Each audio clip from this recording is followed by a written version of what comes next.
Good morning, good day, and good evening. How you doing, people? Nice to see you again. Do you wanna know something fun that happened? I don't know if fun is the correct adjective to use here, but it was interesting. Last night, or yesterday rather, I woke up and didn't have any running water in my apartment.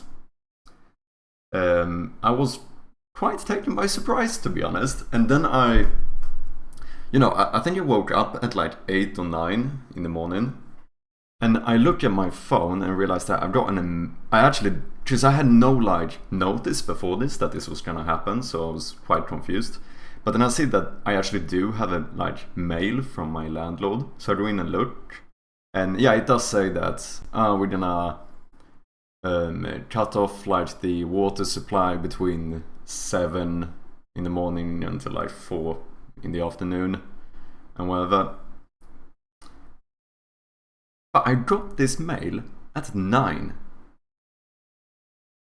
So that was mate, can we have a little bit of, earlier notice maybe? I don't know. To be fair, I shouldn't shit on them too much, because it is very possible that I actually did have a letter in my mailbox about it. That's not entirely impossible. I am not the best one to check my mailbox, to be honest. So it's possible that it is a little bit that I might have to blame myself a little bit. It's possible, but still, it was. I did have a little bit of panic in the morning when I started being like, how am I supposed to get my morning coffee? I don't have water. But we figured it out. We solved it anyway.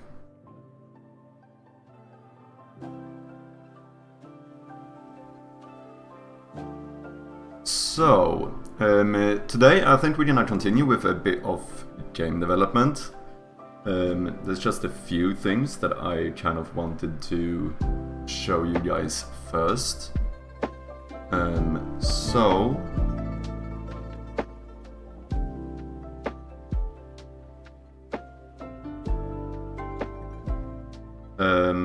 Well, first of all, we can take a look at this. I actually fixed some new, channel point rewards. And I think these work now. You know what, before I say too much, I should actually test one of these myself, because we did accidentally scam Red Raqqa the other day, because my alerts wasn't set up correctly. So let me try and see if this works. Okay, now they actually do seem to work. They do seem to work now. So it's basically a bunch of different sound effects and stuff that you guys can redeem using the channel points from the stream. And I did also spend some time, instead of just using the default one, I made all of these little icons yesterday. There is one thing I would like to do though, because right now the issue is I didn't make my own, because you can also do your own icon for the channel points themselves.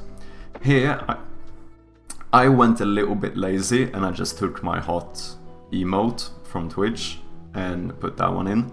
The issue is that this emote is actually drawn in 15 times 15 pixels, I think. Whereas the smallest version of this icon is supposed to be 28 times 28. And I don't know, if you haven't worked in pixel art before, basically, if you want to scale pixel art, you have to do it in you have to basically square it upwards or downwards. So this emote only works perfectly if I do 30 times 30 or 45 times 45 or 60 times 60, those sizes that would be even steps from 15 times 15. So the thing that's a little bit annoying is basically that what ends up happening is that the scaling gets a little bit wonky. So especially if we look at like the smallest one,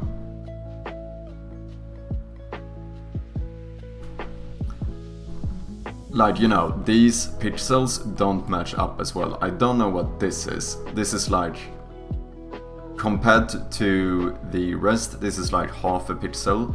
And this is like half a pixel tall and 1.5 pixels wide, which is, it just becomes a little bit weird. It looks a bit wonky, and I'm not too big a fan of it. So I think maybe we'll just quickly, before we start the game development, see if we can come up with a good icon for the channel points, because it's nice with some customization, you know. But yeah, I basically made all of these yesterday, the different like icons for the actual rewards themselves. Well, obviously this one is just my rest in peace emote, but I was quite happy with this one actually. I feel like I did get the lightning kind of nice actually, because I feel like shading and lightning is so fucking important when it comes to art. I've really noticed that more and more the more I've been like messing around, that it feels like a lot of time the difference between like really nice looking art and like amateurish looking art, I feel like a lot of the time it doesn't have that much to do with actual like line art and like style and that shit. It's almost, I feel like it almost always comes down to like lighting. Like even if you look at like AAA games and stuff, like a lot of the time I feel like the assets in the game, like characters, environments and stuff, doesn't actually tend to be that much better than something you might see in a low effort game or whatever. But there's so much more put into the lighting of the environment, and that is basically, I feel like that's 90% of what makes it look realistic, if you can somehow like emulate the light correctly. I feel like this one that I actually did manage to do quite well. I was quite happy with it.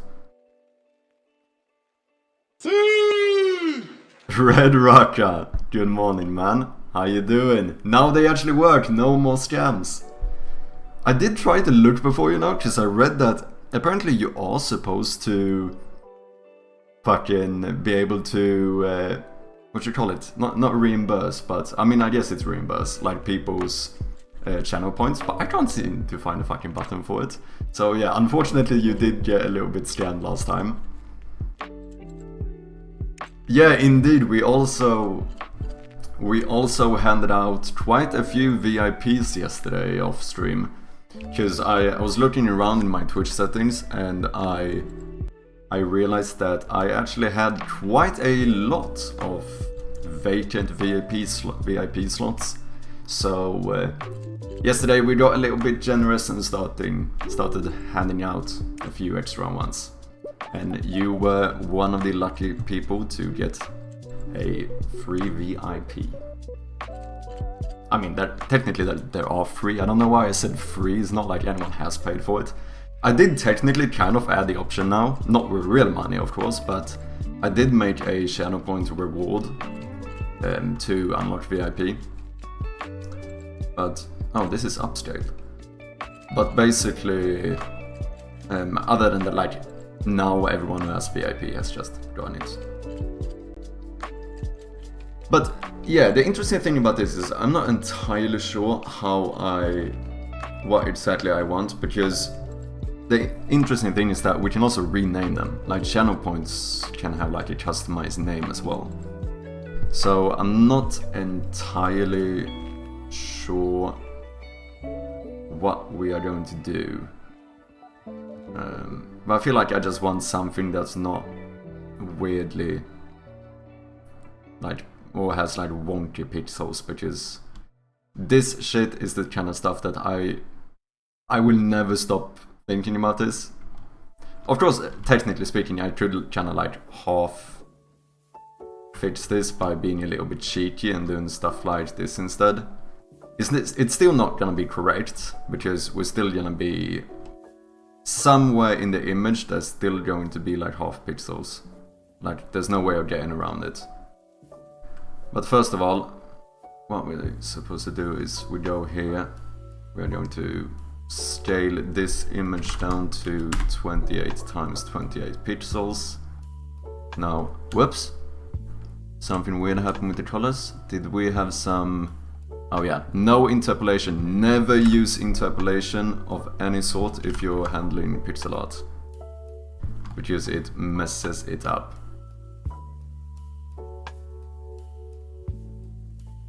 Well, I can say I don't know or notice. No, that's probably the case for most people. I think most people just don't care. I think I am a little bit of a perfectionist. That's just the way it goes. I can't deny it. And this kind of stuff, like when I do pixel art, for some reason I am one of those people who go like, I want it to be pure pixel art. Like, we're not cheating here. We're not gonna start bending pixels. We're not gonna do weird shit like this.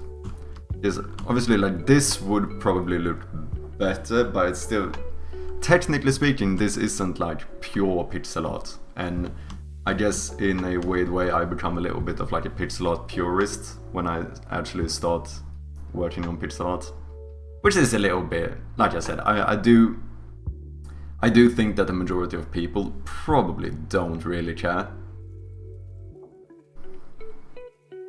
What's up, Death Dandelion? How you doing? Welcome, man. Tell me something that is true that very few people agree with you on. Tomatoes taste pretty fucking shite. Tomatoes are incredibly overrated. It's one of the few things that I don't enjoy tomatoes.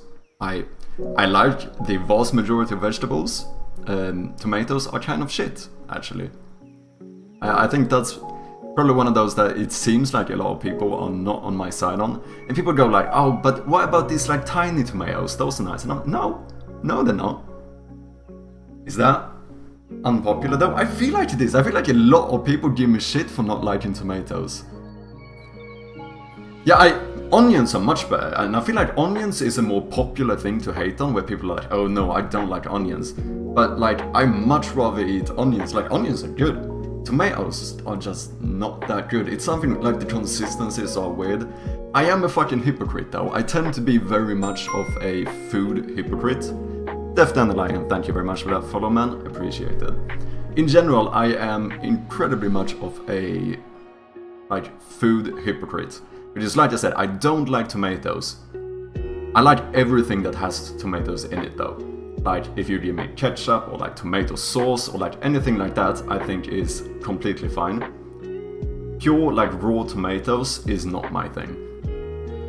And it's a little bit similar. I can eat potatoes as well. I'm not like a super huge fan of potatoes. I think I ate very much potatoes when I was a kid, and I think I just ended up getting kind of bored of potatoes in general, where I can eat them, but it's never like, oh wow, potatoes, you know? But same thing that, like, if you give me like chips or crisps or anything like that, no issue whatsoever. But like raw potatoes and raw tomatoes are a little bit not overestimated. Shit, I forgot the word. You know what I'm trying to say. Pickled red onions hit. That can be quite nice actually. We have one restaurant around here that does those, which is quite nice. I'm not even a fan of tomato-based products. I'll use them, but it's not my preference. Yeah, I think... Yeah, I suppose... Maybe saying that I'm a huge fan of it might be an exaggeration, because it's not like I go, fuck yeah, tomato sauce, you know? But like, if you put a pizza in front of me, that's gonna have tomato sauce, and I fucking love pizza, you know?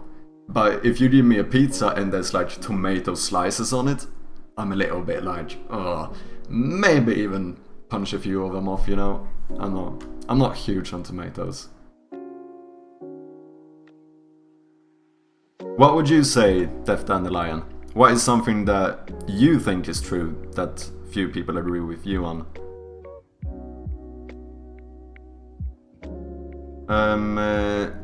do we have any ideas as well for what we should do for channel points? We should just go ahead and ask ChatGPT. Do you have any good ideas for names and icons for Twitch channel points? Something that is definitely not... fine, why do I keep forgetting the word? Not exaggerated, not overestimated, like overvalued, maybe? Overvalue synonym. There is another one. I didn't say it, but overrated, that's what I'm looking for. Something that definitely isn't overrated. Coffee.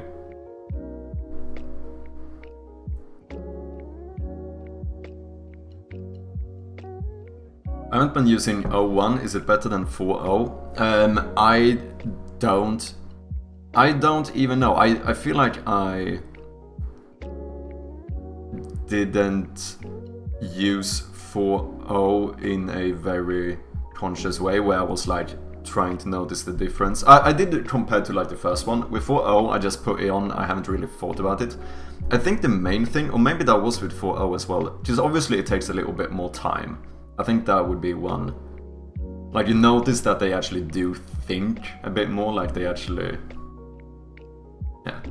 But in the end, I'm just happy that we fucking have the good ones, because I would say obviously the biggest difference is from the normal, at least before like the free version. I don't know which one is the free version now.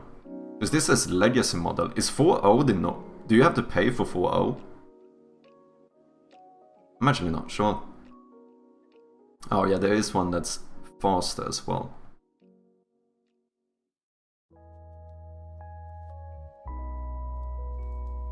Mana orbs.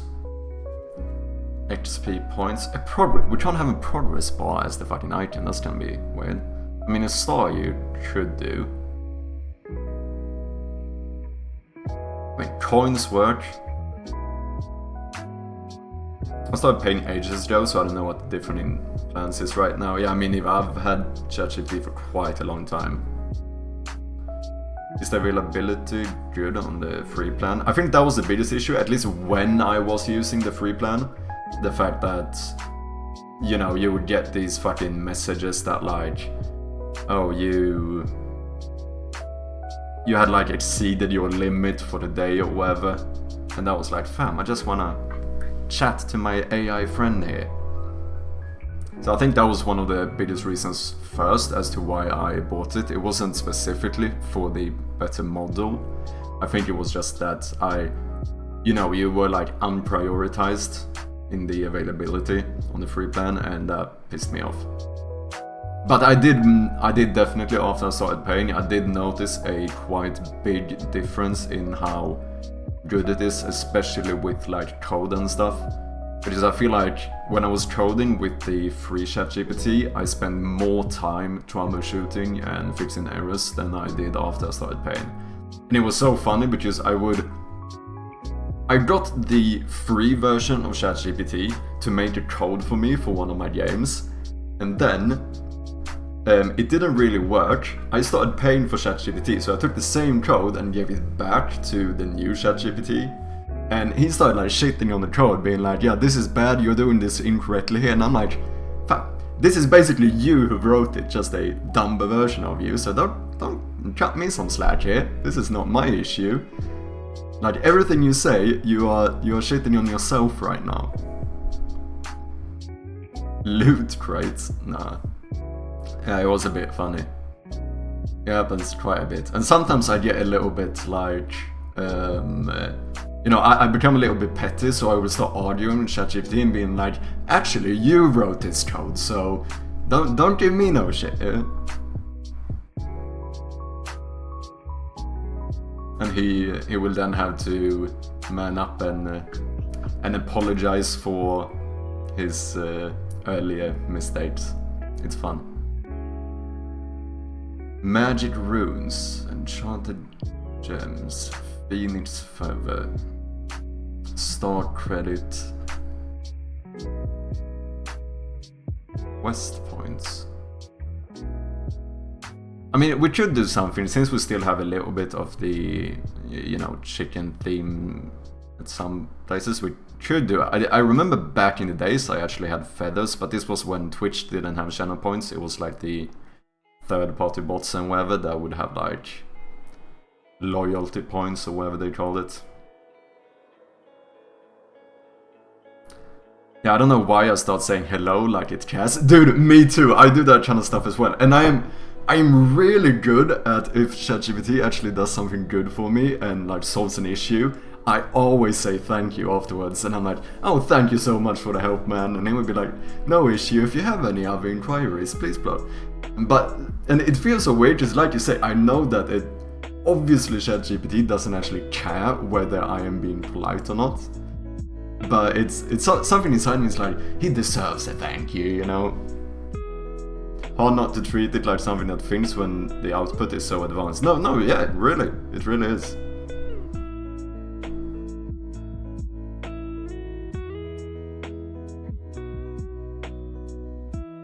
Coffee beans. That could be a fun one. Sushi rolls.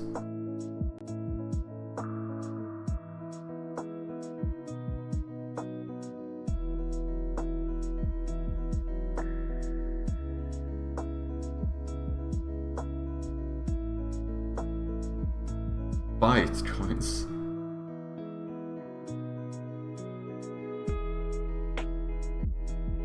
Retro pixel art icon, pixel points.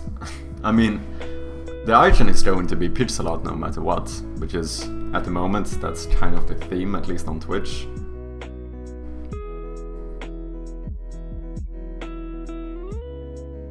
I should say, I actually do, I don't know about you guys, but I ended up using ChatGPT way more than I thought I would. Because like, obviously ChatGPT is quite nice for stuff like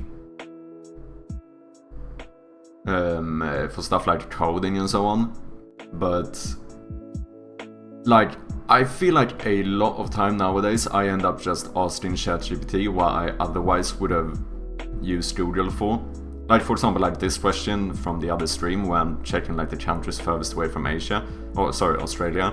Like obviously this is the kind of stuff that I could just use Google for, but like I end up actually using ChatGPT way more than I initially thought I would. Where today it's almost, I feel like if I have a question about something, ChatGPT is almost like the default option I go for, you know? Also, holy shit, I just noticed we are currently sitting at 799 followers. Holy shit, we're one away from 800. If anyone hasn't hasn't followed the channel yet, please do so. Let's hit this goal today.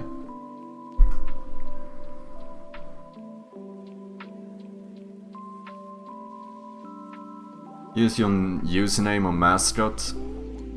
For example, if your channel name is Night Rider, you could use Night Coins. Yeah, I thought about something like that, like we could do. That's sort of what I had before. With like the feathers, when I had a more like consistent mascot of like a chicken and stuff. It's good when the accuracy of the information is not important, since there's no source to verify, unlike Google. But can you not verify stuff now?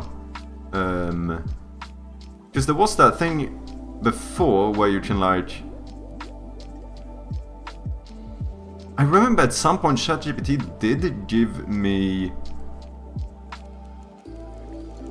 like a source as well. Since it does have internet connection now, can I get the source of this information?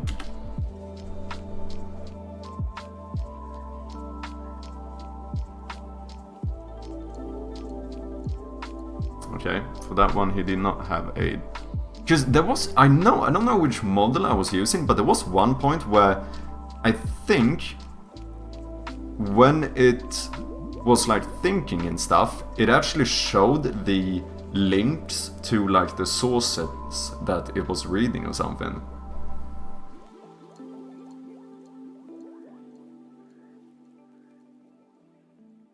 Might quote sources when browsing, like specifically when you see it says it's searching. Oh yeah, that might have been it. Just all I remember is that somewhere I saw something about like actual sources.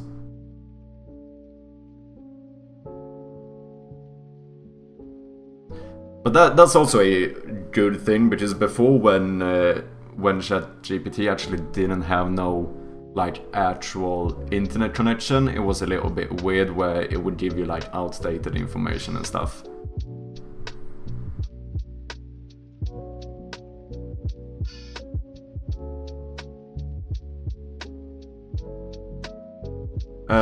Maybe we should just do fucking coins or something, like, or we're just making new heart. Maybe coffee beans. Just like I said, I don't care too much about this. I just think it's fun having something customized rather than like the default option.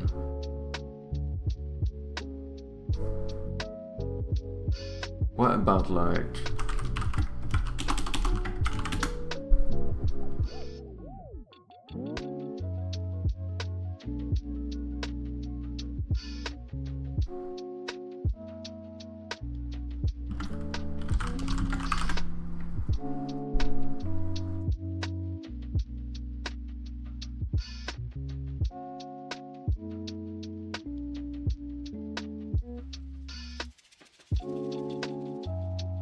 Maybe we should just do coffee beans. It's fun having something. I doubt it could source on normal output since it's just amalgamation of everything it knows rather than referring to a specific source. Ah, yeah, I suppose that's... yeah, that makes sense. That makes sense.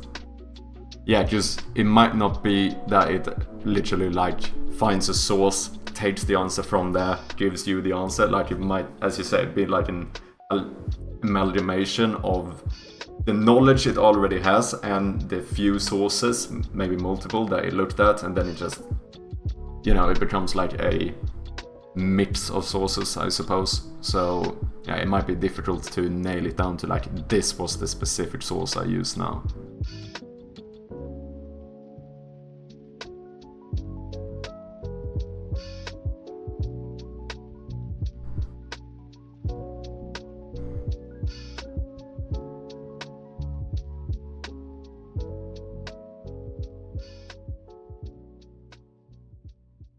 I feel like we should have it pretty light, because I feel like if we're looking at like this color, I think it's too dark. Whereas like if we... I think it might look nice to have... just what do they look like in like Stardew Valley, for example? Maybe that's a bit too light.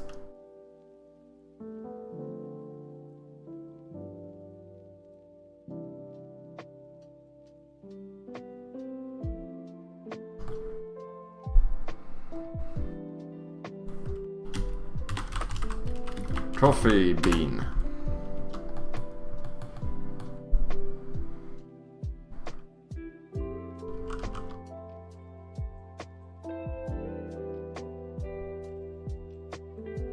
Spectacular One thinks you're very good at being bad. Cheers. What's up, Spectacular? How you doing? You're here early. How you doing, man? Damn, I wonder if I'm gonna have... we're gonna have to see with all of these rewards if...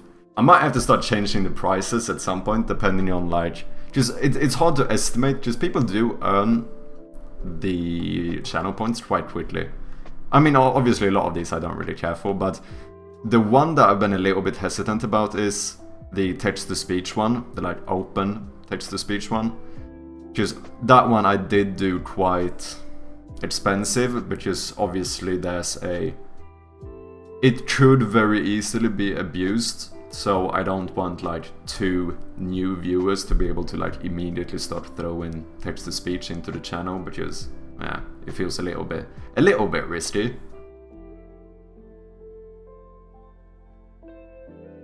Yeah, just I'm working from home today. Ah, I see. On Mondays and Wednesdays. On Monday and Wednesday I was at the office. Okay, gotcha. How long have you been doing pixel art? Spectacular One says, I will abuse it anyway. Oh wait, are you guys hearing that twice? That's fine. I mean, you probably can. I don't know how many channel points you have, but I suspect that you have quite a high number of them. I started doing pixel art when I did my first RPG game. Because basically, you know, I did my first game with kind of shitty art. If we look at like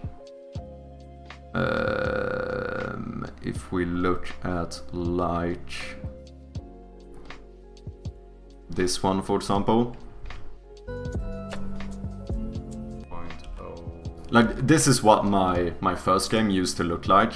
So this pixel art was taken from an asset, and then it's just weird shit I made in Photoshop. Speed to... But then I got a bit distracted, and I started working on my massive RPG game. Really bad idea, really bad idea. But for this one, I did settle on doing pixel art, and it was the first time I actually did pixel art. And I was actually quite happy with the art. I think like the shading on the trees looked kinda nice. There are a few things I'm not too keen on. I think my rocks might not have like the best lighting, but in general I do feel like I made a lot of art for that game because I am a Dumbo, so I didn't actually do much of a prototype. This is an issue I have where I start off like going way too early. I start doing art for the game, which is a bad habit I have because I spent like a week making all the art for a big RPG game that I then never used because I deserted this game because it was too big for me. Artwork level tiles? No. Where's my... Oh, is it here somewhere, maybe? Wait, is this not the one? No, here it is. So here is like the full atlas that I made for this game.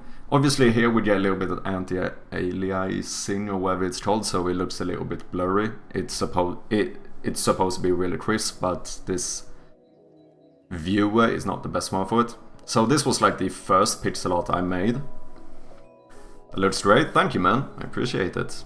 I only have enough for 3 more text-to-speech. What the fuck have you done with all the... Have I had... You must have more than that, fam. I am surprised.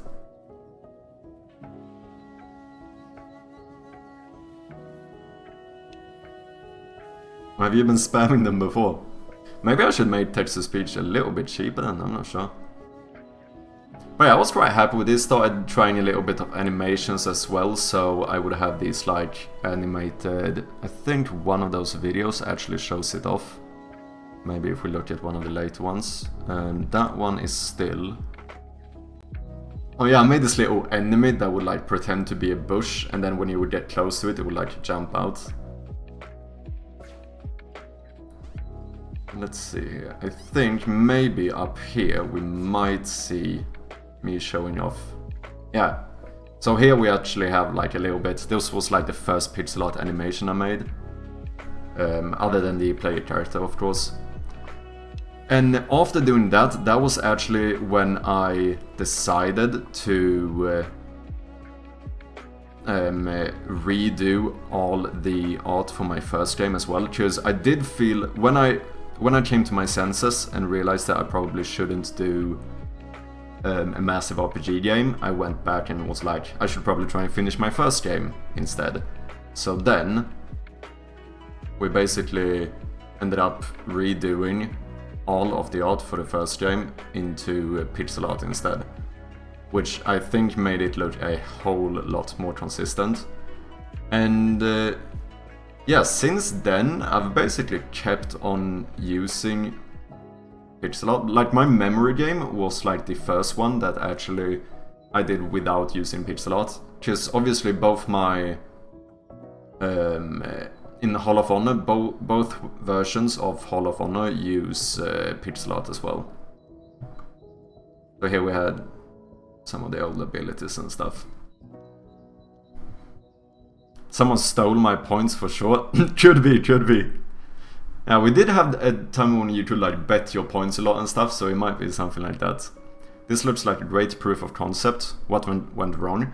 Do you mean with the RPG game? I think it was basically just the fact that it's like I'm too inexperienced to do a game with that kind of scope, especially back then, because I really didn't know what I was doing.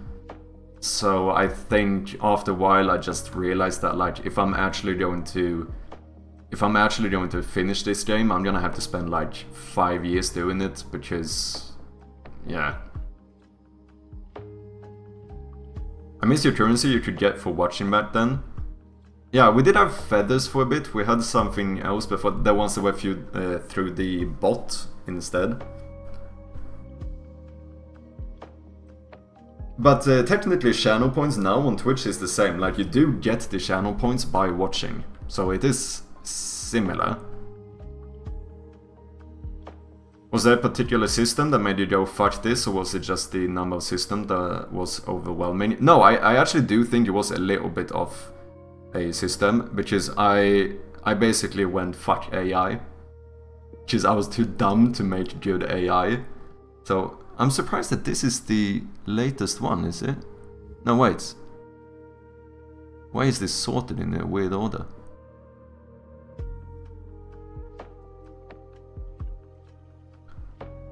Let's see. Because I had an issue here with like, you know, stuff that like making sure that the AI wouldn't like cut corners, walk through things, as well as like merge into each other.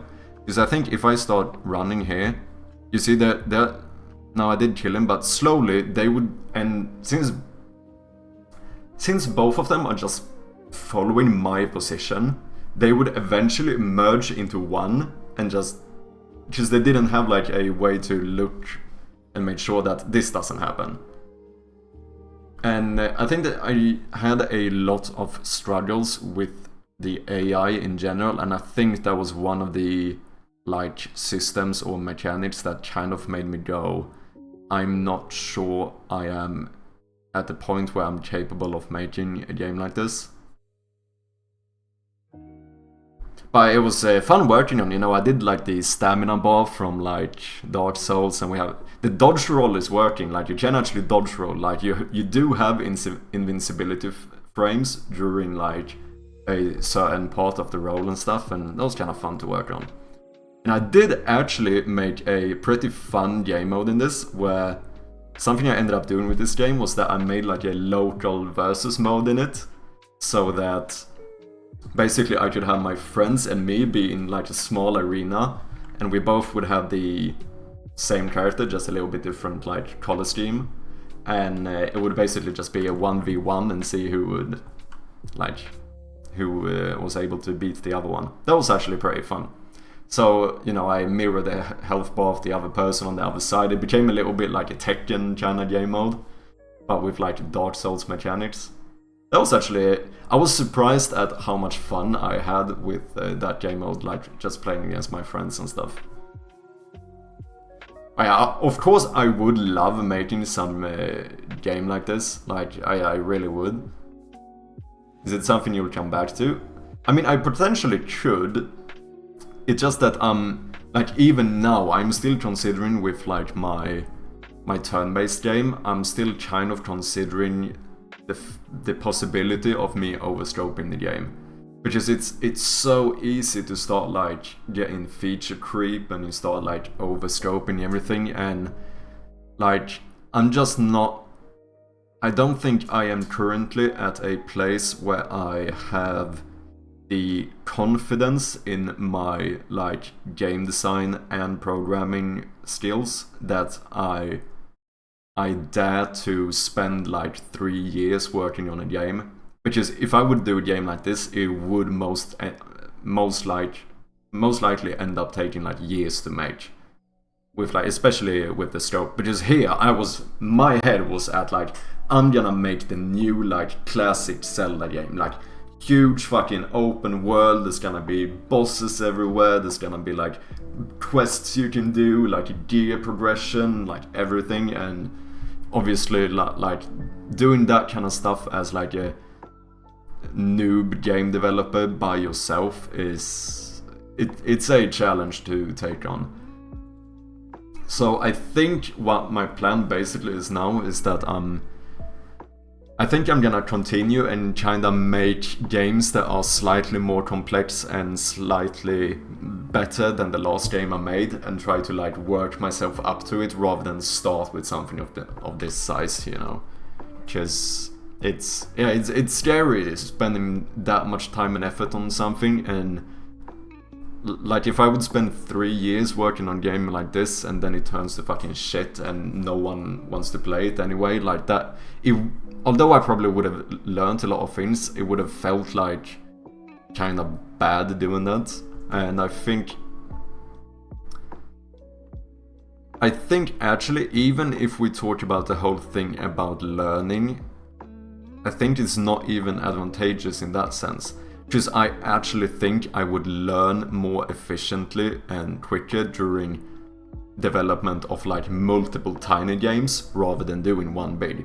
Because like if this was the only game I worked on, like even today, if I had only worked on this game, I probably still wouldn't even have started polishing the game, so I would have like no experience polishing. I would probably still have worked on mechanics, so no experience balancing stuff. Whereas now when I've done a few other games, like I've kind of gotten to practice multiple parts of game design and kind of get better at each of them, with like balancing the game design in general, just how to think about implementing mechanics and all of that. At least you got out of the Dune Incrudia for quickly before you committed years. No, yeah, true. Like, I don't know how long I spent on this game, but I probably spent like a month or so just working on this game. So it did take some time, but indeed I did somewhat quickly come to the realization that like this just is too big for me. Just like you said, I think a lot of this is just like Dune Incrudia effect, where, you know, I started working on my first game, and like after making a simple game like this, I don't know, I guess I got a little bit too much confidence instead and felt like, well, if I can do all of these small things, if I just spend enough time and if I really try, I could probably make anything right now. But it's just like, I mean, that might even be true in some regard, where like, of course, like if I had infinite time to spend on it, I probably could do a relatively cool, like big RPG game, but it's just not gonna be like favorable for the like time span that I have at the moment, because I don't feel like I have the abilities to spend that much time on a game. That's why I feel like making it like bigger, like roguelike game, for example, is more advantageous, because you don't have to make as much content. Because I think that's the main issue when it comes down to like RPG games, and I've heard other people talk about this as well, so I'm mainly gonna be paraphrasing their thoughts and pretend it's coming from myself. But I'm joking.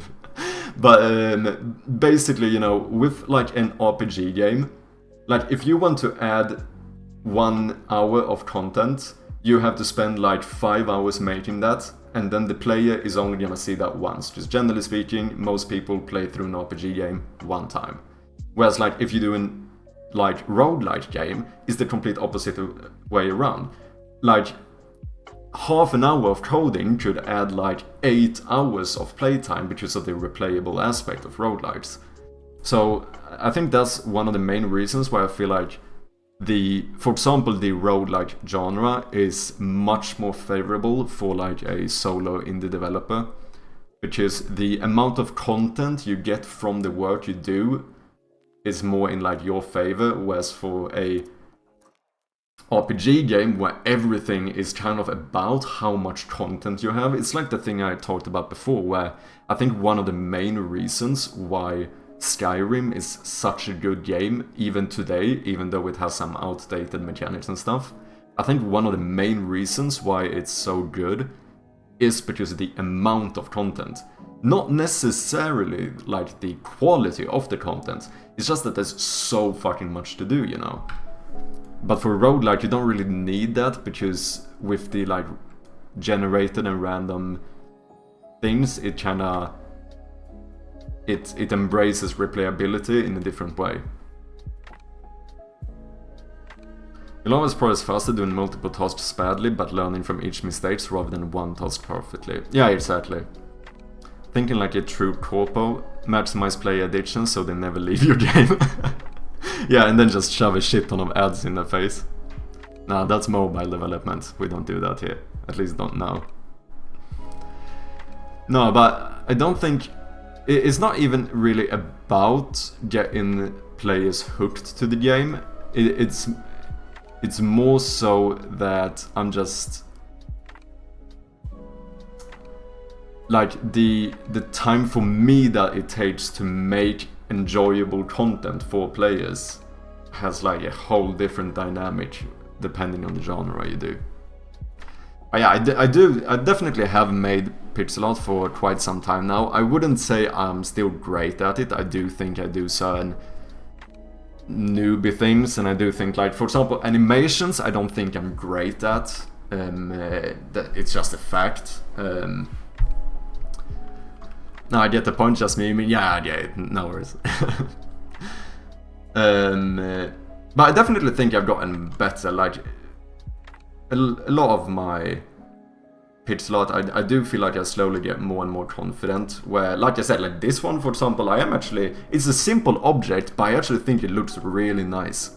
And I think, like I said, it has a lot to do with the lighting, because otherwise, like, the normal thing you would, like, end up doing in like the beginning is that you don't really think about shading at all, and you make it look,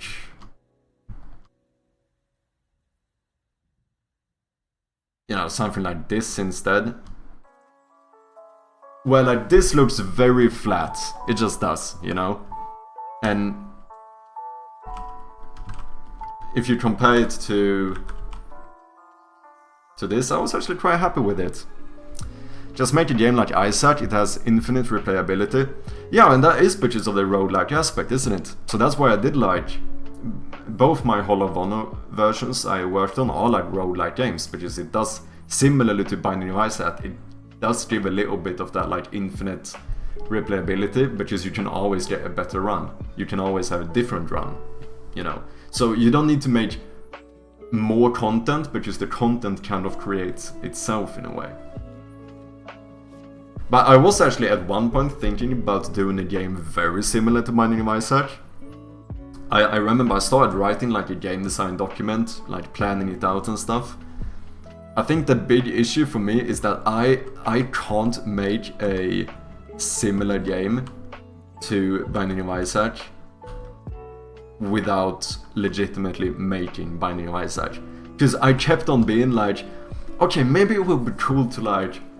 Okay, we have like different floors and stuff, and then maybe like each floor should have like a treasure room, and maybe you should have like some secret rooms, maybe even like a shop, and maybe you can find stuff like keys to open door. And then all of a sudden I'm like, wait, I'm just literally remaking Binding of Isaac.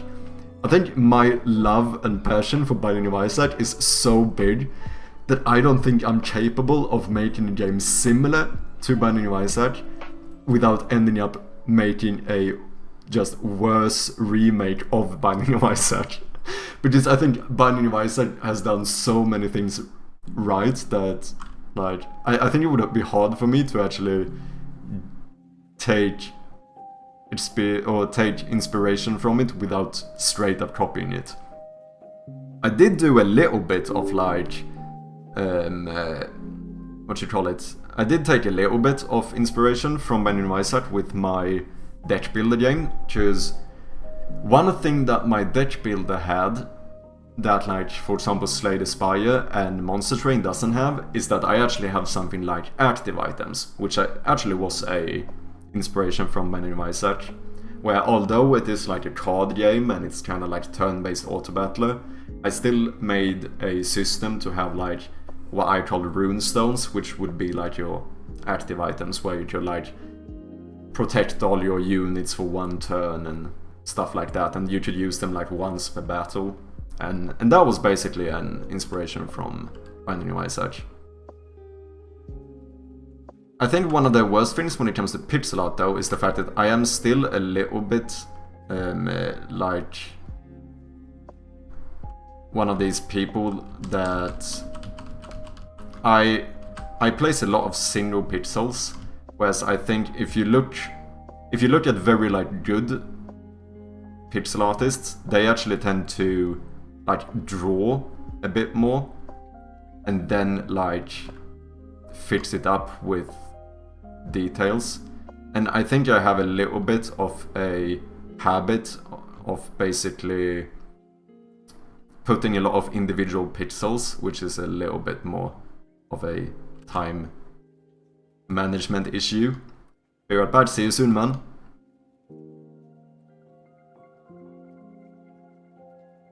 Just like this is obviously way quicker than drawing the whole thing pixel by pixel. But as far as I'm aware, when I've looked at it, it does seem like it actually is a very common thing for like people who are new to pixel art, that they end up putting out a lot more individual pixels than like someone who's a bit more experienced does.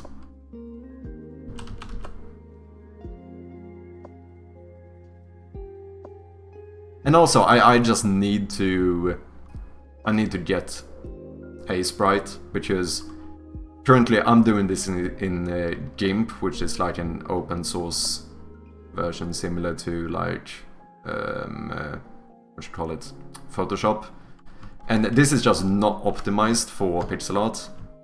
It just isn't. Because here I would just be able to click and like add stroke around it in a sprite. So I end up wasting a lot of time by using applications that are not made for pixel art.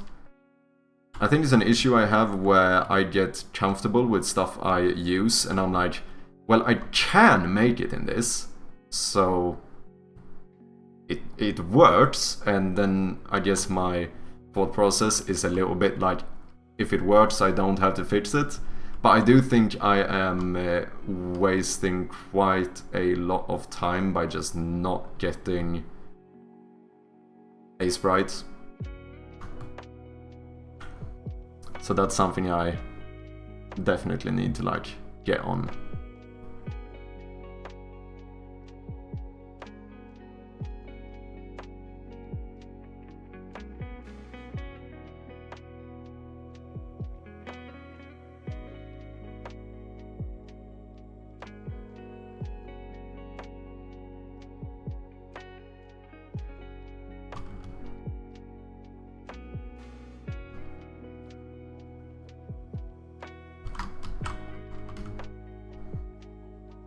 I feel like this is gonna look like shit.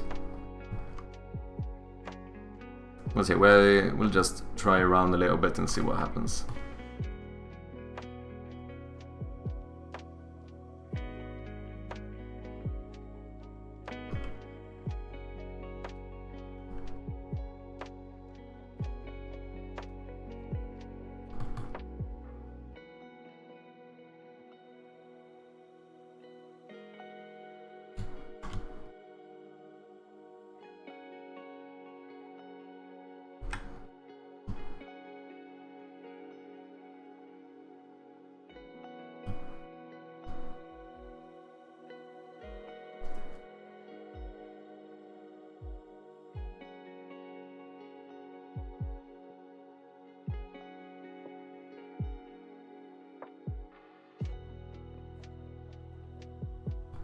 I think I messed up some transparency in some places. Who cares? To be fair, you have to remember this stuff is going to be pretty small, so I do think like a lot of details don't actually matter that much. Well, it's both. It's about like making details visible when it's that small, but people won't like look at individual pixels in the sense that one might do if it was actually gonna be like this big.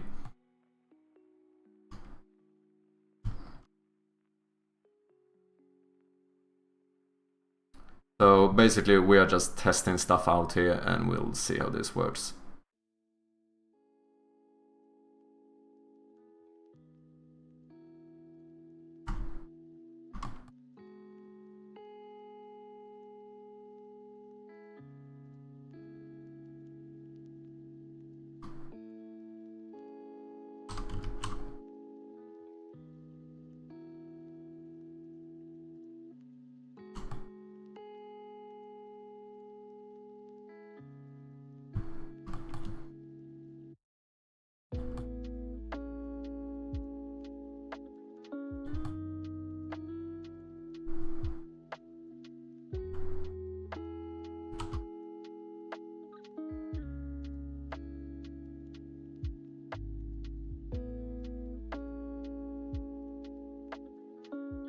Huh?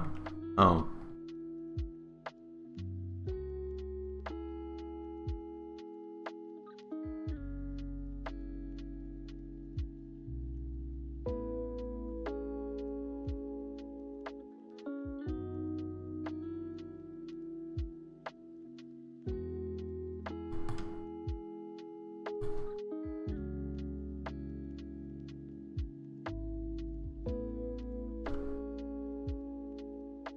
Okay, it's going somewhere. It's definitely getting somewhere.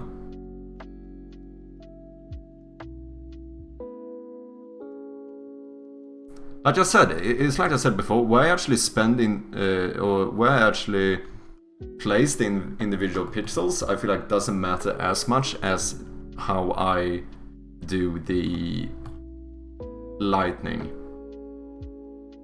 I feel like that tends to always be like the most important thing. Like if you get the lighting to look sort of right, it's going to look pretty good no matter what. Why am I painting with 90% opacity? I think I keep hitting. I'm not super used to GIMP yet, I haven't been using it for super long.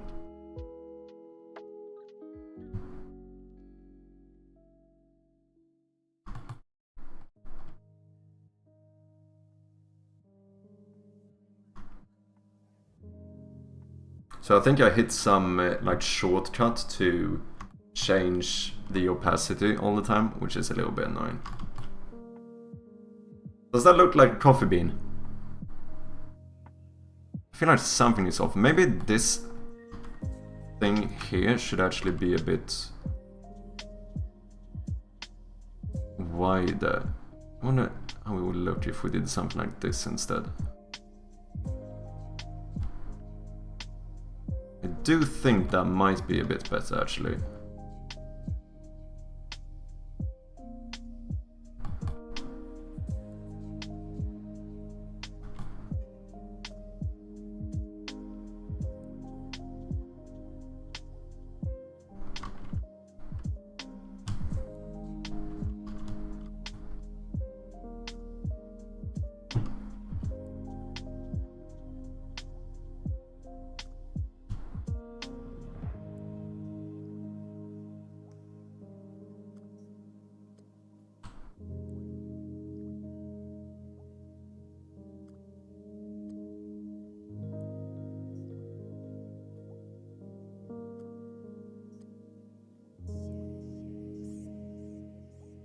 The thing is that this becomes kind of like high resolution pixel art now,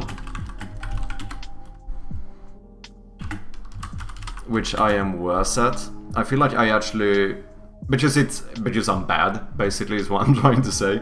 I'm not that good as a artist in general. Like I guess I'm like lower intermediate or something. Like I do have some artistic capability, but I'm not like great.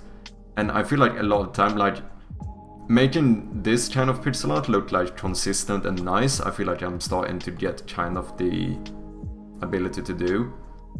But like the higher resolution it gets, just yeah, this is pixel art, but this is really high resolution to the point where like if you just take a little bit of a step back, you barely even notice that this is pixel art, and this is harder to do. Oh, I see how they did the lightning though, it's a little bit They put the highlight inside of the crack instead. That might actually be good.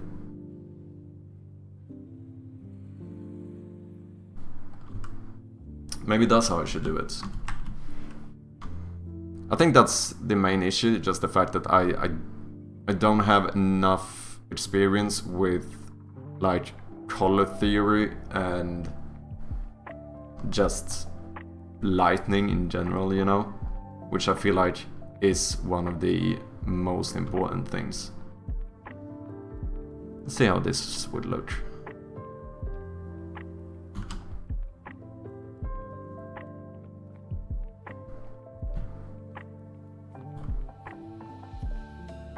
I do think it's better, actually.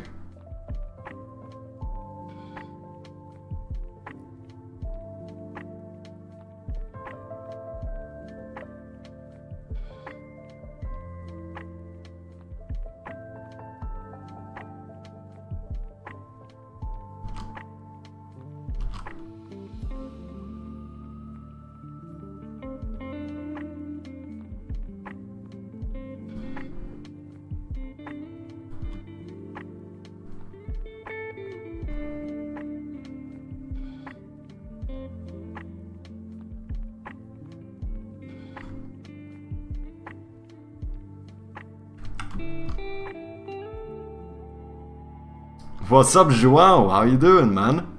Long time no see.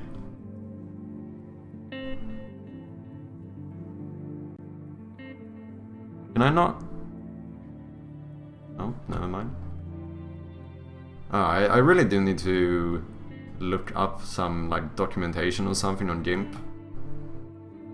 Because I used to quite nicely know my ways around Photoshop, which I don't really do here in GIMP.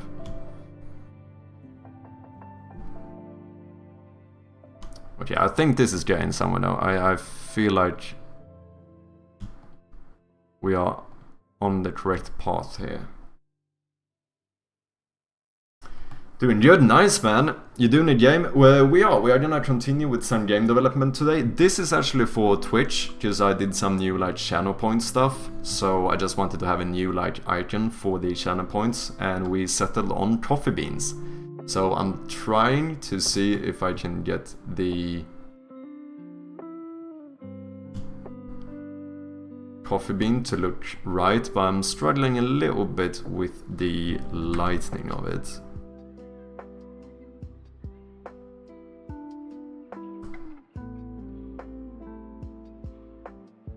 And then we're gonna continue with my memory game for a bit, I think.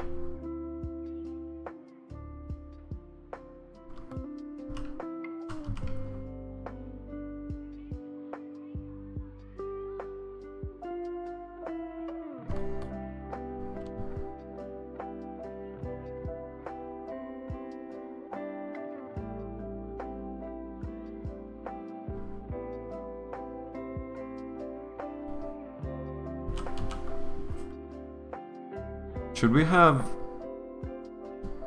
even brighter in the middle? Because I feel like this is almost not visible. Maybe not as bright as this, but like a little bit brighter still.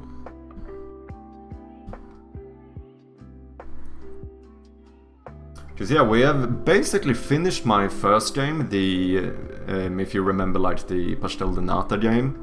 Is basically finished, so we will be able to release that relatively soon. The reason why it has taken this long time is not because I've added a lot of things to the game. I just haven't been super consistent with the development because I got distracted by other games. But basically what I'm trying to do is slowly go back and finish off all my early games to kind of get into the habit of actually finishing games.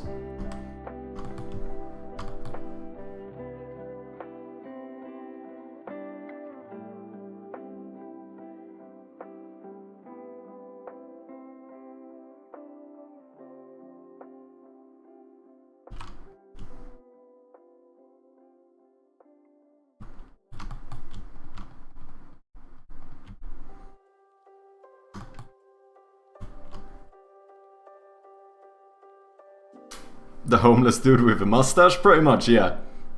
The pastel catching guy. Indeed. I don't know, what do you think, guys? I think I'm still messing up something here with the lighting. Like, maybe since this is at the top, this pot should actually be a bit lighter. And maybe we should even... We should do something like this, where we make, like, the...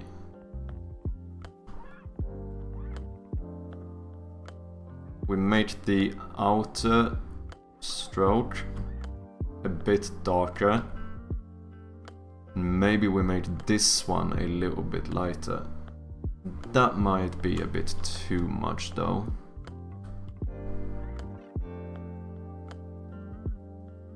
This is basically what you have to do when you don't really know how the fuck lightning works. We just try and see what happens. Changing a little bit of stuff at a time, zooming out and looking. See, this is getting somewhere.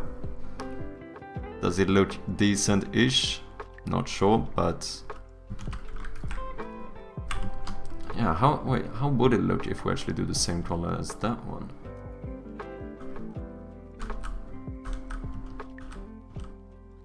Not sure. Ooh, what about this? Since this is turning down, I assume that, like, at least this part would probably be a little bit darker. And it would probably be maybe a little bit extra light there.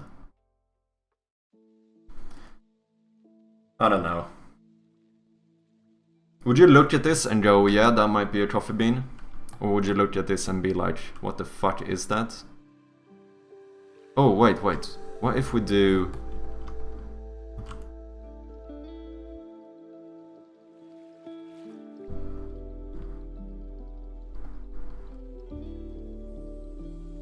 a little bit of shading there as well.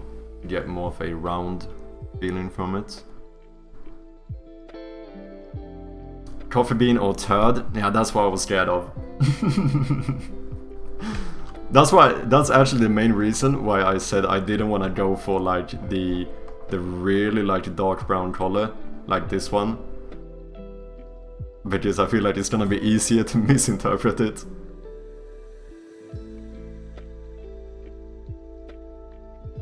But I do think wrinkle. The good thing is that you will... Ah, we should have done a more like minimalistic style as well. This reminds me more of like yin and yang though. I do guess something like this should have worked quite well as well.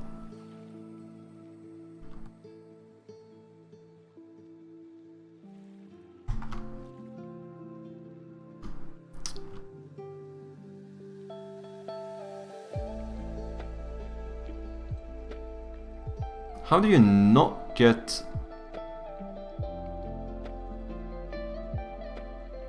like anti-aliasing when with the eraser? That I will never understand. It seems like. Dynamic options. Fade. No. Smooth stroke. Hard edge. Ooh, there we go. I wonder, just to see how it would look if we did something like this.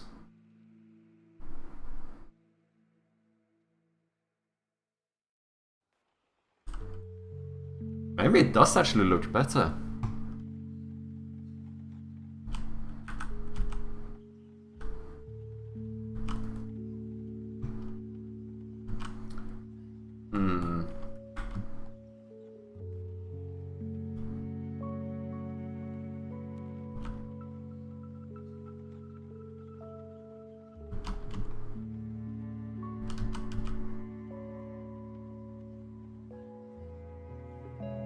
I can't tell with that zoom out you had. I need binoculars. Yeah, it's the annoying thing because, like, how you're actually going to see... The reason I zoom out so much is because the size of this one is gonna be like this on Twitch.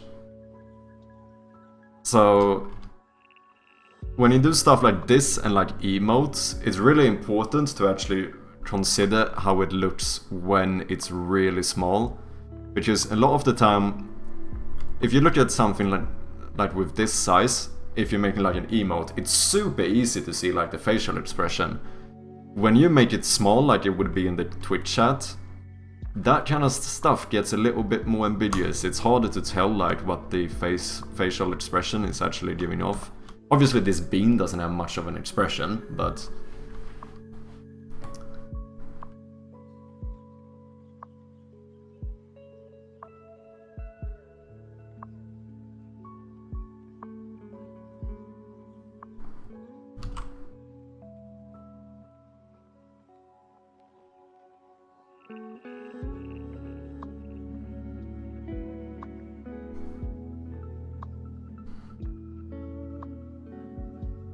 I think maybe I should have gone for something simpler. Because that's the thing, usually the more like minimalistic it is, the better it turns out, because I'm not good enough to do like highly detailed stuff. And since this is going to be quite small, we don't really need, like this is too much details. This is not going to be visible as small as this is going to be.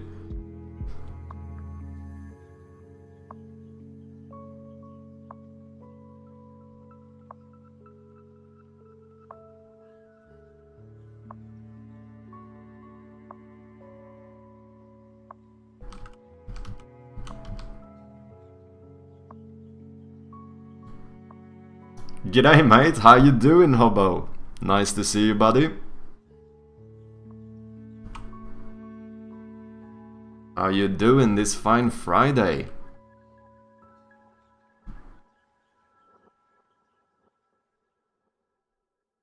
I think we might try this just to see how it would look. And then we'll see if we have to make some changes.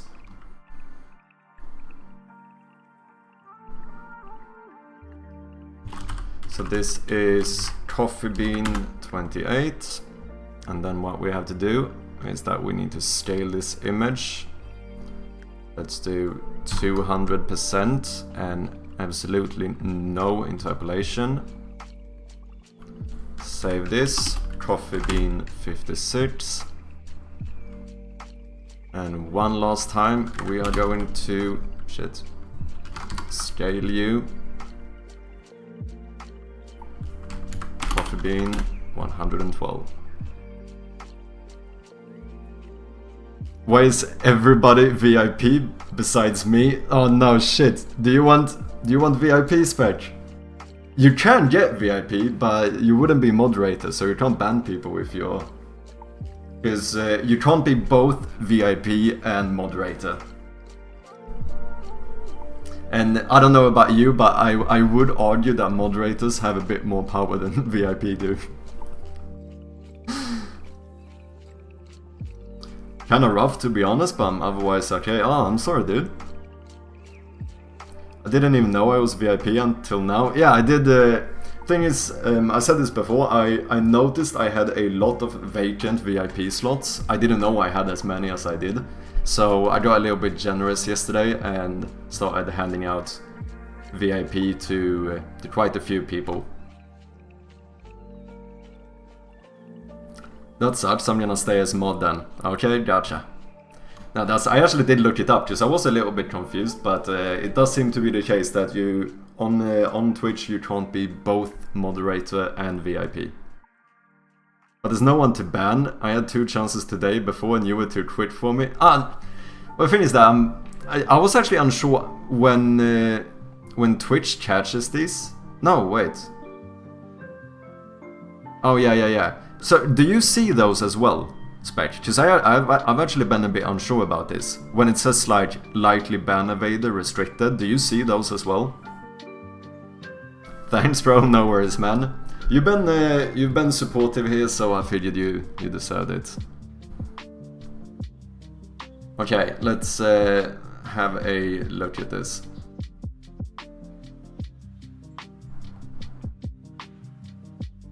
Oh, maybe it's too dark actually.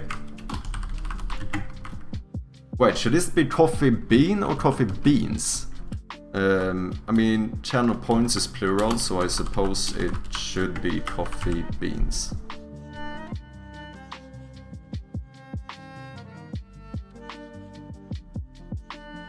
Oh, holy shit, updated immediately. That looks a little bit like a turd, doesn't it? I feel like it does. I don't know about that one. I don't know if it updated immediately for you guys as well.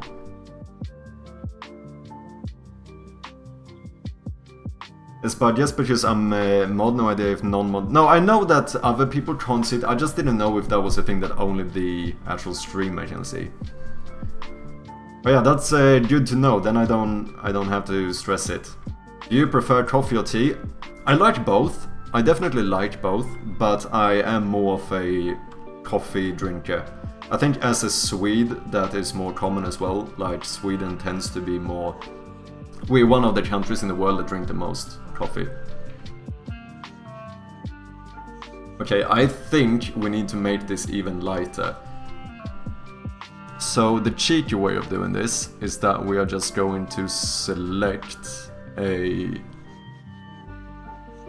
hue saturation, maybe bring up the lightness a little bit.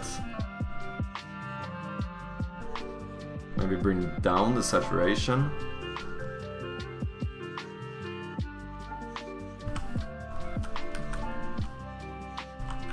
Something like that maybe. But then I think we are going to make the outline a bit darker as well, in case anyone is on like light mode, you know. Since we chat on lane stream, I've enjoyed chatting here. Yeah, for sure. I prefer tea. Oh, you do? I prefer beer. Of course you do, you're Czech. It's in your blood, man. Both literally and metaphorically speaking. I drink more coffee in the first half of the day, by night I drink more tea. Yeah, I could possibly do that, because I'm very hardcore about not drinking coffee too late in the day. Like, if it's past like 4 PM, I don't touch coffee, but I can drink like a full fucking can of coffee before then. Maybe something we could do is that we could add... This is probably not gonna be viewable in dark mode. Oh shit, it's scaled up, isn't it? Ah, fuck. Ah, shite. Oh wait, that's fine. Why am I stressing? We can just scale it down again. It's pixel art. So this needs to be 25%. Boom. We could add a little bit of a drop shadow. Like I said, it's probably not going to be visible on dark mode. But if anyone, I don't know if there are any mad lads who actually use light mode on Twitch, but in case, we add a little bit of a drop shadow as well.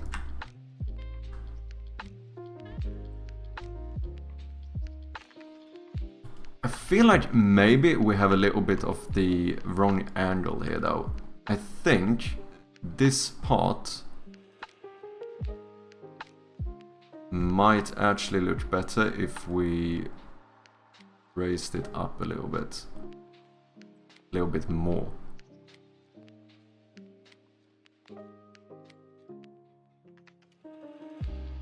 And also this is one of the reasons why I should use a sprite, and I am ashamed that I don't, because this is not optimal.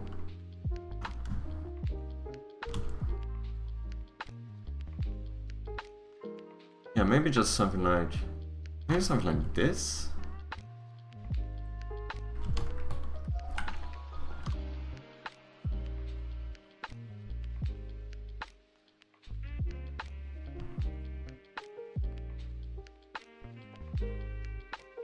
That's good, since you want to overload you with caffeine yourself with caffeine at night. Yeah, exactly. I am a little bit, because generally speaking, I don't have the best like sleep overall, so that's why I just don't dare giving myself the possibility of being like over caffeinated when I go to bed. I have enough trouble trying to sleep as is.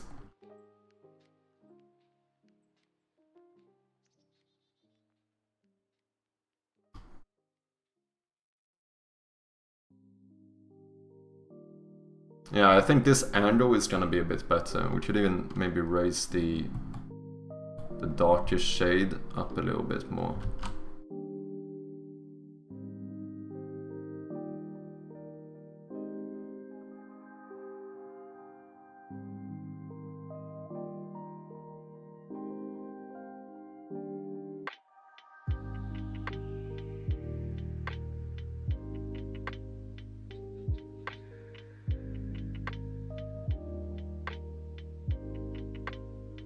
Okay, let's try this instead.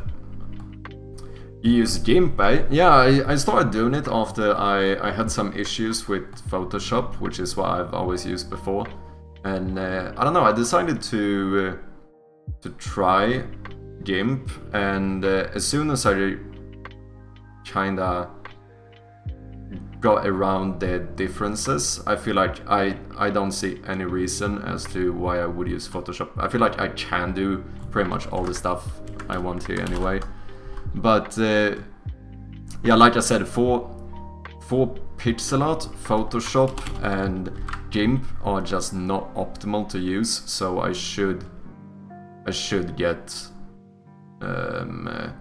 something like Sprite instead. Because that, for example, here I have to actually scale the image in Sprite. When you like render the image, you just choose if you want to scale it as well, and it does so without interpolation and everything. Like, it's actually made for pixel art, you know. What you already uploaded seems a little too dark with dark mode. Yeah, that's kind of what I felt as well. So I did turn this one a little bit lighter. We're gonna see if it makes a difference. This is the... I did scale it to 112, didn't I? Yeah, I did. Let's see if this makes any difference. Because indeed, I think that it was a little bit too dark.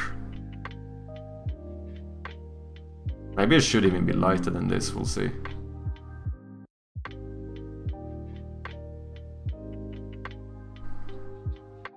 It's definitely better. I actually do think it should be even lighter though, and it still has a little bit of that turd style going on. I use Krita. Think it's similar to GIMP. I have no idea how I'm supposed to say that. So is that a Swedish application? Who made this?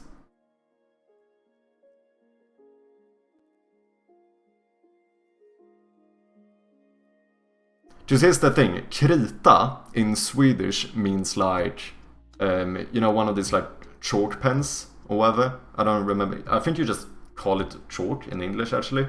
But you know, like when you write, or it could also be like one of those like colored pencils that you would like use when you were kids and stuff. Like, that's what we call krita in Swedish. That's why I'm a bit interested in who actually made this.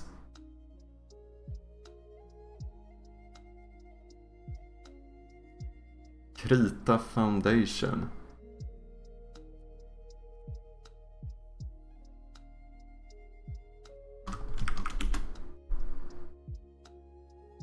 Oh, it seems like they are based in the Netherlands. At least like the... Yeah, I wouldn't be surprised if Dutch actually uses the same word though, so that could make sense. Yeah, Photoshop and Adobe Premiere feel like such a waste of money. Yeah, that's the thing, like I just don't feel like it's worth the money, especially not now that I've started getting used to GIMP, because I feel like it's... If I'm like editing photos and stuff, I feel like GIMP is just as good as Photoshop.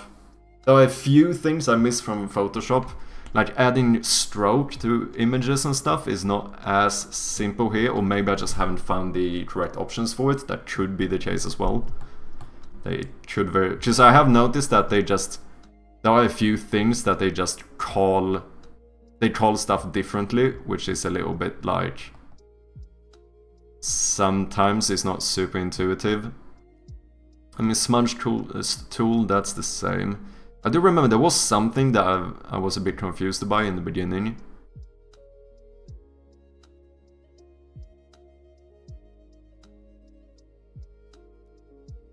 But overall it feels like it basically is a other edition of Photoshop. Video editing, I use DaVinci Resolve. I haven't actually tried it. I've heard a lot of good things about DaVinci. I've used both Premiere Pro and Sony Vegas. Sony Vegas is probably the editor I've used the most for video editing. What do you think, guys? I almost think it's actually still a bit too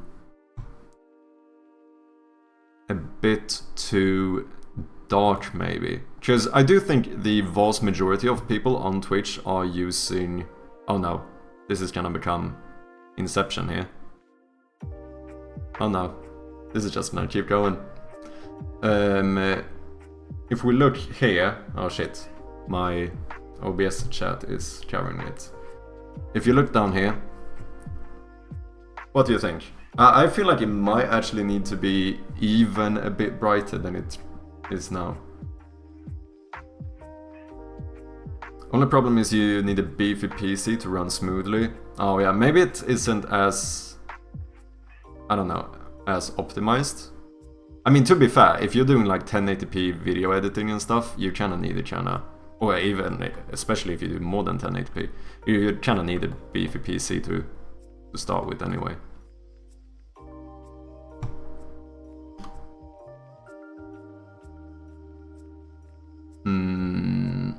Especially like, holy shit, I had to render a fucking 8-hour long video the other day.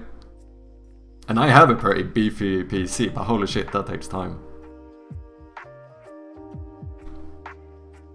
Let's see here. Let's go for hue saturation. I think should also give it more, because I did go down quite a bit on the saturation. But I mean, this almost turns like orange, which is not what we like. I think we might go for something like this. Like, as long as we add a dark outline, I feel like it's going to look fine on light mode.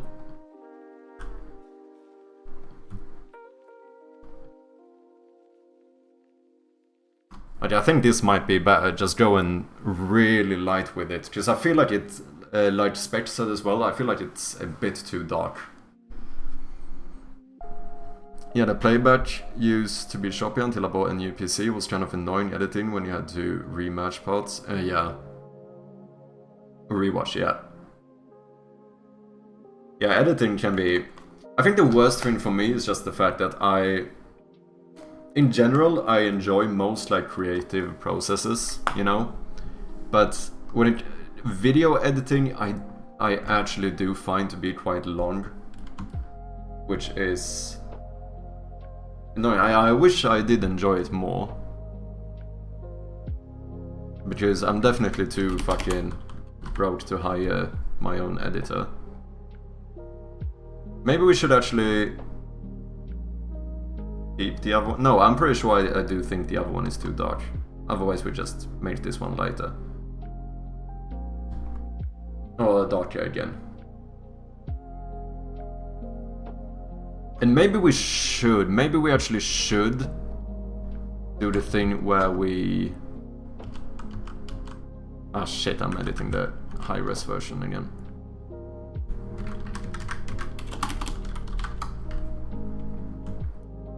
Maybe we should split it.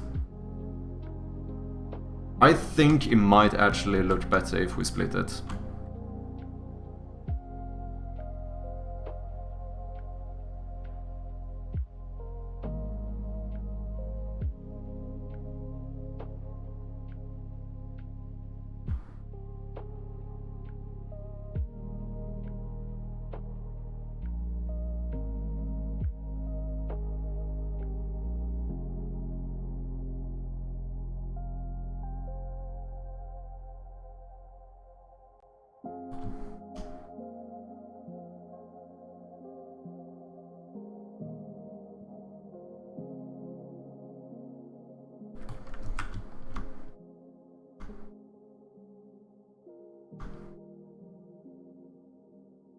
Like if we did something like this instead. Or maybe not. Ah, shit. I'm being indecisive. You know what? Let's just try the even lighter version. I like everything about editing except actually sifting through footage to cut. Yeah, I think that's the main thing now, because a lot of the footage I have is so fucking long. Because I didn't really do myself any favors when I recorded my development of my games. So, you know, I have like multiple, like 8-hour-long videos of me like developing the games. And like going through that shit is so fucking long. That's the most boring and tedious thing to me, indeed. I vote split. Okay, fuck it, let's split it. I think we might need the upper part to be a little bit thicker though. Yeah, now with my like newer games, I've been a little bit nicer to myself, so I've actually only... Like even when... Before, I used to record every single minute of me drawing. So like, for example, if we look at my first game, when I started making the art, which is like this video I think, like here, this is like real time. Now this video was only 20 minutes long, but I actually have every single thing recorded like that. Like, I think this map itself is in total like 80 hours of footage or something. Because obviously I have full streams here as well, like this is 8 hours of me just drawing. Whereas like in my newer games, if we look at like the Hall of Honor remake for example, like here, when I started like changing the UI for example, maybe like this one. Yeah, here I just made everything and then I, you know, just went full on Control Z for like 10 minutes and basically redid everything. So this isn't sped up. This is me just holding Control Y. So you get like a flashback of the actual stuff that I've been working on.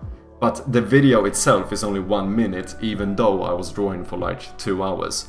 But this makes it so much nicer when I'm gonna go back and like edit footage like this. Since it's not like hours upon hours of footage. Yeah, that's just me showing off the new... And I think same thing here probably. Yeah. So I just speed it up when I record it, instead of recording 2 hours and then speeding up that footage. Because I feel like this is fine anyway. Wow, you're a game creator now? Yeah, I'm trying to be at least. I did get quite hooked on game development, so... We're trying our best over here. How many people do you have as VIP now? 10 maybe? I think I have 20 slots for VIPs. I'm pretty sure, and for the next time I like hit one of those achievements, I think I unlock another 10 VIP slots. And you know, I had like 20 open VIP slots, and then I only had like 6 VIPs or something, and that's when I felt like, you know what? For the people who have been supporting me a bit extra recently and stuff, you will all get VIP because we're feeling like a nice guy here now. But yeah, we definitely have an increase in VIPs on the channel.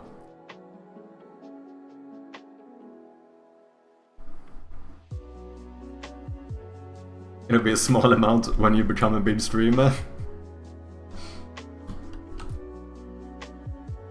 Yeah, but in that case I would unlock more slots, so it all depends on how you view it.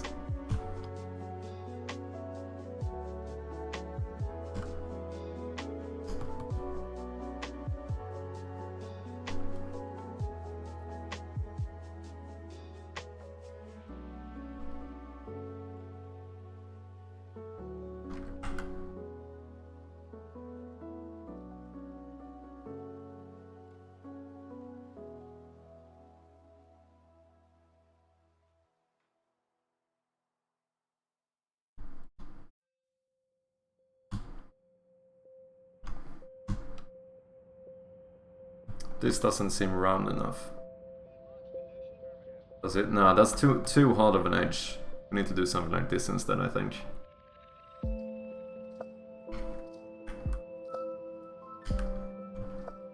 Yeah, that's better.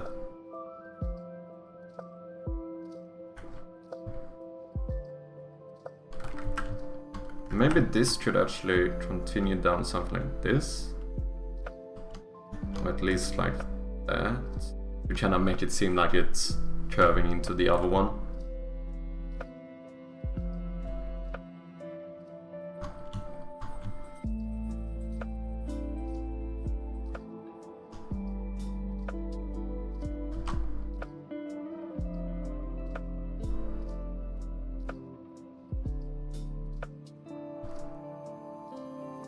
I think that might be too much here.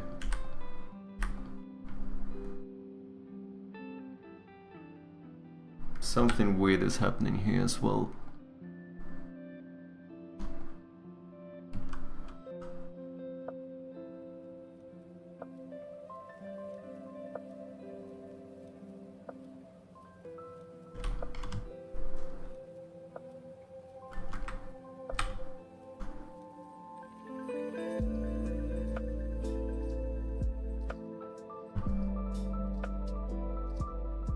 Okay, and then we add some new drop shadow, and I guess we put the drop shadow all the way through here as well.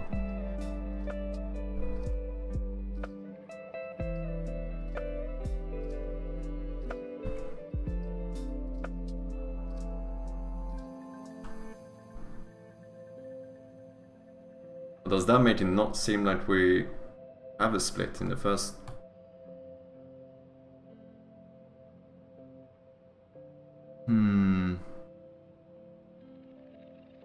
Let's see how it looks with a background. Okay, I think, let's just try this one and see how it looks. Coffee bean 28. Scale for this 200%. Boom. Export 56. Replace. Export. Scale 200%. Export as 112. Replace. Export. Bro gets 100 views and everyone is VIP. If not this, what about colored line straight through since the last one didn't go end to end? Yeah, that should be a way to do it as well. I think I didn't do it end to end because of the reference I was using. I mean, these go end to end. These don't. Because I started doing it from the actual photo. I assume this one kind of is end-to-end though. Not really. But yeah, that could be as well. But I think the best way to do this is to just try and see how it actually looks in real life. I think the drop shadow might have been too much. Maybe we shouldn't use a drop shadow. Because I feel like now it almost looks like it's black. I actually think the drop shadow, I accidentally did it with more opacity in the middle. I do think the colors are better, like the lightning. Because now it kinda pops a bit more in chat if you compare it to what we had before.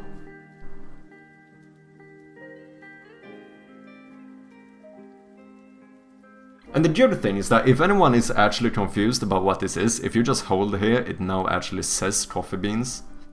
So that's nice. Club Penguin is end-to-end and Club Penguin is the pinnacle of graphical standards.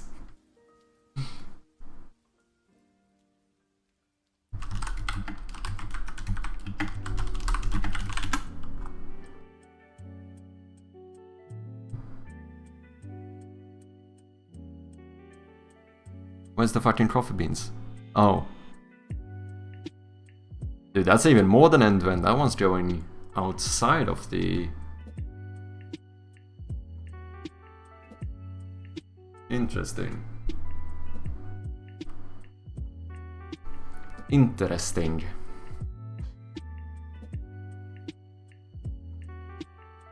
I have 30.7 thousand coffee beans? Fucking hell, that's not bad, man. That's not bad.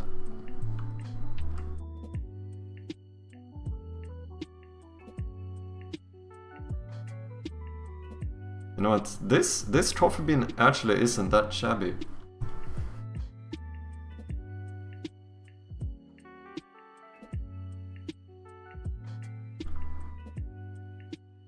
Should we try it?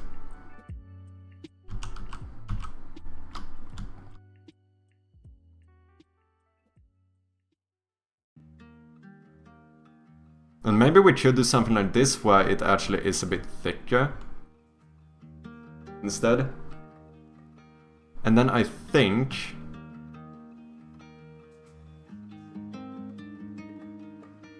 we might steal the lightning from there as well.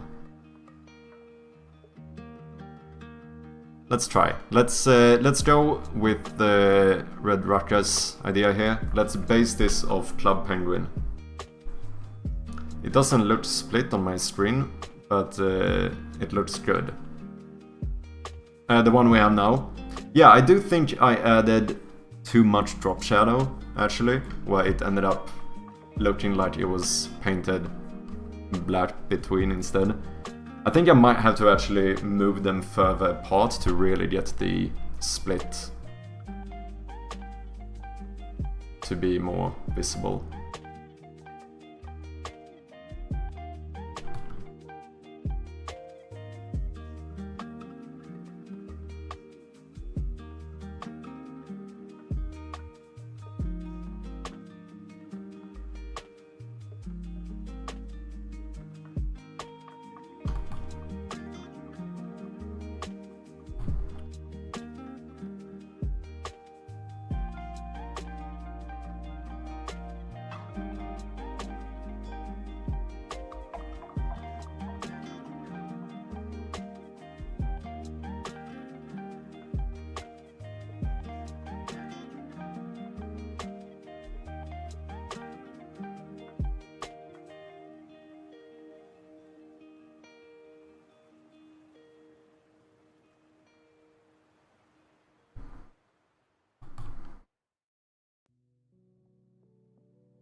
Dark middle line seems best, like this.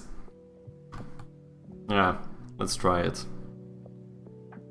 Grab a real coffee bean, take a picture, and put the pixelized filter on it. I mean, it probably would work, to be honest.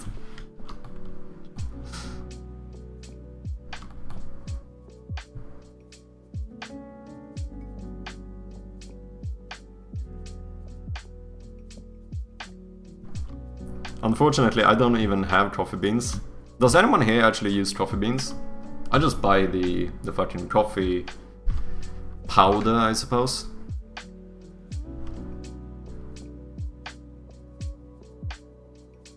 I think this, maybe this last shadow here, we should actually have a little bit darker.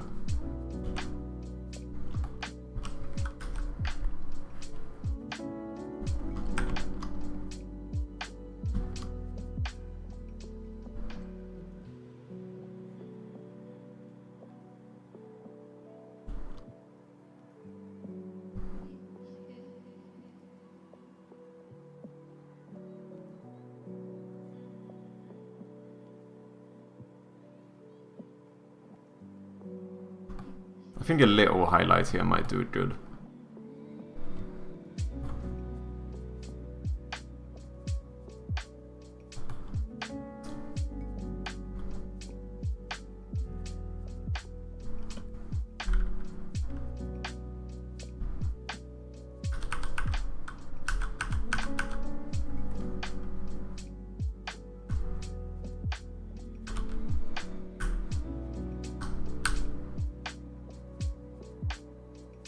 Yeah, I think this is an improvement.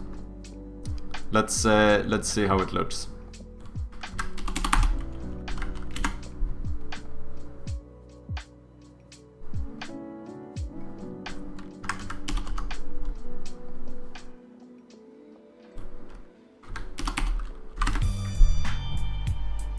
Holy shit!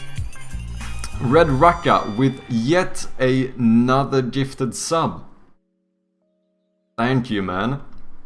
Gifted another sub to Joao. Well, shit, you're gonna end up on the fucking gift sub leaderboard, man. Thank you, dude. I do appreciate it. Who needs trophy when you got ADHD meds? I don't have them. Maybe I do need them. We're not entirely certain about that yet. Could be. It's not entirely impossible. Shit. How much have we scaled it? This is the 56 version. And I did save the 56 version, I am pretty sure. So what, we need one more scaling. Export 112. I think that should be all of them.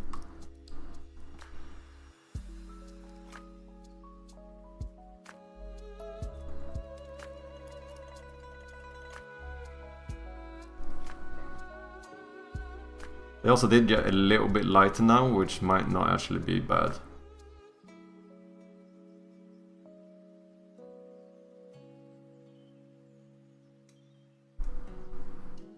No more ads, indeed. Indeed. So, no more ads. You also get all the sub emotes as well as that subscriber badge.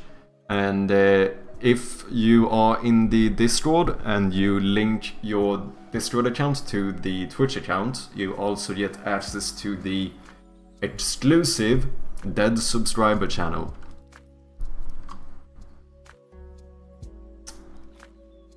I think I might... Yeah, I think I might settle for this one, actually. I think this looks decent enough. It doesn't have the turd feeling anymore. Kinda looks like a hot dog. Fuck! I can see it, actually. Now when you say it, I do see it. I do see it. There is a little bit of like a hot dog bun kind of thing going on there. But I do think we're gonna leave it for now. I'm gonna call this good enough for now.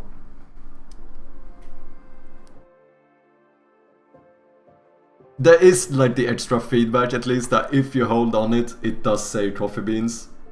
So I think we're gonna settle for this one. I don't wanna spend too much of the stream working on this. Sorry, no worries, man. It's the thing, whenever stuff also gets down to this size because it's so fucking small, it is difficult like getting it to look completely right. Okay, let's settle for that. We do have some coffee beans. The confusion will get people curious. Yeah, I suppose that's a good way of looking at it, actually. I do suppose that's a good way of looking at it. Oh, there was one more thing I kinda did want to do, actually. It's gonna be really quick. Before we start working on the game. One of the alerts I did not fully, like, let's see here. Because I did get some of the, like, reward sounds of Pizza Bay. For anyone who doesn't know, pretty good place to find like copyright free stuff that you might want to use in like videos or whatever it might be. Both images, music, photos, whatever. Where the fuck is my... Here, downloads. Then we go lurking sound effects. This one I didn't really like. It's a little bit long. So I think we're just gonna cut this real quick. Exactly, which means more engagement. Yeah, no. I do think it's actually a kinda good perspective on it. Hot cat. Oh, holy shit. I have to tell you guys this story. Preparation sharper with the classic engagement tricks. Oh no. But guys, I have to tell you this story. This is actually mad. When I was in Portugal, I was in Nazaré, I think. A really nice little town, city, like on the west coast of Portugal. And as you might know, I speak like conversational Portuguese. I'm not like fluent or anything. Like I still make mistakes, but I can like hold conversations in Portuguese. Yeah, not only huge waves, they have about the biggest waves in the world. You get like, what is it, like above 30-meter tall waves. It's fucking mad. There's something with like the formation of the ground below the sea is like pushing the waves up so they become like insanely big. But when I was there, I was walking along some pavement and I remember just stopping and I saw this restaurant and there were some people outside, and then I started looking. They had some big menu on the outside, and I started looking, and all I saw was cachorro, which I only knew that word as dog, and I was like, this is so confusing. There's no way they're eating dogs down in Portugal. So I ended up having to I started asking one of the guys outside, being like, hey. And so I started speaking to him in Portuguese, and I was like, what does this mean? Like, I am a bit confused. What do they mean? Cachorro? Like, they don't serve fucking dogs here. And then, obviously, it was fucking hot dogs. Like, they just used, like, a similar expression to English, which I, for some reason, had tunnel vision and didn't think about. And, dude, I felt so fucking embarrassed when I walked away from that. This fucking guy is like, who is this fucking half Portuguese tourist coming here thinking we're eating actual dogs and it's fucking hot dogs. I didn't know that you guys used a similar word for it. You can see it on Google Maps, the whole... Oh shit, actually. That's kinda insane. Yeah, that was... it was a little bit awkward, not gonna lie. So this is the lurking sound effect. I'm lurking over here. Can't you see I'm lurking? Which I thought was pretty funny, but I'm not too fond of the end. So I think we're just gonna do this. I'm lurking over here. And we are pretty much done. So yeah, that was all we were gonna do. Cachorro in Portugal kinda means puppy, at least for me. Oh yeah, no, I suppose that's true. I think cachorro is more dog in Brazil, isn't it? Because you would use cow, right? In Portugal.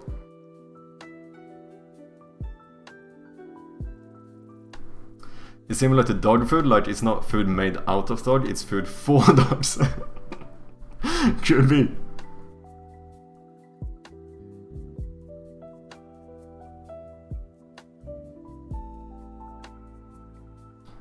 It was funny. I did feel a slight amount of cringe when I walked away from that, to be honest. Let's see, export to computer.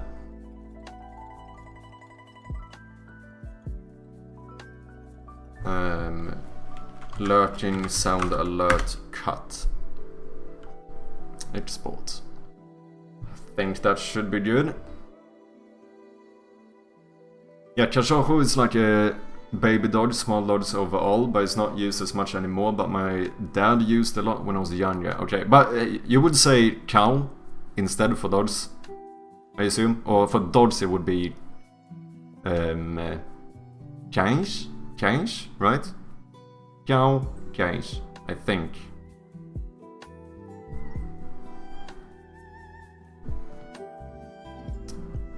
Let's see, I'm lurking over here. We need... gonna upload a new file.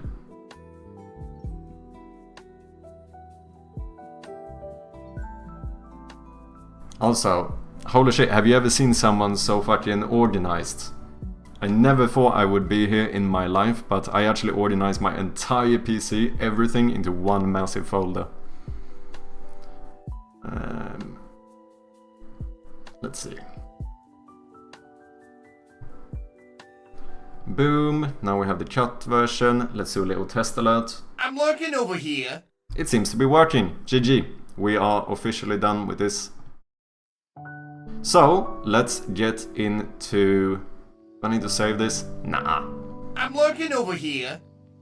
Thank you for the alert spec. Yeah, okay. But cachorro is not used anymore because you can just say cãozinho. Oh, yeah, like... Yeah, because that basically becomes small dog. That makes sense. Yeah, I do think Brazilians use cachorro. I think that's more like the default term in Brazil. Whereas, yeah, you guys go cão and cãozinho.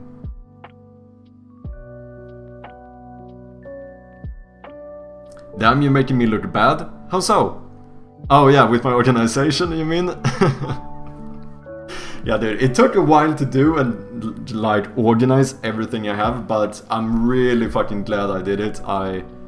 It's so nice now when I'm finally at a point where I, like, know exactly where I have everything in my, like, all setup files, like, everything that has to do with content, everything game development, like Photoshop stuff, all my virtual like Linux machines and stuff, and yeah, it's really nice when you've actually taken the time to do it.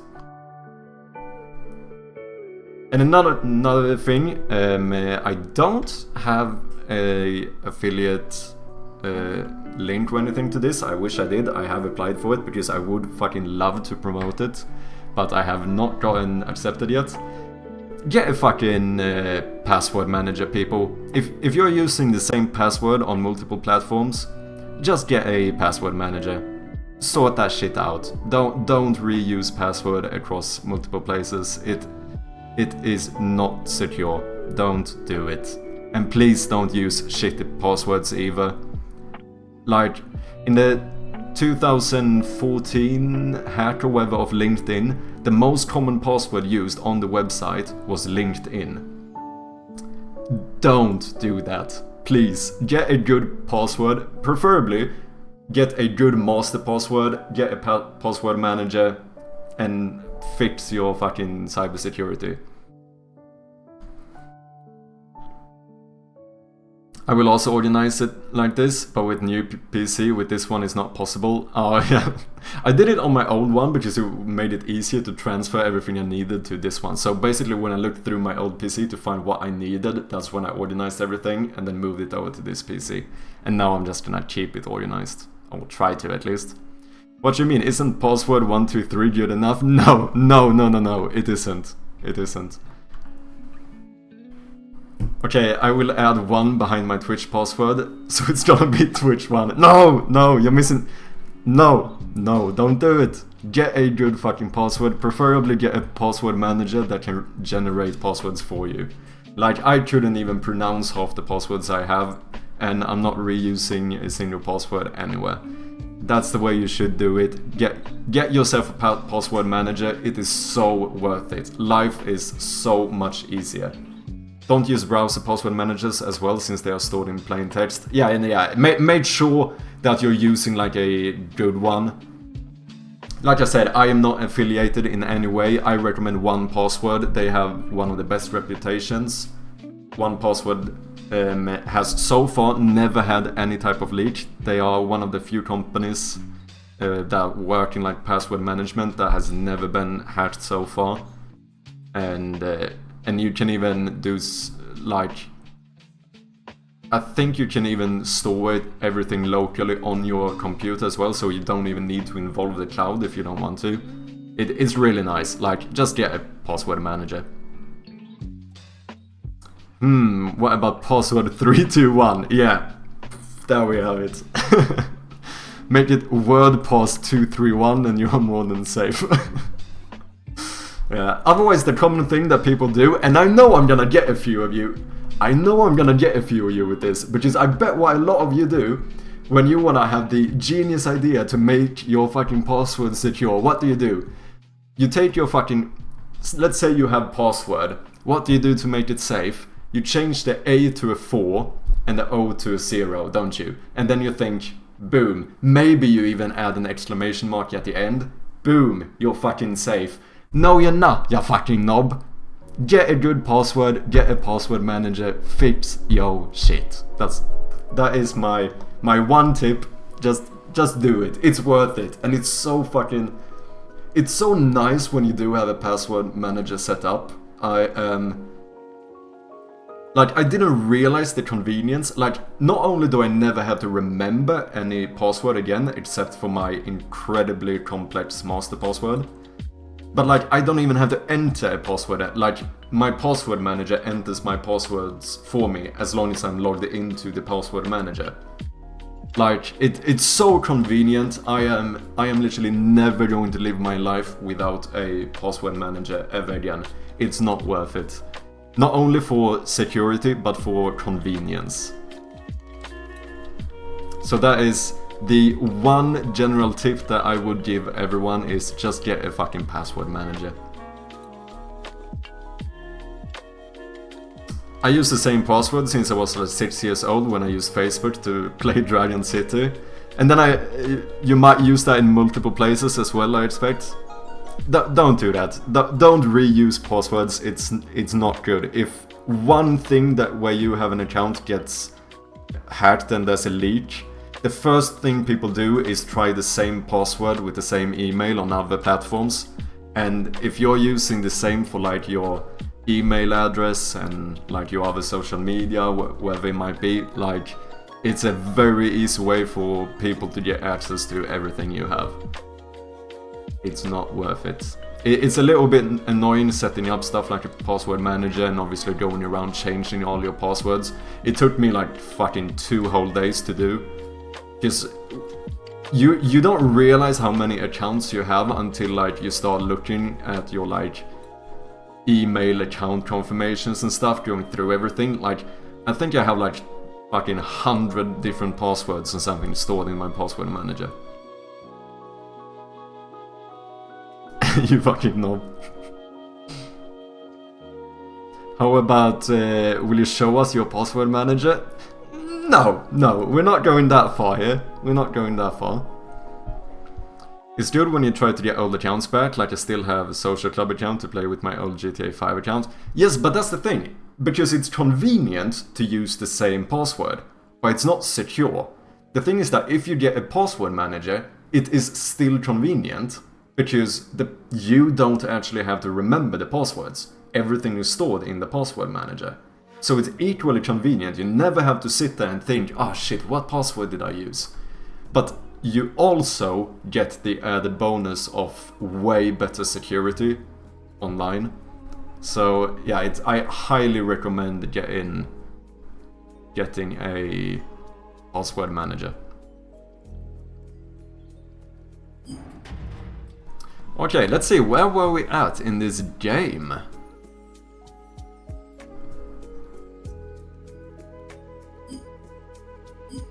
We're working on the competition mode, because the single player modes, or whatever we call them, are pretty much finished. How to act on this device without demonstration of your password manager? Oh shit, I'm in a little bit of a tricky situation here, aren't I? Shit. Either they don't trust my advice, unless I show them my password manager. But showing my password manager is not good knowledge about cybersecurity, so it contradicts the thing. Oh shit, if I was an AI, I think this would actually fry my circuits. Bro didn't want to take the next level of education, showing us his password manager. Bro don't care about us. Stop this, no. Oh, what is a password manager? Is it like a website? So I have an application for it, which I'm not going to show. I'm not going to show it. Or maybe I can. There might be one thing I can show, as long as there's no actual information. Yeah. So basically, I have a application. This is my password manager. Look, I showed you guys the fucking application. And then I have one basically incredibly complex master password, which is the only password I ever need to remember. And then inside... Holy shit, I knew I didn't leak anything, and I still got like a little bit of panic when you said it.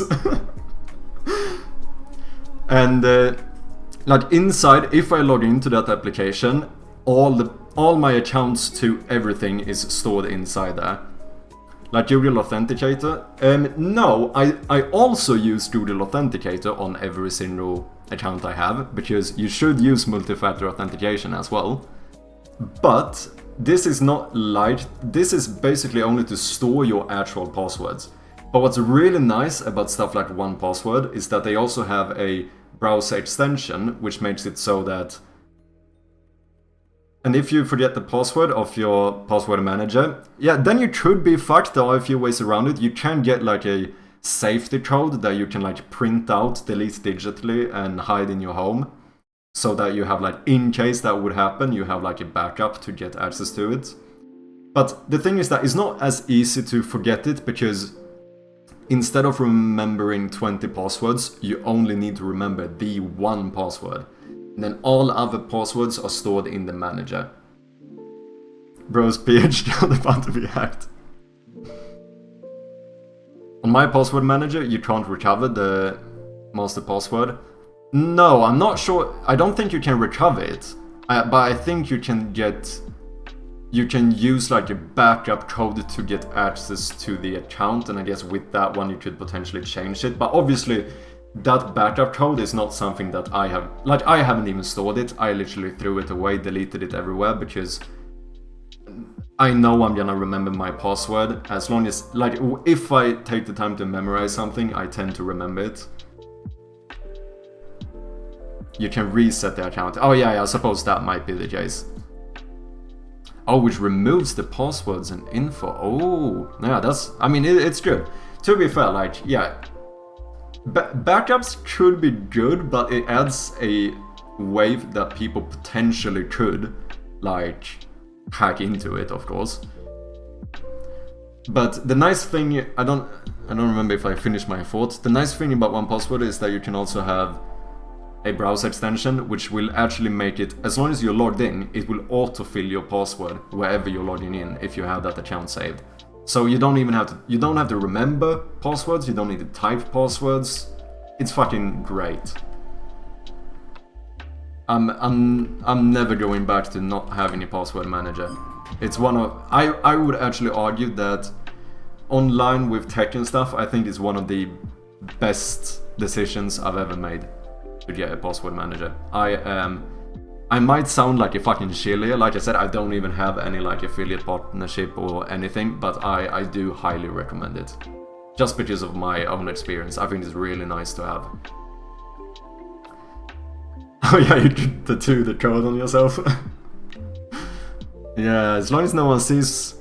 I mean, I guess it works if you know, if you never get that kind of action. I suppose it's kind of safe. Otherwise, you might be a bit fucked. Not literally, but metaphorically.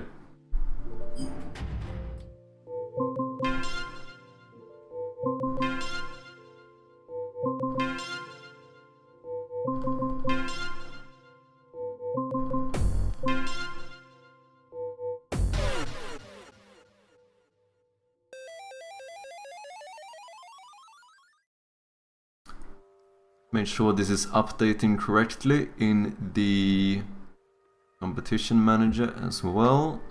We did get the score. Oh yeah, there are a few things I remember that we need to fix. After we switch game modes, we don't show whose turn it is. That's a bit annoying. That we need to fix.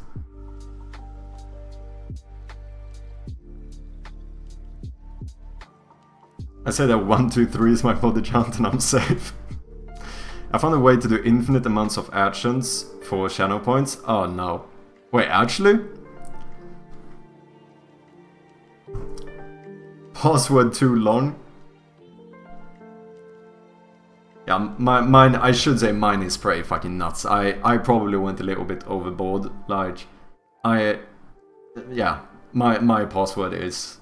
My master password is fucking... It's pretty insane, not gonna lie. Spectacular One says, yes, but I can't tell you. Ah, shit.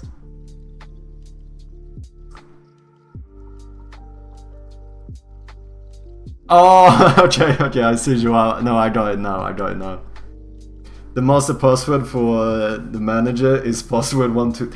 Don't fucking leak my password, man.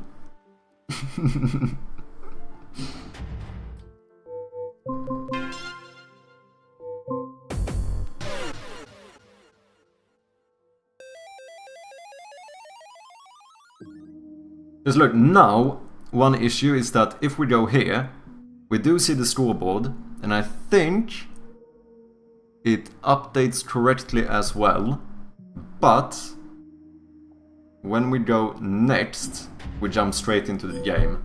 That I don't like.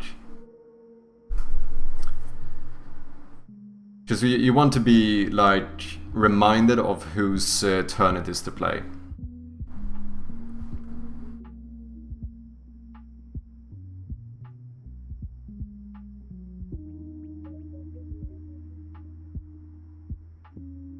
I don't know, maybe I should make text-to-speech a bit cheaper.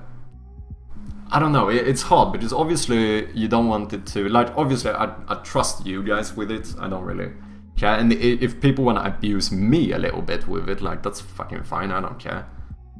But, like, obviously you can't do exactly anything you want. Like, if you're gonna start, like, spamming slurs in text-to-speech or something, then...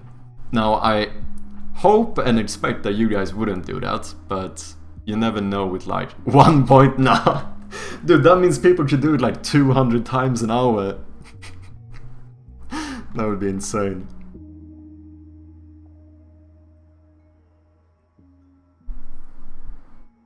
Let's see, am I actually calling the same function from both? I think that might be... the case.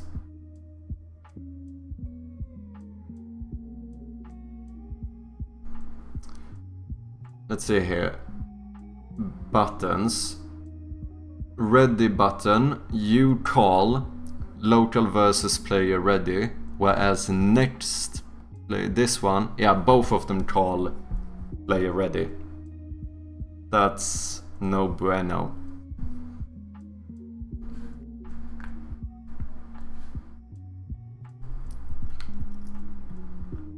Oh damn, Spec is quick with the banhammer here.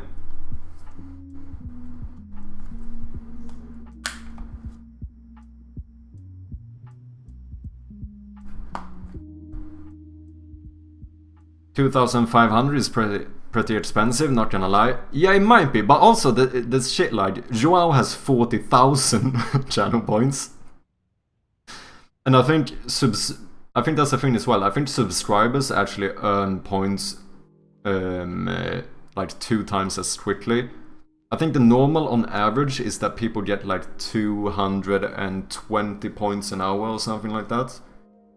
So I think subscribers get like 440. 31k, go easy on me.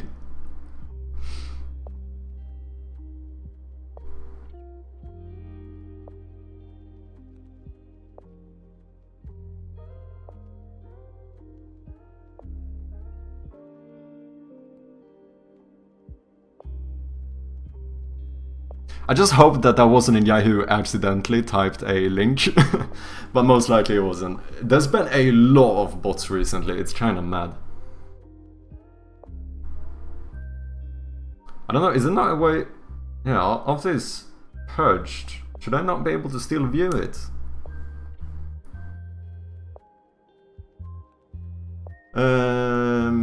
Because here we have show next player, which means on player ready, we reset the game and then we play the game mode. So I think we just make a... Oh, this is super easy. Literally all we have to do is make sure that in the scoreboard, the ready button should just call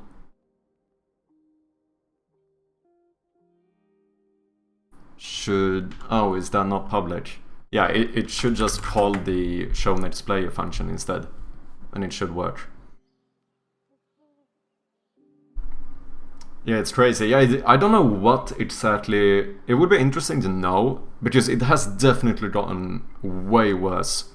Like before when I was streaming, I had maybe 1 or 2 a day, and like I said, it's almost always in the start of the stream.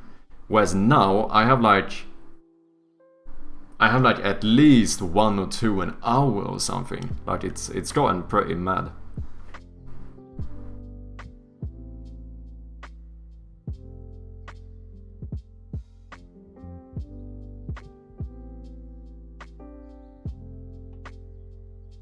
What's my function?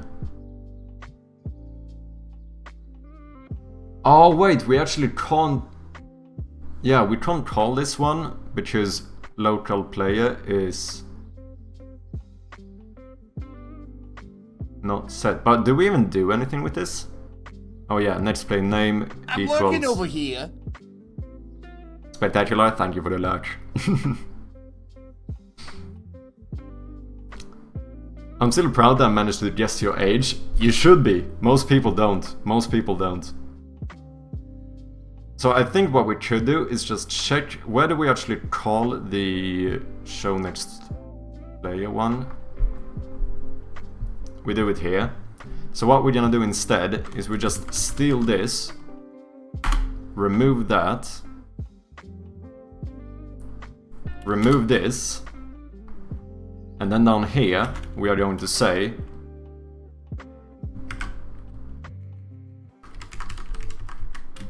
local player equals player list current player index. And now we don't actually need to give any parameters when we call this one. Ooh. Start in competition, you call 0, but that should be fine because when you start, we have already set the player index to 0 anyway, so it's gonna do the same thing. That was like an unnecessary parameter. 29, 25, it's not bad, it's not bad. I'd say it's quite good. I think I'm 26. So, you're close. The second guess was close. But yeah, people do tend to at least put a few extra years on top. Like we said last time, I don't think my beard probably helps me, but it is what it is. Okay, and now in store menu, you should call a function called show next player. Let's try and see if this works. Did I forget to change my stuff? I did. Fuck. We are supposed to be in software and game development.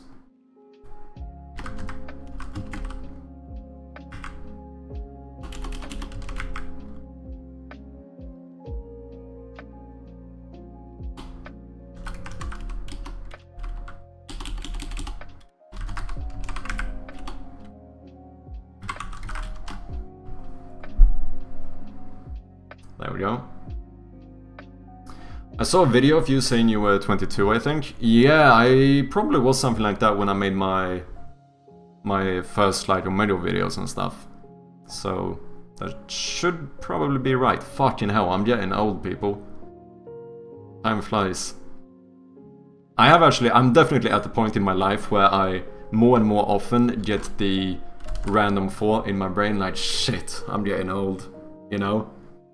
There's a lot of time where I get this like, I'll say something and realize that I sound like a boomer, and I'm like, you know, kids these days, and I'm like, oh shit, no, I'm actually old. Guess my age then? That's a bit harder, because I don't have like a visual, but I'd say, now wait, I think you might have said something before actually. I'm quite sure you're younger than me. Maybe like early 20s?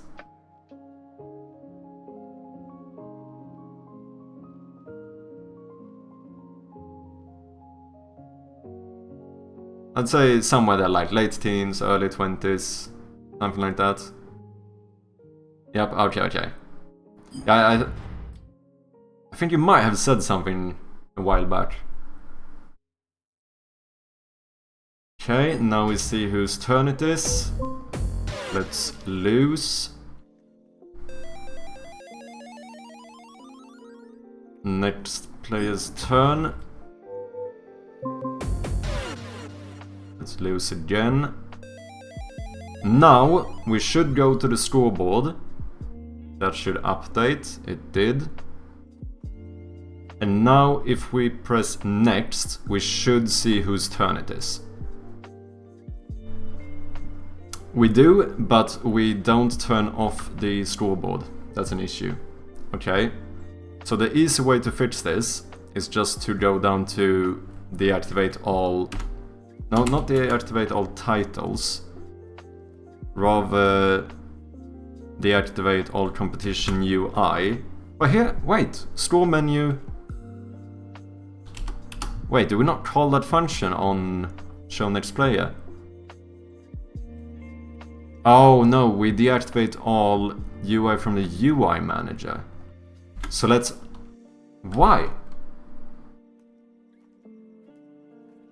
Why? Why would you need to... Oh, because we deactivate the competition, because that's the first one that shows. Okay, so what we're gonna do is that we're also going to call deactivate all competition UI. And it should be fixed.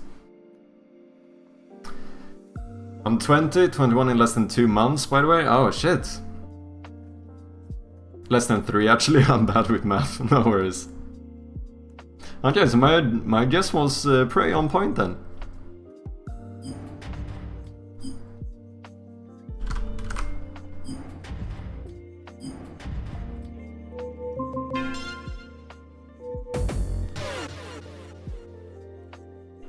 Ah shit, I need to reheat my coffee. Guys, that's a good question. Okay, let's check here. How old coffee do you guys drink? Like, when is it at the point where you're like, nah, this coffee is too old?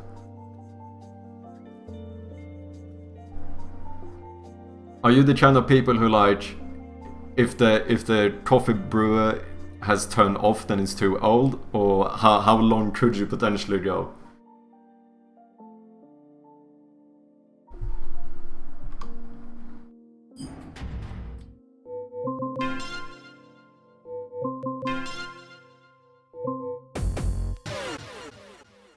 Okay, now I think this should work. We get the game over. Now we're gonna go to the scoreboard. That updates. And now if we press next, the scoreboard should turn off and we should see who the next player is. Perfect. I don't like the fact that these buttons are not at the same place though.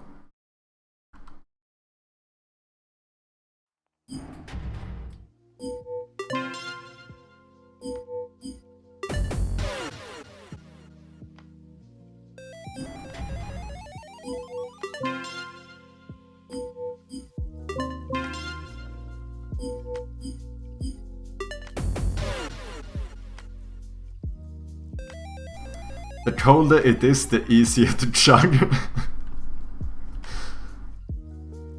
I don't know, the thing is that I really don't like cold coffee. I just reheat it in the microwave.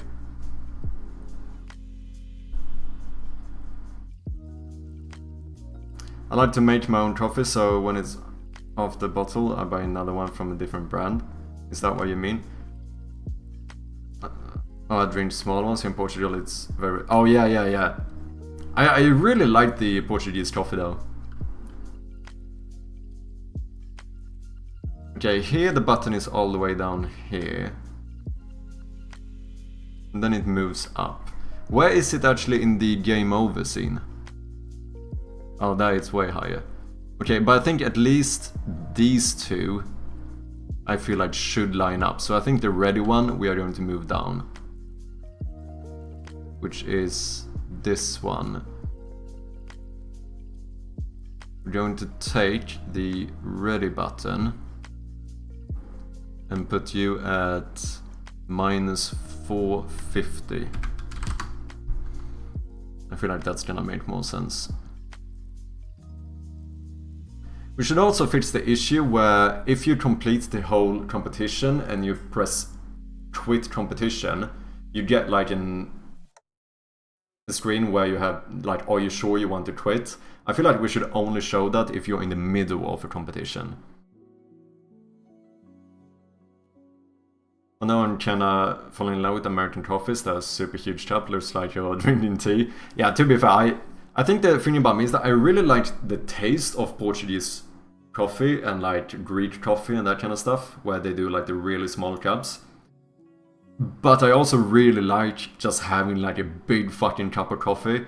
So a lot of the time I end up going for like if I'm like abroad and stuff, I usually end up going for like an Americano or something, just because then I know I get a big old fucking cup of just pure black coffee, which I like. Well, to be fair, I think Americano tends to be like a more like... Is that not like shots of espresso kinda just mixed out? So it's not really pure. Like, I enjoy pure black homebrewed coffee, you know? Nothing special, just normal ass fucking coffee.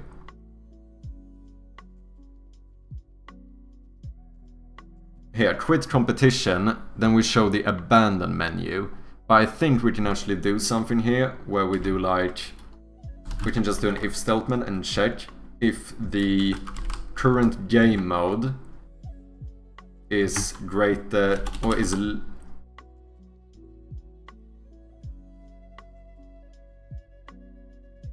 less than 3, I think. And in that case, we do this. And if it isn't, meaning that we have finished the competition, then we abandon the competition immediately. Let's try and see if it works. What's up, Subsidark? How you doing? I have some really good coffee at home. Do you drink that much coffee? Are you not one of those fucking energy drink people?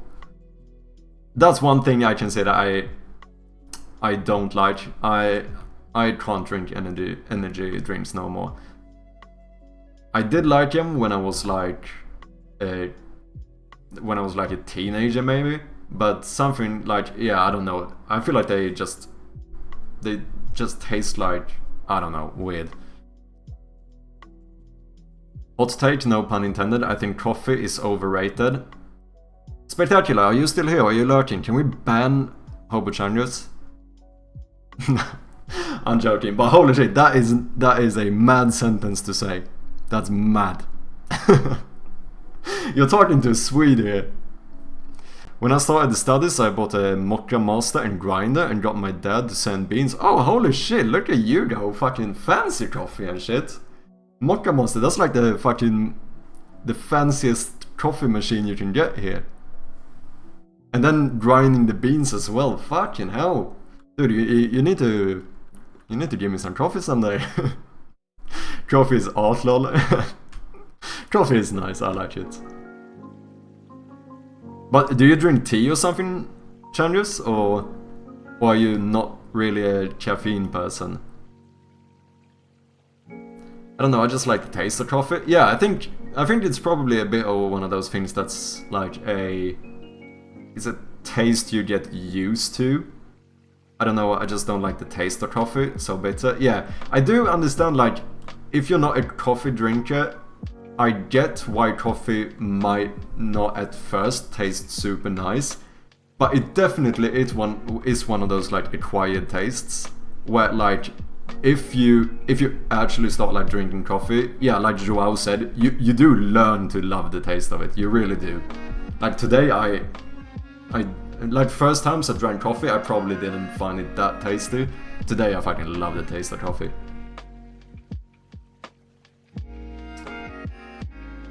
What were we doing? Oh yeah, we're checking if the thing is working. I'm not sure I calculated it correctly with the current game mode thing, we'll see. When it makes financial sense, I'd like to get one of those fancy espresso machines and grinders.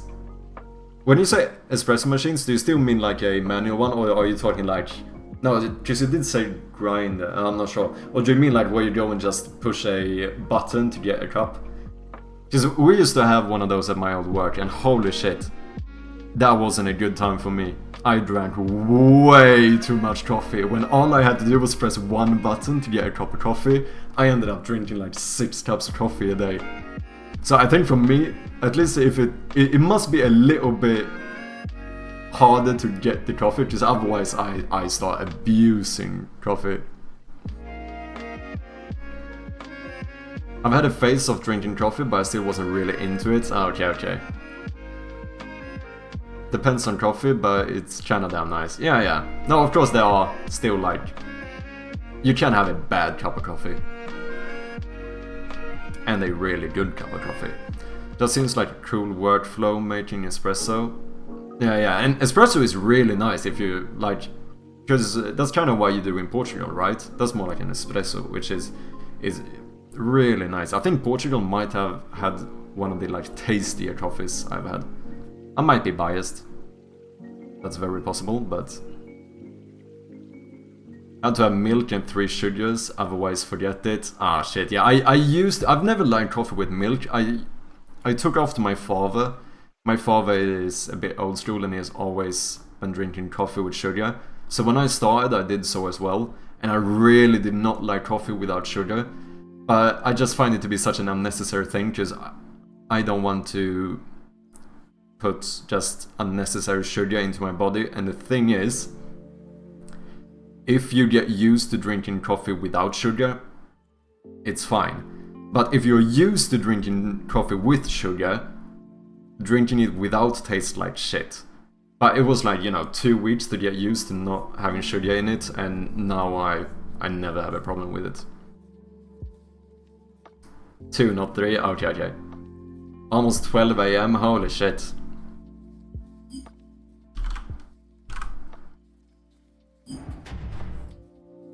Whoops. What have we done? Oh yeah, competition UI needs to be on, you need to be off. There we go. I also don't get the caffeine buzz either, so it feels pointless to drink. But that's the funny thing. I don't feel like I do either, but I think my tolerance might just be a bit fucked, where I'm one of those people who like... Coffee doesn't make me more energized, coffee makes me normal, if you know what I mean. I'm pretty sure that might be the case.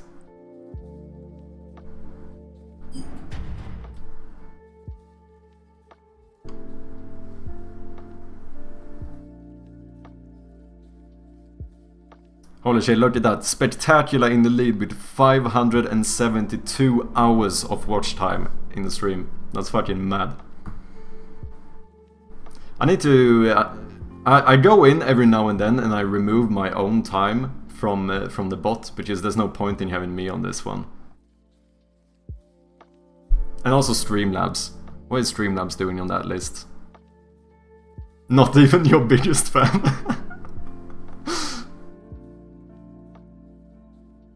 Only caffeine I have lately is tea and chocolate. Ah, I see. I don't... Oh no, that's why I should have said. I was asked before about a like unpopular opinion of mine. Here's the thing. If we are gonna talk about overrated stuff, don't fucking bring coffee into this. Chocolate is the most fucking overrated piece of shit ever. Like, it's not bad, but it's not really that good. It just isn't. Like, I am 100% serious. I don't think chocolate is that nice. I can eat it. It can be nice, but it's not that. People make chocolate into way too big of a deal. That's my fucking unpopular take. Chocolate, talk about fucking overrated shit. I don't care for it either. Thank you, Raka. Finally, it's so rarely I meet someone on my side. I feel like everyone has fallen for fucking the propaganda of big chocolate, and like I just don't get it. But that is worse than tomatoes. Should have brought that up. Yeah, I should have. I didn't think about it back then. Yeah, I think that's probably one of my more like unpopular takes, because a lot of people really don't like when I say it, but I do believe it. Like, I can eat chocolate, I can like chocolate, but if I do, it's like, if I take one piece, I can be like, oh yeah, this was okay, but then I feel like saturated from chocolate, and I don't want more, you know? And I don't know, I've just never been a huge fan of chocolate. Unbased. I hate ketchup. I think ketchup is fine.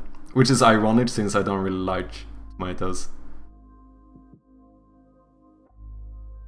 When I've said I don't like tomatoes, it's chill, but chocolate no one can believe. Yeah, I have people telling me that that it feels like people don't accept that I don't like chocolate. And it's like I said, it's not that I hate the taste of chocolate, like I can eat it, but it's not like, wow, chocolate, you know, it's not one of those things. Yeah, and also, speaking of the top hour list, if anyone wants to see your own like follower age and your time spent in the stream, you can do !viewer stats if you weren't on that list, and you will get some stats about yourself.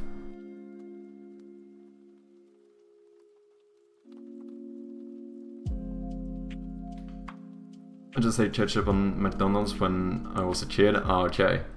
I understand tomatoes, they are spawn of the devil. And that's exactly it. A box of chocolates as a gift isn't hype. No, it would take me like a year to finish a box of chocolates. If you have one of those big ones where there's like 50 different types of pieces of chocolate, like first of all, half of those I wouldn't even eat because they put some weird ass fucking like rum chocolate and fucking... And another thing that's weird, I really like coffee. Coffee taste in chocolate is fucking shit though. That is actually bad. And mint chocolate, holy shit, it's so disgusting. Another unpopular take. Why do people like mint? Mint is not supposed to be eaten. The only times I like mint is if it's not supposed to be swallowed. We are talking toothpaste and chewing gums. That is the only time where mint taste is acceptable. Otherwise, I don't want mint. It just ain't good. It doesn't taste like something you're supposed to eat. Is that not the reason we put mint in fucking chewing gums and toothpaste, so that people can understand that you're not supposed to swallow this shit?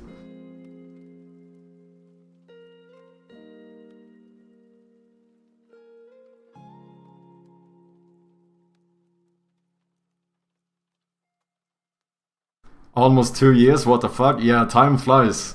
Time flies, Joao. Closing in on... yeah, you've almost followed the stream for 2 years. Okay, every time you get chocolate, you send it to me. I actually could. Yeah. Mint is good in savory dishes, but sweet dishes is odd. Yeah, I think it's such a weird mix. Chocolate and mint, that's one I will never understand. But, yeah. No, I like mint in toothpaste and in chewing gums. That's the times where I like mint. Oh yeah, let's make sure now, as well, if we press quit competition, here, we should get the pop-up. No, we don't want to quit. It's only the last time we shouldn't get that pop-up. Popcorn is nice. I'm the kind of... I like eating the unpopped popcorn afterwards. I like to sit there and just fucking chew on the unpopped popcorn. Probably not great for my teeth, but... yeah. Mint ice cream is also good. Nah, fuck that. Whoops. We have an error. Player name CS20 has not been set. So that is in the store menu.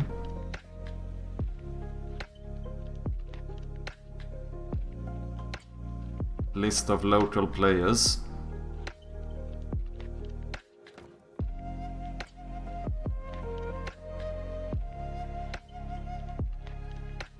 Why does that happen? I guess it has something to do with the fact that we removed the reference.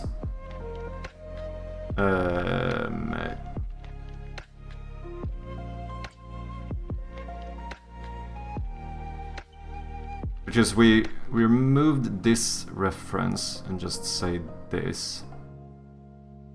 Find next player, you just call that one. And it's when we showed... But no, this is when we show the scoreboard, so it's when we change game mode. Show current points.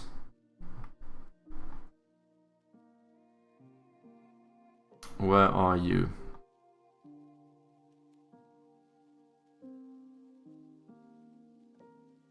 Huh?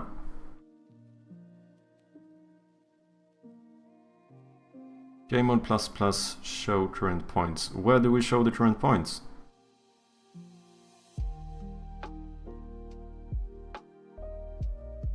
How do I like find? Is there not a thingy to like go to implementation? Here, show current points. Oh, wait. Oh, yeah. Okay. I hate cinema, but I always go there just to buy popcorns. Okay. Mocha coffee tastes better. I'm not even sure I've had it.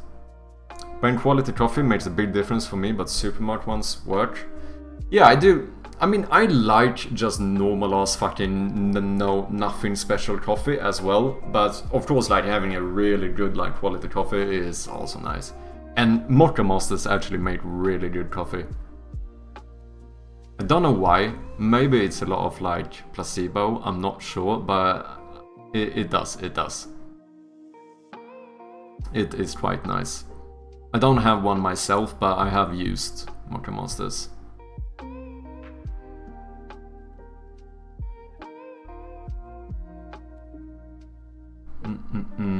So what happened here? We show the scoreboard. If current game mode is 1, which it was, because this was the first play, then we call the score script to initialize the scoreboard with the score list. And here we haven't changed anything. Why does that not work?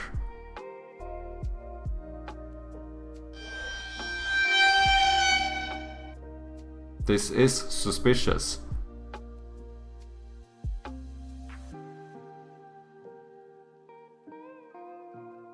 Score menu 21. Yeah, so when it's supposed to update player. Oh, but then it actually calls the player name. So let's have a look at this one. I love that sound.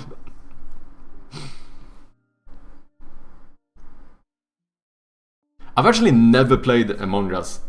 It seems like it actually could be quite fun, but I don't know if Among Us kinda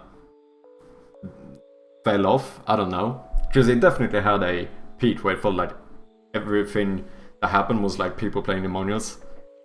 Neither have I actually. We should get like a team together at some point and just try Among Us. When you get 9 other people, you know, it's good. Yeah, I could really...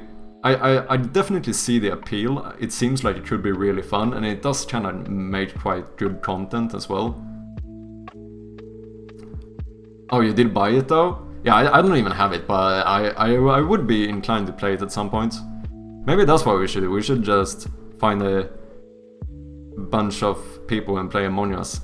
That could be fun.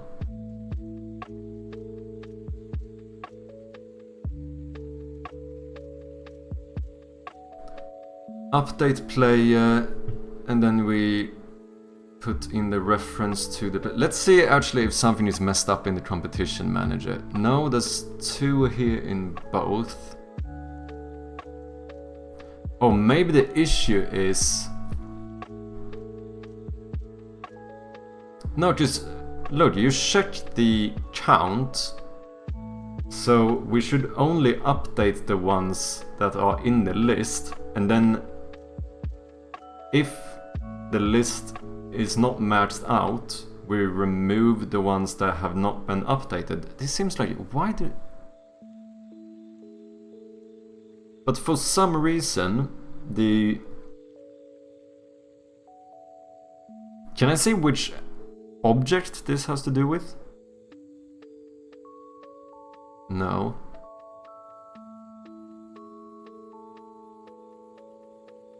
Because now none of these had the time to be updated.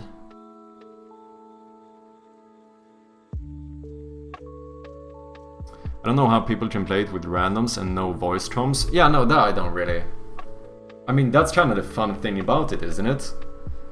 I mean, I could potentially see that you could play it with randoms, but without voice communication, I feel like it kind of loses the charm. Because that's kind of what makes it fun, isn't it? The fact that you have to actually talk to people and try to figure this shit out, or to try and lie your way about if you are the imposter. You'll have to let me know. Yeah, for sure. We'll see if we can get a... I don't know, how many people do you... Let's say, Rucker, you said if you get 9 other people, it's good. Would you say that's like the minimum? Like, you need to be like 9 people for it to be good? I don't know how many... I don't know how many you need, if they even... 10 people for a lobby minimum. Oh. Okay, so you actually need to be 10 people. I've tried lower, it doesn't work. Okay. Yeah, we should definitely see at some point if we can get enough people together. I think that it could be quite fun. Like, I've seen a bit of like Among Us content, and it does seem like it could be fun. Okay, I don't understand why this isn't working.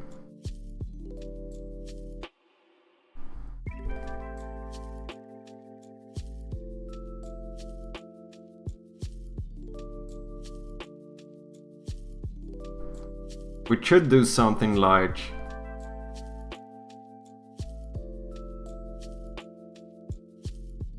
Just wait, what exactly was the... It's line 20 of player name. Oh shit. Yeah, no wait. Player equals new player.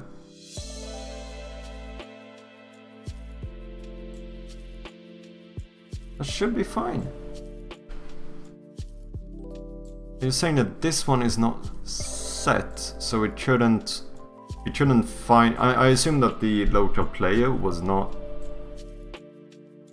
But from the store menu, update player, and then we have a... From the list with the index I, so that should be a reference to this one.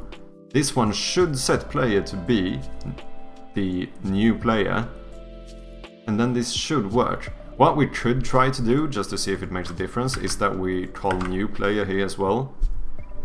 And then we just make sure that, because this one I think we only need for a reference, so let's try this. Collab to make it happen? Yeah, basically, we just need to get 10 people. So you can join us as well, Saxidak. Then, in case if everyone would be on it, at least we have 4 people, so we're almost halfway there. That's my problem. I've always wanted to try it, but never had a groups of people to play with. Yeah, kind of same here. I don't know any people really that played Among Us. I've only seen it like on YouTube and stuff.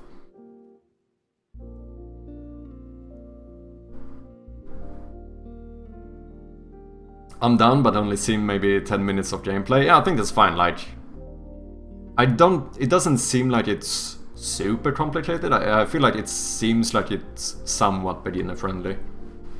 Is my impression. I haven't seen a ton of content either, but seeing the sus everywhere. Yeah, like the memes was fucking big.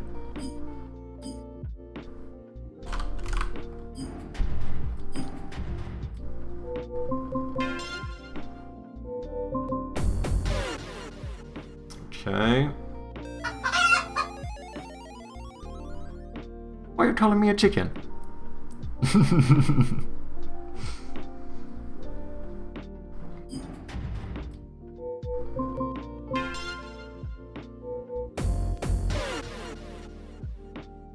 But yeah, maybe that's the Oh, it still happens!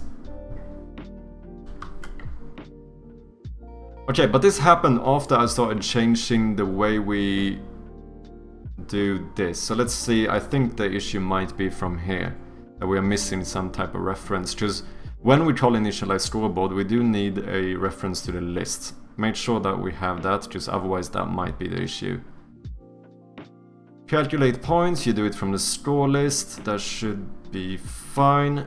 Show current points, scoreboard, score script, initialize scoreboard, score list.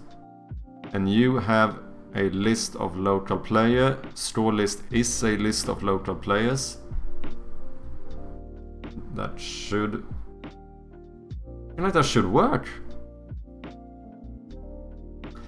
I spent 500 hot dog buns. Ah, no! Hot dogs, I see it. Ah, shit! Oh, bloody hell. Yeah, like I said, I do kind of see it as well.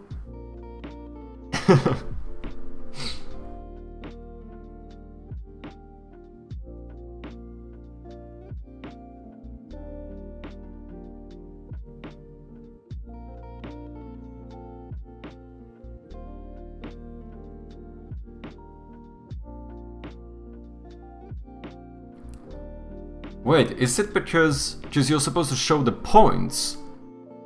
Is it because the points are null? No, the points are never null. Because if nothing is entered, they are 0, so it should just say 0. That shouldn't be an issue. What is this coming from?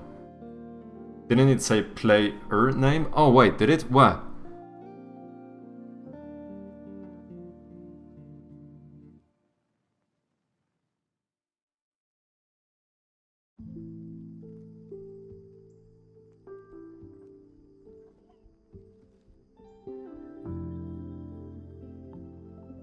This says player name, new player, local player, update player, player name.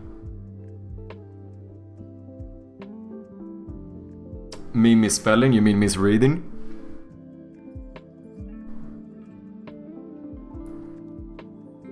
Yeah, I don't know, but I think it feels like it should be something with this shit, because this is what we changed. We made it so that...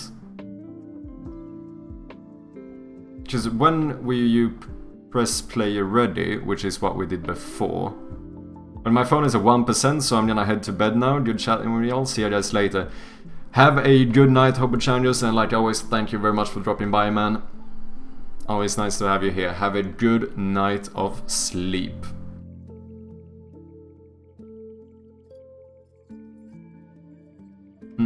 Just before, we actually called the player ready script. Let's see, what do we do in player ready that we don't do when we show the scoreboard? There must be something we are missing. Because now we immediately call show next player instead. It's because we don't find next player.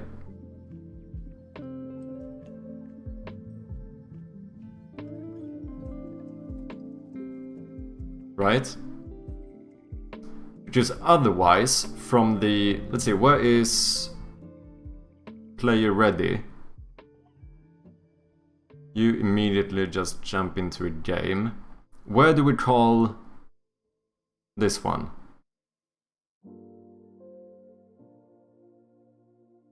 Wait, do we never find?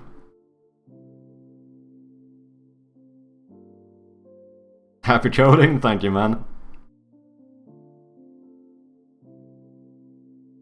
Starting comp, show next player.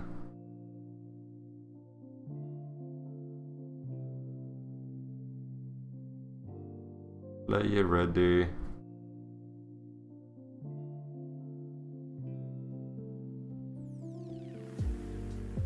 Where do we find the next player?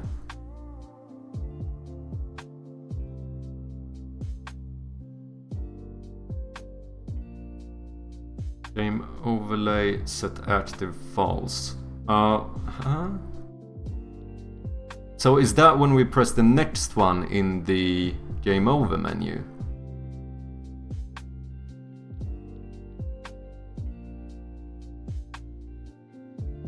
Buttons, next button. Yeah, find next player. So then, when it's game over, you press that one. We find the next player. If we are still in a game mode, then you jump immediately to showing the next player, and that works. Otherwise, we change the game mode, which sets current player back to 0 and adds 1 to current game mode, and then we show next player, and that doesn't work. No. We show current points, which works. No, that is what doesn't work, sorry.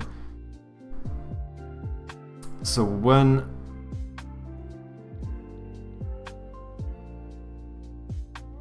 Oh, then I haven't changed this.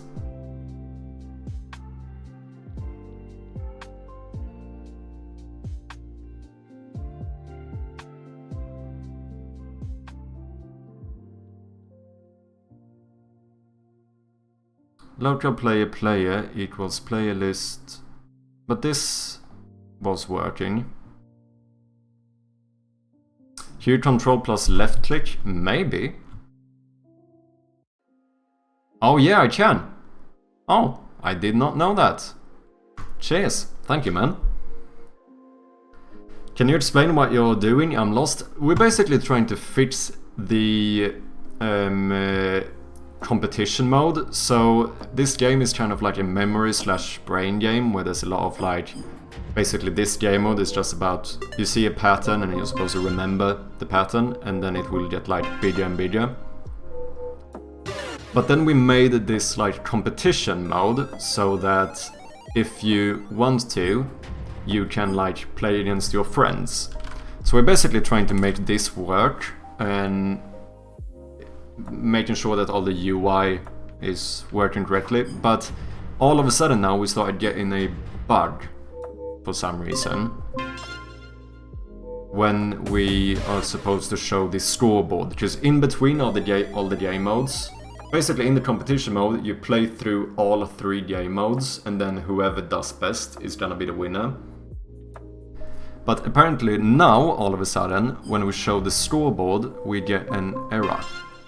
So something is not working as it should. Here in the game, everything seems fine. The game over scene works correctly. But when we press next, and it should, because now game mode 1 is finished, now it should show us the scoreboard. Boom, we get an error and the game crashes.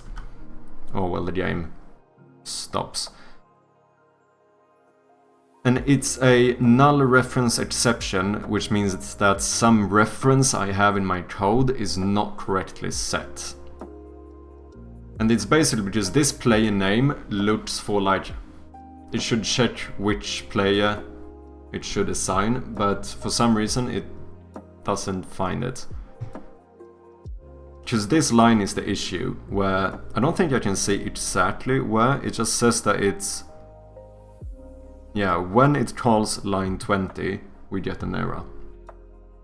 And I think it is...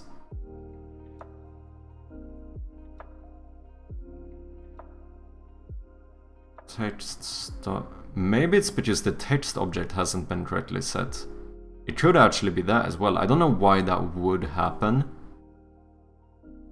But what we could do, just to test it, is to make the text component public, remove this, and then we made sure to set it manually instead. We could try and see if it makes a difference. So now,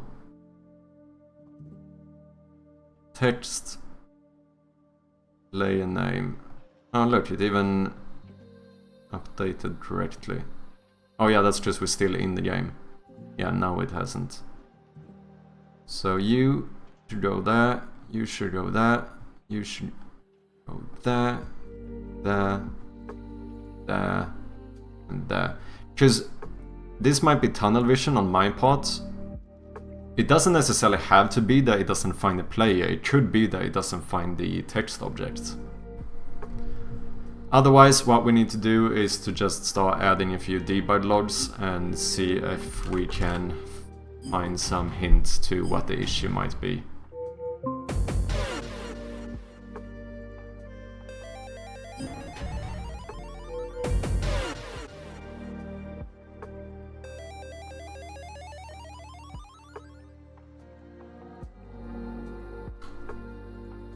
It did work now. Now the scoreboard did work. Okay, so I think the issue might have been... Yeah, it must have been that it didn't find the text object for some reason. I guess that is called in the start function, which calls when this object is like activated. Maybe it was something where the code tried to update the text before the text had actually been referenced in itself or whatever. That could be the issue. So now we're just gonna test the quit button and make sure, because we always want this little box here that checks, like if you're in the middle of a game, it checks whether or not you're sure you want to quit the competition. But I don't want that box to pop up if the game is completed, because in that case it's obvious that you want to quit the competition. So it's only if you're doing it like in the middle of the game.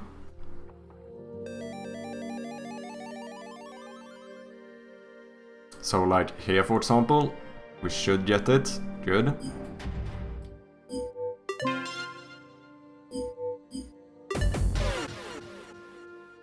And then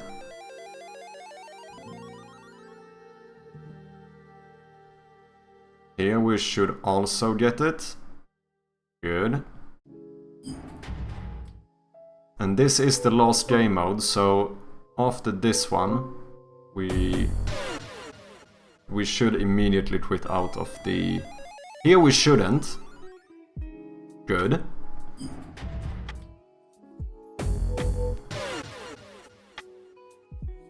But after this one we should. So now, if we press quit competition, we should immediately quit. It works. My math was correct. Sweet. Then we just need to make sure that the scoreboard is working correctly, because I do think we still... It did seem correct now all the time, but I think it might be wrong, because I don't think we ever implemented the thing where we re-initialize the scoreboard depending on who actually won. I think it still shows who won the last game mode you played, rather than showing them in the order of who has the most points. There's also one other thing. I'm not sure I've set up the... Like here, for example, when you press Find Next Player, this is actually being called from a button. So we should call the audio manager.instance.play. We should play a select sound when you do that. I don't know, maybe if I misspelled instance here. Yeah, it should be lowercase. Because we have mixed that up a little bit in this game. It's okay, I'm not gonna take the time to fix it, because I'm lazy. Because all button presses should have some like audio feedback as well, like this.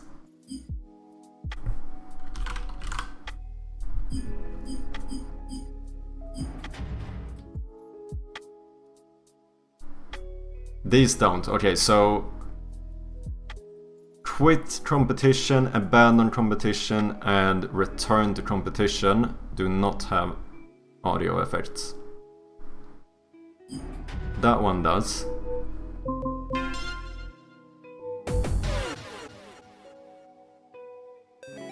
I don't know about this one. It does, okay. That one does as well. Yeah, okay, I think all the other ones actually do have audio effects. So just for the... No? Wait, that one didn't have. Oh, it was the scoreboard, which calls... That one calls show next player. But this might be an issue, because we also... Okay, so then we do this. If you press find next player, you only do the sound effect if you change game mode. Otherwise, it will automatically be called from show next player instead. Then it should be called from all of those button presses. And then we have quit competition, should have an audio effect. Return to competition and abandon abandon competition actually did have one. Okay. There, now we should have sound effects everywhere.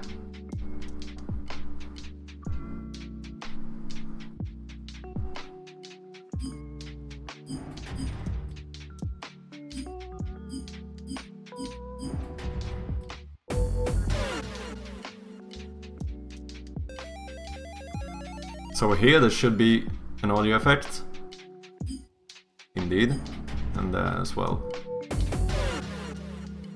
Let's just make sure it comes from the scoreboard as well. Here we should have one too. And we do. Okay. That seems like we have all the audio effects working. So I think the score menu is the next thing.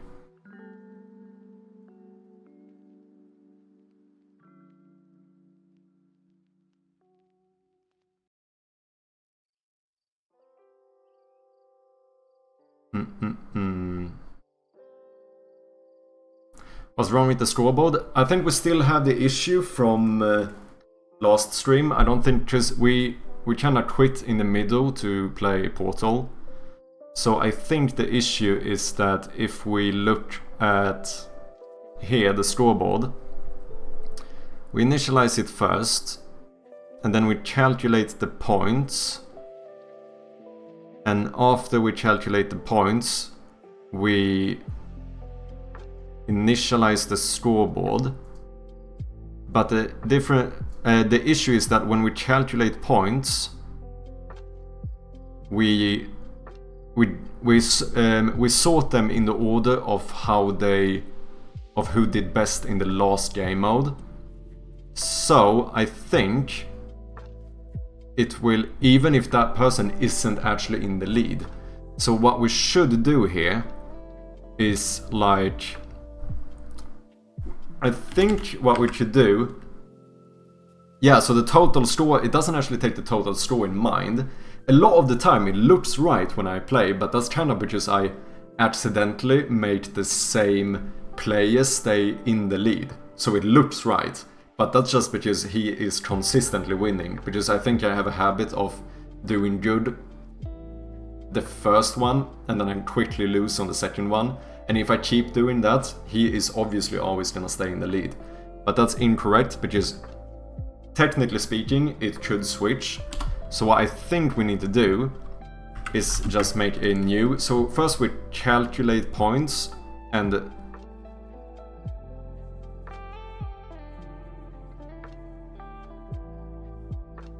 oh, this is interesting. Wait. Yeah, so then it shows the score from the former scoreboard. And then we calculate and add the new scores, but instantly change them to how they did in this. I don't think that's how I want to do it. It should only be, we should have, there should be an own function for like reorder scoreboard.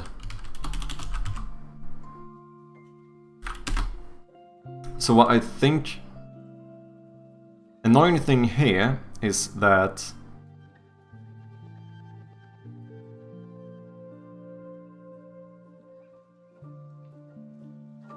this actually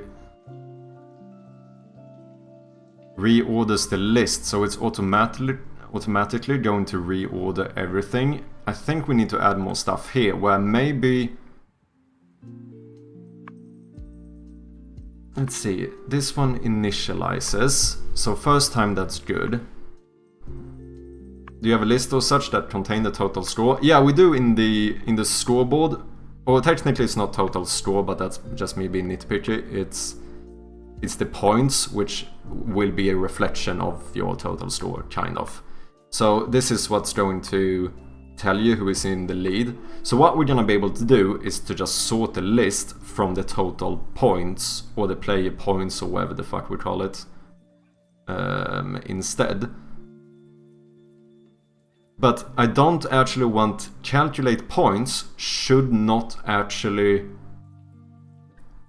change the order in the scoreboard, I feel like. We should actually keep it the same, add the points, and then reorder the scoreboard. Which is that way we're gonna be able to put, later on, put like animations and stuff on it, which is gonna look nice, give a lot of feedback. Because now we reorder it, and then we initialize the scoreboard. So here I think we need a new one to just update the scores depending on the last. So I think... What's up, Helium? How you doing? Have a separate function called display scoreboard. Yeah, I think that's something like we have our own function for like doing the reorder. We just have to make sure that we add the points correctly as well. Because otherwise it might... Because here we change the list. Oh yeah, technically we don't... We actually never reorder it from here. All we do here is change the order of the like internal list. And then we give them points in that order. So... First it just shows, initializes the scoreboard. This is gonna do it from the last game mode, which is good. Then we calculate the points, which is also good, because then we add the new ones. So now, before we like re-initialize the scoreboard, we want to update each player individually, and then re-initialize the scoreboard so that it gets sorted in the right way. Which is basically what I want, is that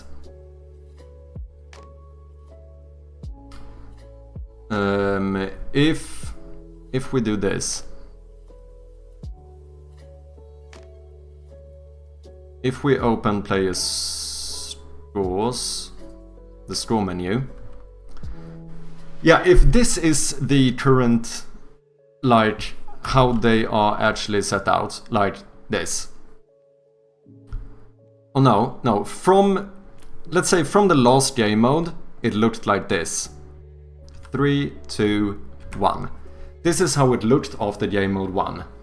The guy in the lead has 3 points, the second guy has this, blah blah blah. So now they play game mode 2, and when everyone has played game mode 2 and we come back to the scoreboard, all it's going to do is to initialize the scoreboard. No, it's only doing that if it's the first one, so it's not gonna do anything. It's actually going to show the score list the exact same it was, which is how we want it to. And then what I would like is for it to update each name individually. So if it was actually like, say it was player 2 that won this time, then you should, boom, get 3 points. And then let's say this guy was in second place, so he should, boom, get 2 points. And then this guy should, boom, get 1 point. So that this would be exactly how it looks. And then after these scores have been dealt out, now we, boom, reorder the list in the correct way, kinda. So we want to like separate when we do these different things. The only issue is that when we initialize scoreboard is always gonna work as long as the list is correctly sorted, because that will sort them. Because no, it won't actually, because they have been sorted from the last game mode. So we should actually do something like, let's not call this calculate points, because this isn't calculate points. This is, technically speaking, this is calculate score and add points. That's what this function actually does.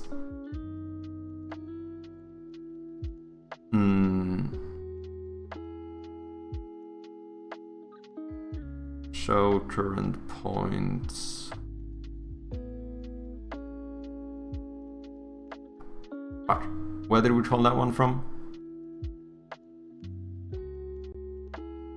Here, calculate points. You should calculate, store and add points, because that's technically all you do. So what this one should do is reorder the scoreboard according to points instead of score, because this sorts it by score.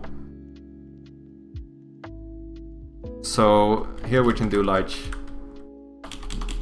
Actually, you don't even need to calculate. You just check points and reorder is what this one is going to do. So now we take the score list again and we sort it, but we sort it by, do we call it points or player points? We just call it points. So you are gonna sort the list, whoops, on points instead. Wait, what is this? Compared to, oh yeah, so then it needs to be points here too. So you will, okay, so calculate and add points. So at some point then what we're gonna do is check points and reorder, and then initialize the scoreboard. The only issue now is that we also need to display when they get the points, so I think we need a new function in the score menu. Let's see, you initialize the scoreboard. I think we should do something like this instead, where we just like this stuff, like remove extra names, we only need to do that once. There's no reason to check that again, because that has already happened. So we make a void called reorder scoreboard, and then, so we don't need to activate the names. We don't need to remove the extra names. All we do is to update the scoreboard. And then it checks the list, so we also need a parameter called list local player, which we're going to call list. Because then it won't actually initialize everything, it's only going to reorder. But then we need yet another function, which is going to be slightly more complicated, which is going to be like add new points. So it's going to add the new points, but it's not going to reorder them. We're gonna reorder them later. So then here, you are not going to initialize, you are going to reorder the scoreboard. I think that's what I called it. Yes. By the new score list, which has been reordered when we check the points. I think this is gonna work. I think this is gonna work. So calculate and add points.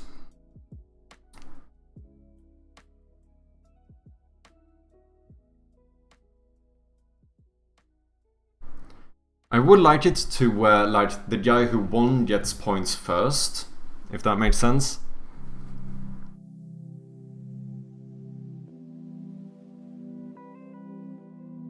Oh, but this is good! This is good! Because right now, the score list is sorted from who got the most score in the last game mode. And then it gives the points. Meaning that right now, in this function, in the scoreboard function, or scoreboard method, I'm not sure,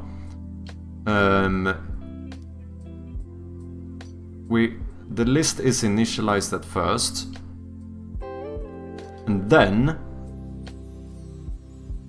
when we...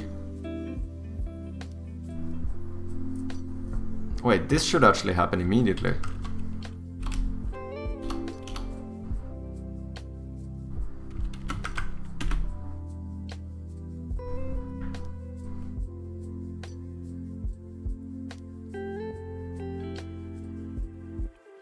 So first we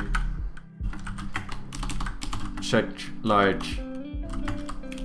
if it's the first game mode, initialize the scoreboard. And if not, otherwise show show the last order / points, so it's gonna show the exact same day it was. Then it waits for 1 second. We calculate and add the points, and this is good because this means that we have the current. So now we can just go score script dot add points, and let's actually, I think we should have a reference to the list here as well, because then we can add the points in order by who got the most points, because now the list will be correctly sorted. And then after those points have been added, we check the points of each one, reorder the list again, and then we make the scoreboard update the names correctly. So this is technically not reorder scoreboard, this is like just show the reset the names or whatever. We are going to want a little bit of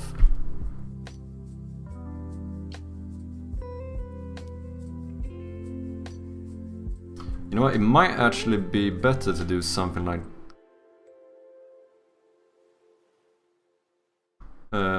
check points and reorder, and then reorder. I think we might do it from here instead, where after we add the points, the last thing we do is that we instead do it from here, and we call this function, because then we can do it, but just depending on how many players we have, it's gonna take different amounts of times to add all the score, because we're gonna do some type of for loop. And this made sure that this will always happen after all of the points have been added. And then last but not least, we're gonna reorder the scoreboard. Okay, so we no longer need to do any of this from here. But we do call the add points thing.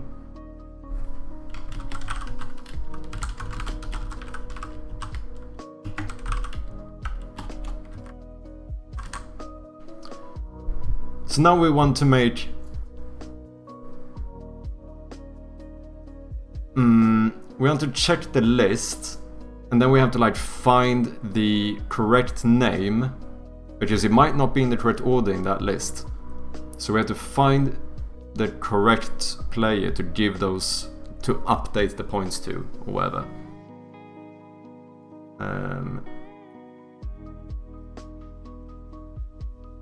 Because I don't just want to do, because here we basically do it from top to bottom. Like we do boom, boom, boom. Like if I would add a little weight here, it would do number 1, number 2, number 3. But after you play the game mode, you don't know if the guy who was in last place maybe did best, and I want him to get the points first, and then the other one. I'm not entirely sure of how we're going to do this, but it should work.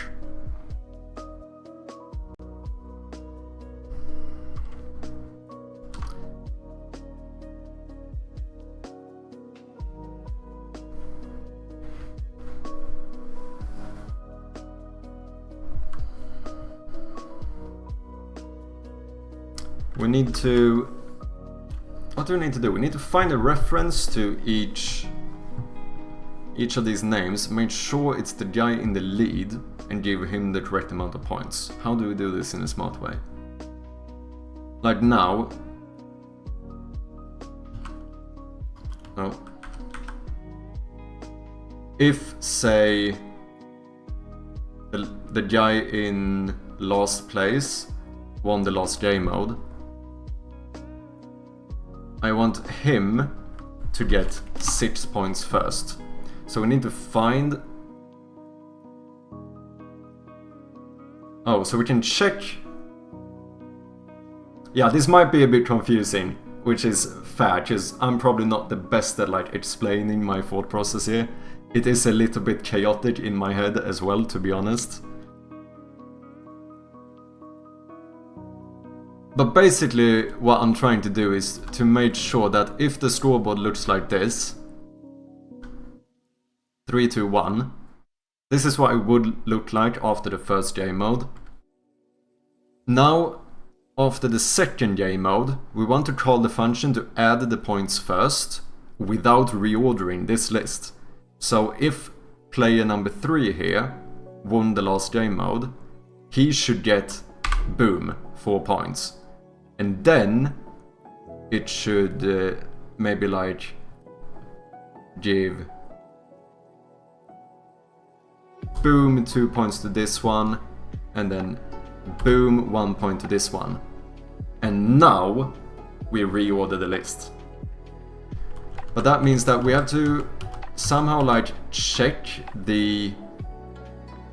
We do have the scoreboard, which is at this moment correctly sorted. So we check who is in the lead. Basically this is what we do. We start from top to bottom. We check like... Check who is first in the score list. And then we need to find which text object he currently has. Find the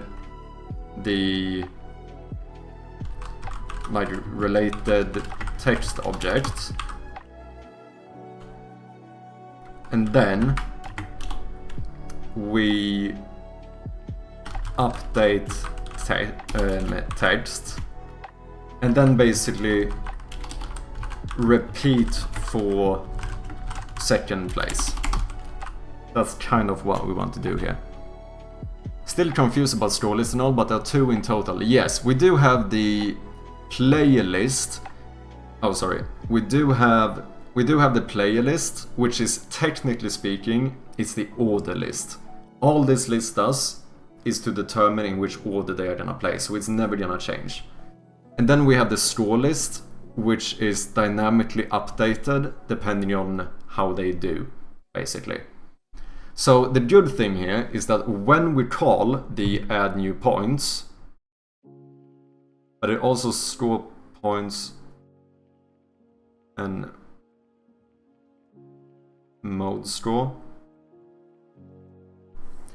I mean, basically we have, I'm not sure this is what you're referring to, but we have 2 functions here where when we show the scoreboard, first of all we just show it how it was, and then we calculate and add points. And what we do here is that we reorder this score list depending on who did best in the game mode we just played.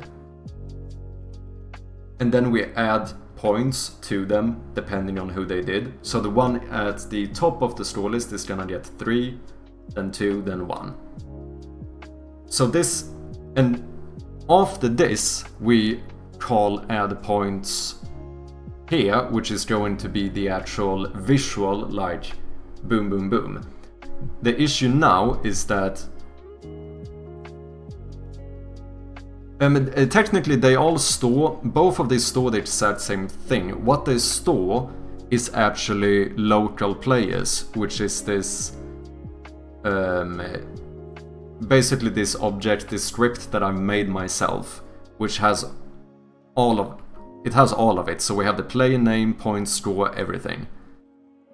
So it's less about what it actually holds and more about the order in which it holds it, if that makes sense. Because if I if I take this one, if we do this, because like the actual objects in the list are not only copies, they are exactly the same. Because if I start here, it basically copies them down to this list as well. But if you see, if I take QWE, now let's take 1, 2, 3, this guy. If I give him points here, it updates here as well. Well, if I give him store, if I give him points, it updates here as well. So they store the exact same things, it's just the order that is important, because the player list, we never touch again afterwards, because this is just holding the player order in, like, in which order they are going to play, like whether you start or whether I start. And then the score list, this one we actually reorder depending on. So basically what happens is that first time we see this scoreboard, it's going to say 0 everywhere. And then what happens is that we call a function that internally, behind the scenes, checks, like, if this guy has 100 in pattern score and this guy has 50, then it's going to reorder this in the correct way and give them points. So this guy is going to get 2 points and this guy is going to get 1 point. And now we want to call the function to add new points to the scoreboard, which is only the visual thing, like the actual boom, boom, boom, that shows how we have added the scores. And then after that, after we have added the scores visually, in case the score list and the actual total scores don't line up, we're gonna reorder this list again, depending on, let's say that this was game on 2 and this guy now actually had the most points. We reorder it again and then we switch the list on the actual physical scoreboard. So most of that should be working correctly now, besides the fact that we don't actually update the scores individually. Because now all we do is that we calculate and add points. So then this means that every local player object thingy has, now they have a value of the correct points that they have. Now we want to add those points whether or not the list is in the correct order. So even if the guy in bottom place won the last one, we're gonna give him points first, then the other guy and blah blah blah. And then we are going to call back to our competition manager, and once again we're gonna check the points and reorder the list, and then update the list with the new order. That is basically the plan. So I think this should work. After here, alright, add new points. We actually need to make this an IE numerator. Let's call it adding new points. I don't know why, this is how I tend to do it. I tend to do this in like a more default grammar where it's like add new points. And then in every IE numerator, I do adding, because it's something that happens in time, you know. I don't know why I do it that way. So this should actually be done in here. So you add points to whoever had the best score in the last round. Exactly, no matter the placement they are in. We are just gonna add them in the order in how they scored, and then we reorder the scoreboard. Because I think that is gonna be more visually appealing, if that makes sense. Because then you can also, it adds a little bit of tension when you see the scoreboard, because you see how the order you were in before, and then it's gonna slowly start adding the new points, and that builds a little bit of tension, like, oh shit, who's gonna be in the lead now? And then it, boom, switches the order. So I think it's gonna be good. And the reason we need an IE numerator is that we need to have a little bit of wait time here.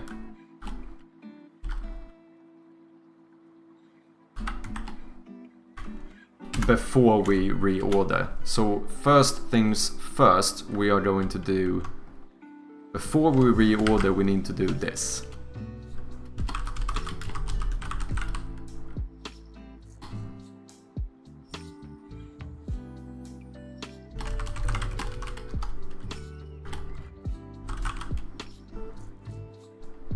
I don't need to use this parameter everywhere, it's kind of unnecessary to be honest, but it's fine. Not sure why you need to check who is first. This, I think it's might be confusing because of my naming, because this score list is not the scoreboard. This score list is this internal list that has just been reordered in order of who did best. So that's why we want to find who's first in that list and then find which place here he is in and give the points.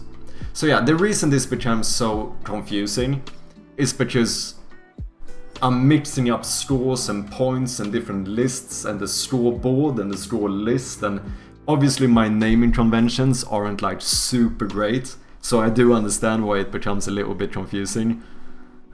It made sense. I do actually think that's something I need to try and like be a little bit more organized about, like doing basically naming shit more correctly.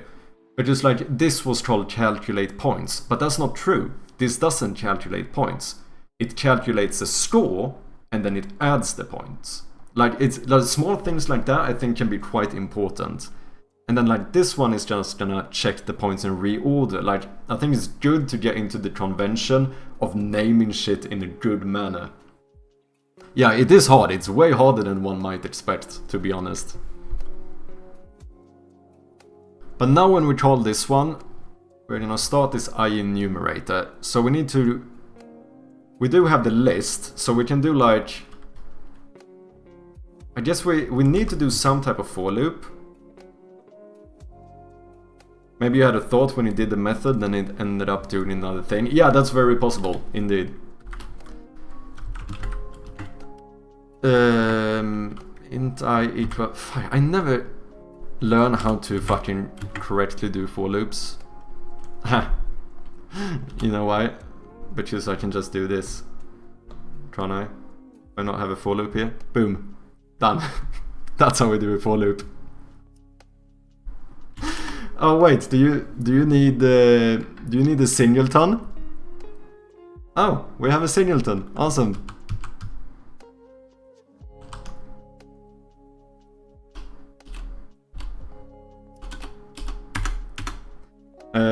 Do we need a null check? Let's make a null check. Do we need another one? Let's just do more. Let's do a little if-else statement as well. This is my cheat code for programming. To be fair, I don't really use it anyway, but it can be nice. If I'm gonna like assign a lot of game objects, I can just start off by doing this.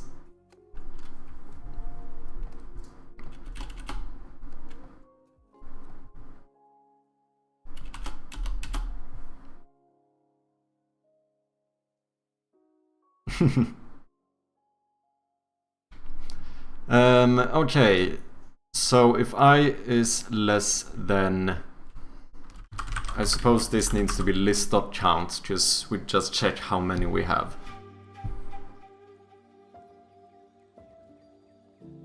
And then 0 is going to be the correct index for whoever is first, so we are going to be able to do something like list I is going to be correct. That is the guy who, on the first loop, is going to be the guy who's in the lead. But we need a way to find which player name, as in these objects, has a reference to that specific player.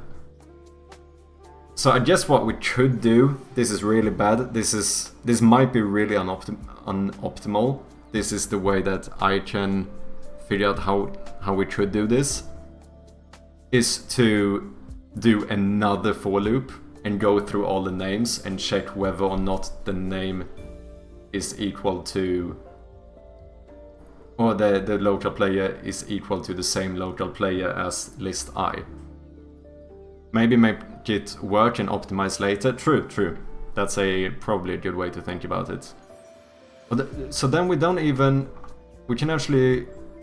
Because we have a list of all names, which are actually technically not names, it's Oh no, it is, because that's player names. So what we do is that, like, for each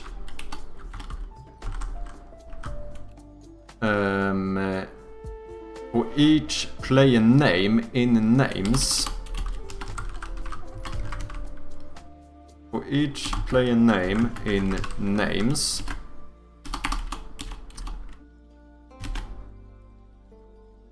why don't I get my brackets? I don't like to type in brackets myself. Is this incorrect? Yes, it is. Player name in names. There we go. It's kind of good, that thing, actually, because it makes it so that if I don't get the brackets, I know that I'm probably having something messed up in my syntax, because the IDE doesn't, like, recognize it as a completed function.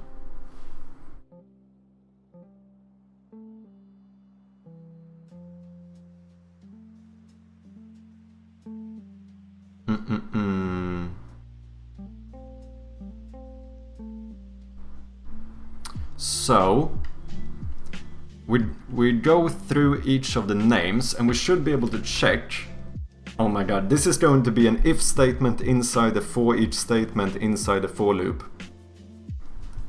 This is... If we have any software engineers now and you're cringing, it's okay. You are allowed to cringe. Oh wait, could we, just to be badass, can we use a ternary operator here?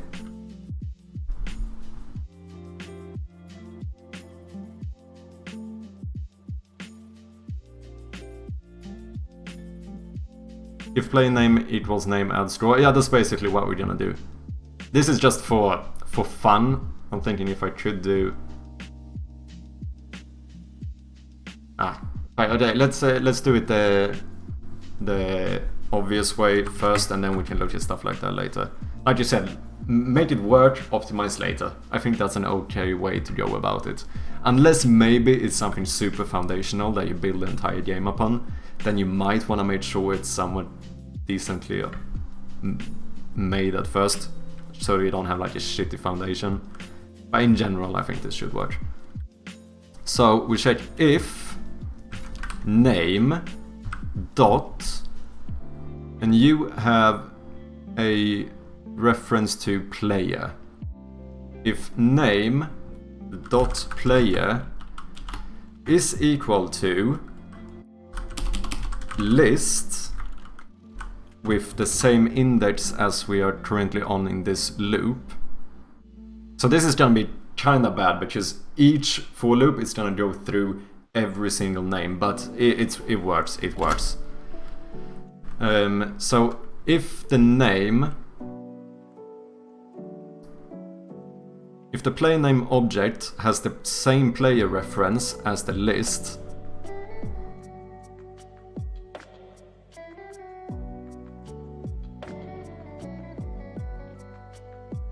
you can remove the if and to ternary. You mean one of these like ternary operators? Ternary operators?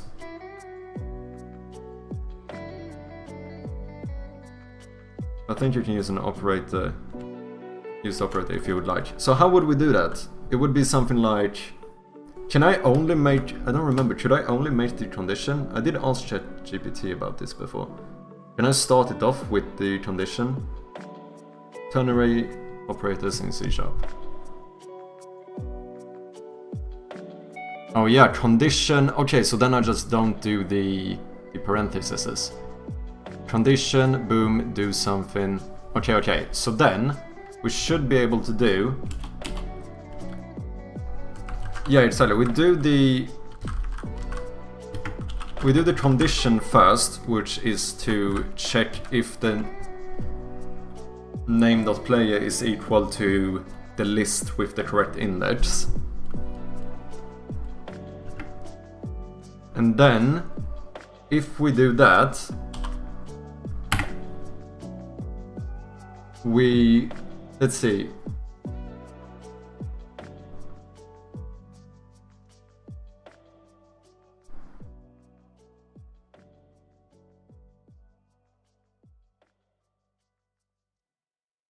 Oh wait, this would not work, void methods, so can we not call a method from it? But that might be fine. Wait, if you are the same, and then I do the true statement, right?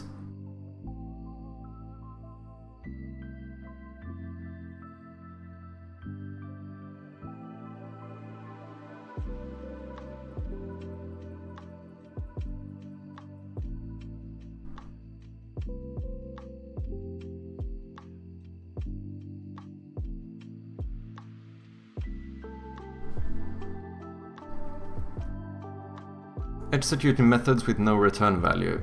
The ternary operator cannot be used directly with the void methods since it expects a return value. However, you can still call methods inside a ternary operator by wrapping them in another method or using an inline condition if-else if no value is needed. Alternatively, use the ternary operator with action delegates for this purpose.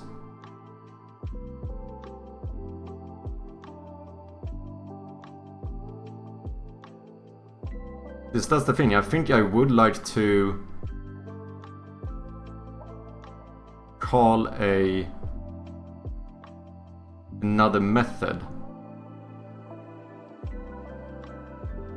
I think that's the easiest way to do this.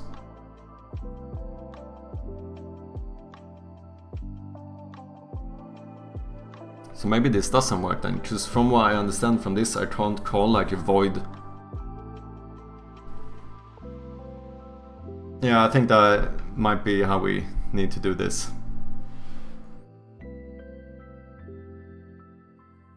If true, you do first, if not, you do second. But I think you can use and maybe and only do it if it's true.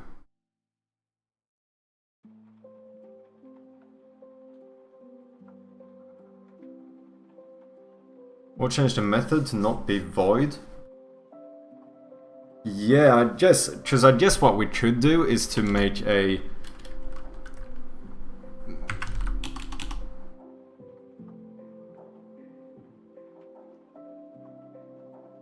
Oh no, yeah, it has to be a return. Oh yeah, no. Because I was thinking you just needed a parameter, but that's not true. Because basically, what it seems like is that I need to make it into like a return statement. Or to immediately assign it to something.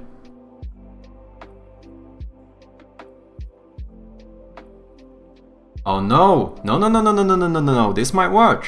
What we do is that we make a new player name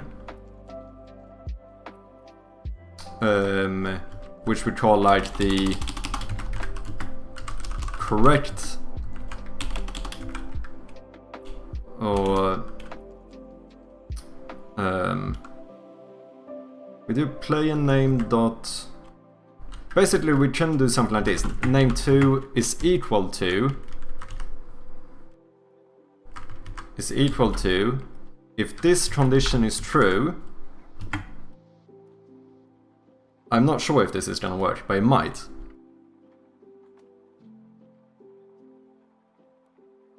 And then what we should do is afterwards we call a void function like add points to player, and then we just use that name2 that we set here. Should this not work? I know I don't need to do this. The reason why it's interesting is because I also like to learn. Instead of void, write lists or string or whatever. Yeah, you need if.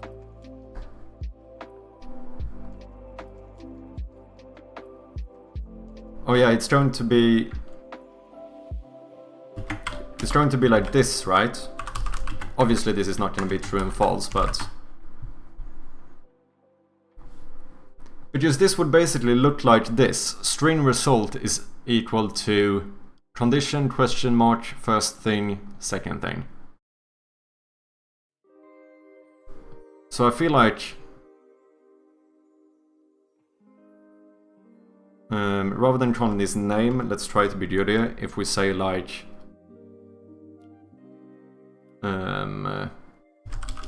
I don't know, let's just do correct name. To make sure that we only update the correct name. Is equal to name.player... Oh yeah.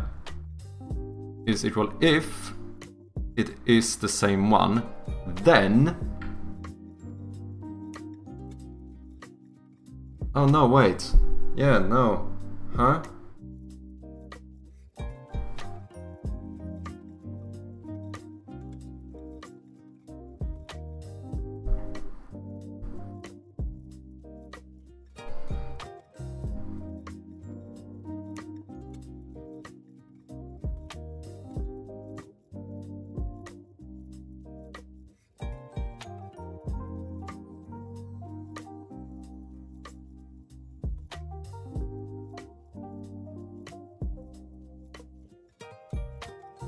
Yeah, this might not work, because what would I actually say here?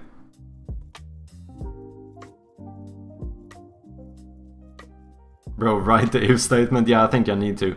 But like I said, I still find this interesting, because it's a way to...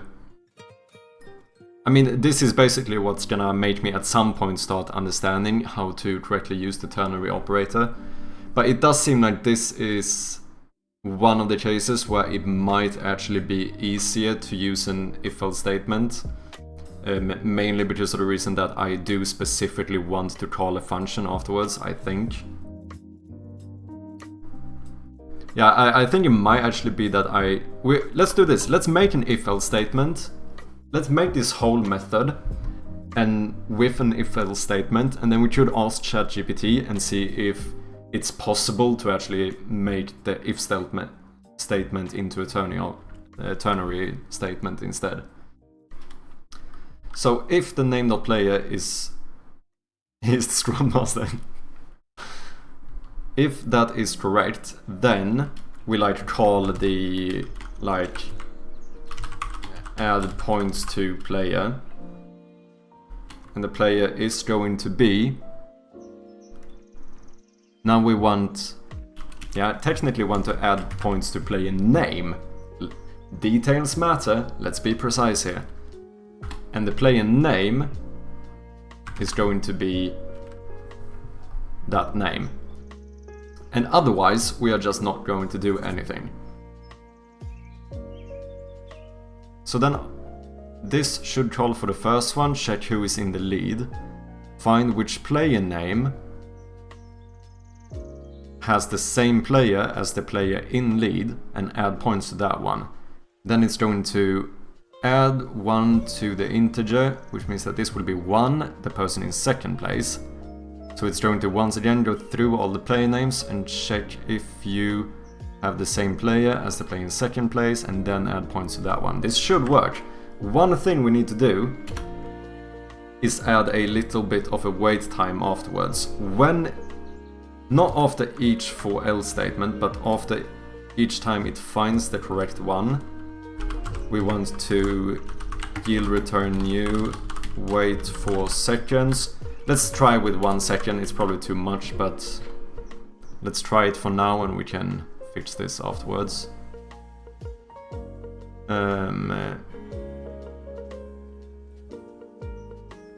So that this is only going to be called when the for loop is completed, right? Yes, that is the way it should work, as far as I'm aware.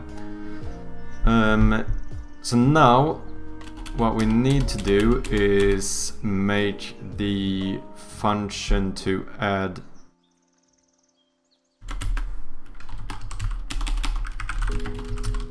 points to player name, and then we're going to have player name name.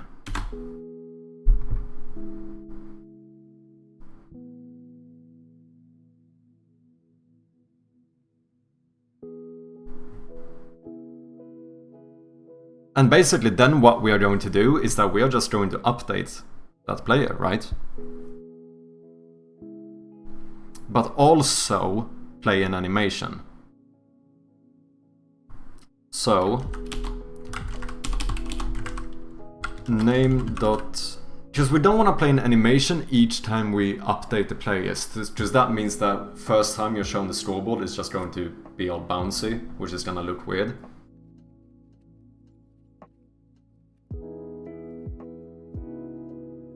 I think each player name is going to... Would you just make it so that each player name... an animation that counts up, like 1, 2, 3. No, I think like we did the scoreboard, we are just going to like, if we adding like 3 points to the one in the bottom first, we are just when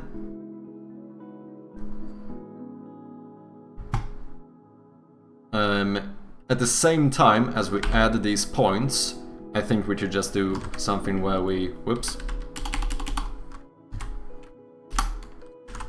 you know, do something like this, so it's boom boom. Just so you see that, boom, he got score, and then boom, the second one, and the last one.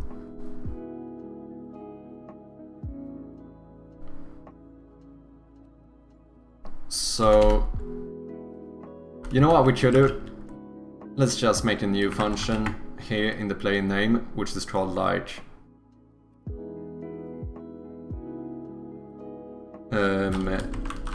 update player with animation.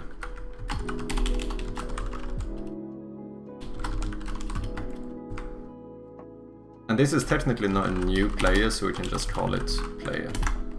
And then what we're gonna do is that we are going to call the update player function, because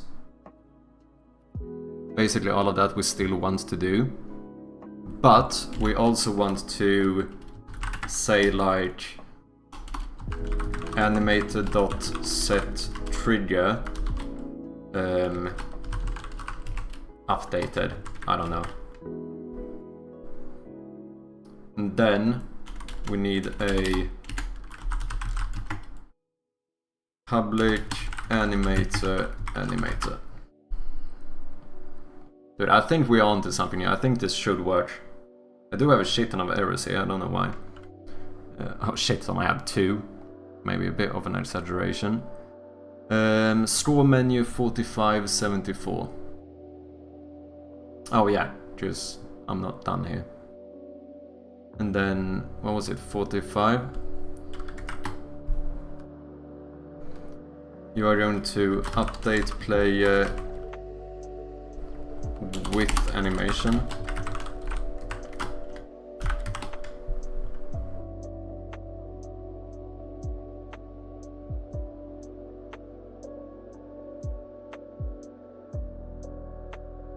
$48.5.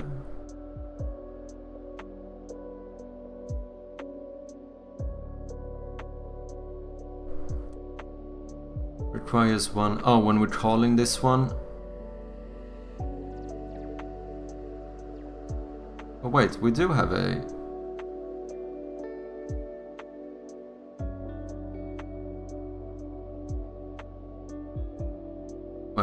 Wait. 48. Using the generic type IEnumerator requires 1 type arguments.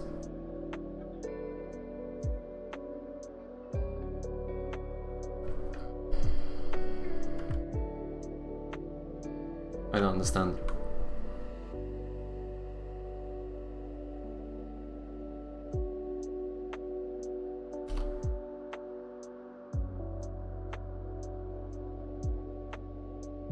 IEnumerator scoreboard.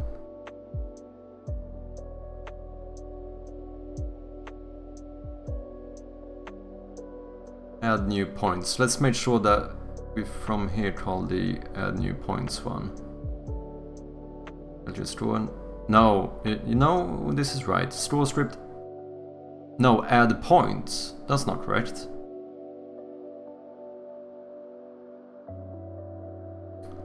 Because we don't have a function called add points. That's add new points. Is that the issue though? That is one issue. I'm not sure if it's the one. Using the generic type IEnumerator T requires 1 type arguments. Shit, we're back at the point where I don't understand the error.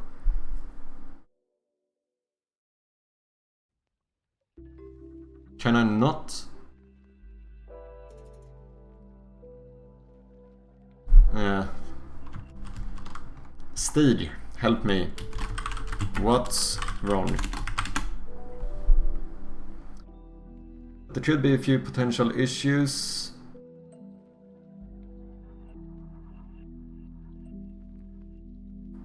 Okay, let's see this. Copy this thing. I get this error. Yeah, stop, you're writing me a whole Bible. He was basically saying it looks pretty good.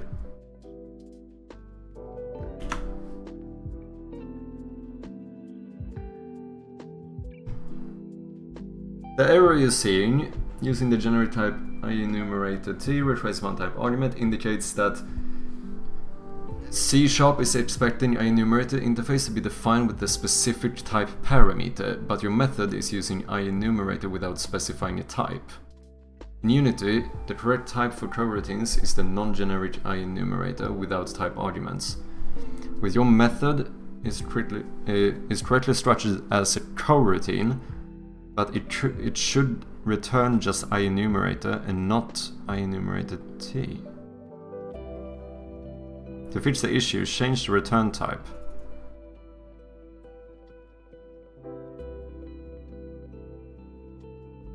Is it just me, or is there no difference? Am I fucking blind, or is ChatGPT trying to troll me? There's no difference between this code. This is the exact same thing.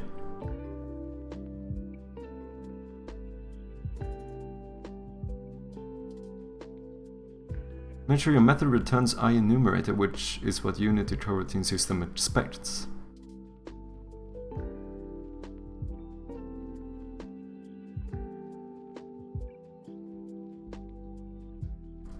What? But you wrote the exact same thing, question mark, question mark. Oops, you're right. I mistakenly repeated the same thing in my response.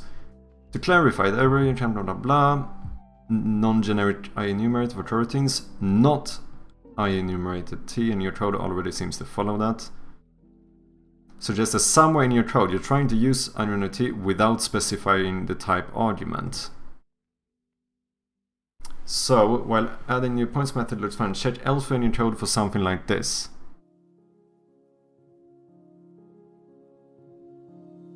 So what, I'm calling this one somewhere without... Oh. Huh? Does that mean that I need to...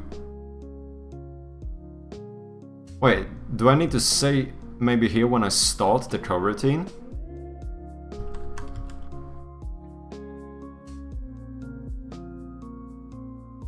Because this is the only place we're calling this function from. Otherwise I don't...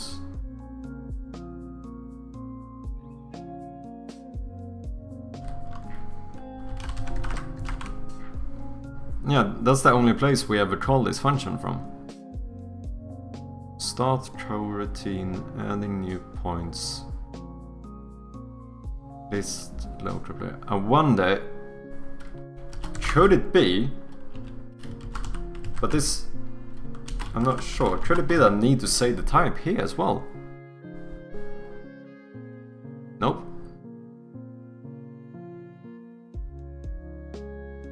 Okay, let's just give him all of this and see if he can figure out the issue.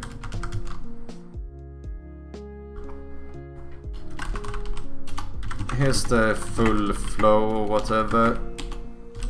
Do you find an issue?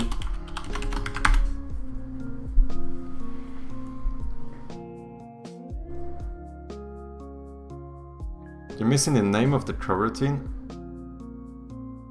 Oh wait, did I... But no, that's not the way I did have it. That's the way I had it. Ah, shit.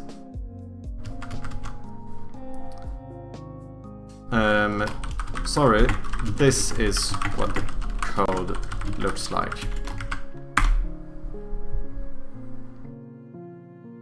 Looks correct in terms of coroutine usage and structure, however, based on your previous error message, the issue must be elsewhere, but I can guide you through some potential points. Maybe...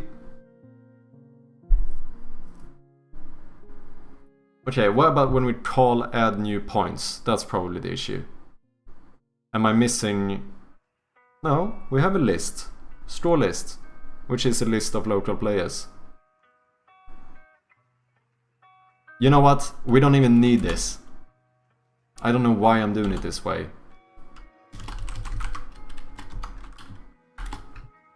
We don't need any parameters here. This is completely unnecessary. So let's just get rid of all of them.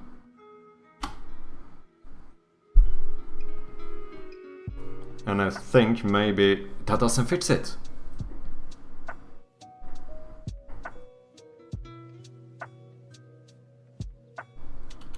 That is confusing. Which is basically what I was thinking, is that here in the store menu we can just say that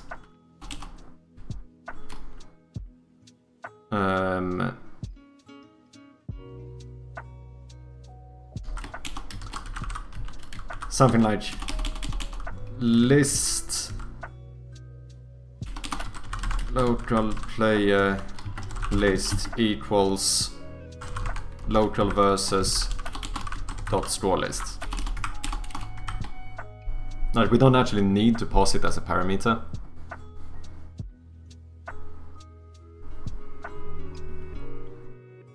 Mm-mm-mm. 48.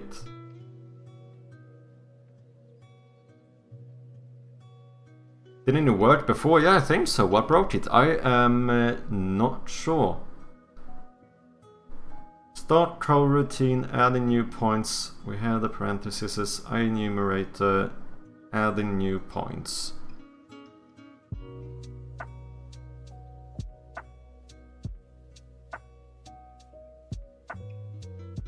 Add new points. Add new points. This is only called from here, and that should be fine. Add points to player name. Update player name with animation. Update player name with animation. Oh wait, that one.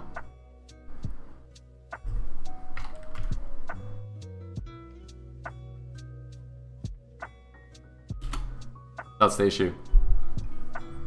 You don't need a reference, do you? We just update player. And this is technically not even going to be a new player, so we can just give it the same one, can't we? Or let's do it this way, who cares? And then when we call the function from here. Oh wait, but you do a...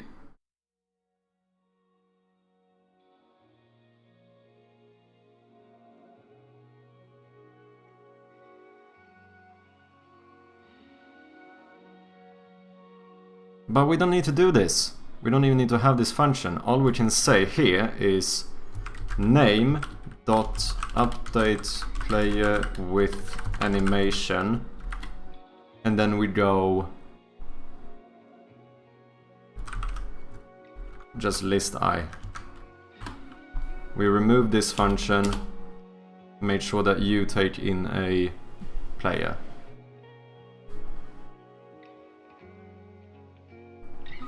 Holy shit, we still have it. Update player with the new local player.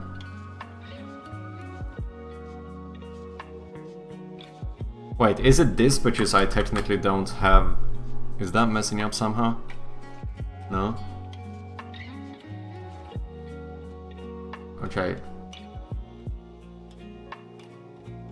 Add new points. Add new points starts this coroutine, which checks the score list for each one. We check if the player is the list I. We update. Oh wait, is it checkpoints and reorder?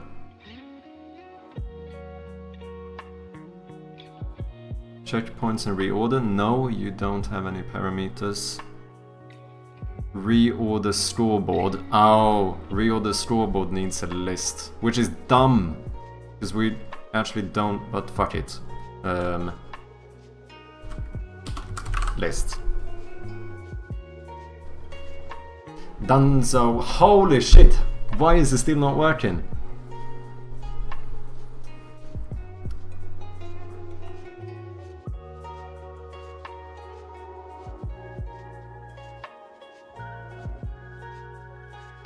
Is it still the same one? 48, yep.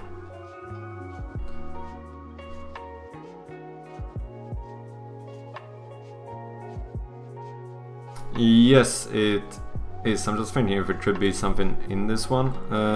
Like, for example, what if we don't call this function? Nope. No, I assume that's... Yeah, like you said, like it should be when we're calling, because this is the line I get it wrong, like get the error on. Adding new points.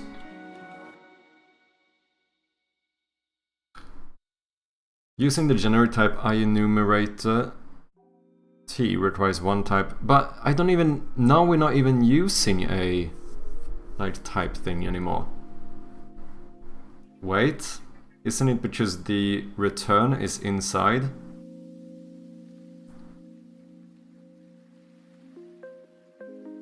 If you do a return outside the for loop. Yeah, we do have a return here.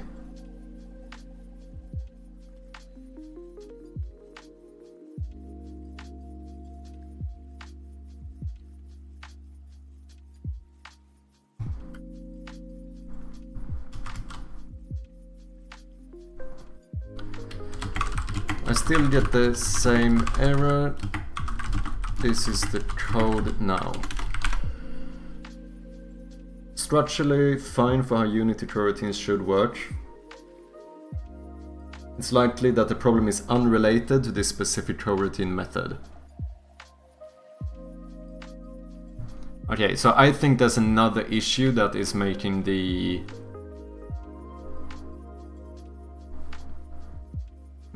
console go a little bit wacky.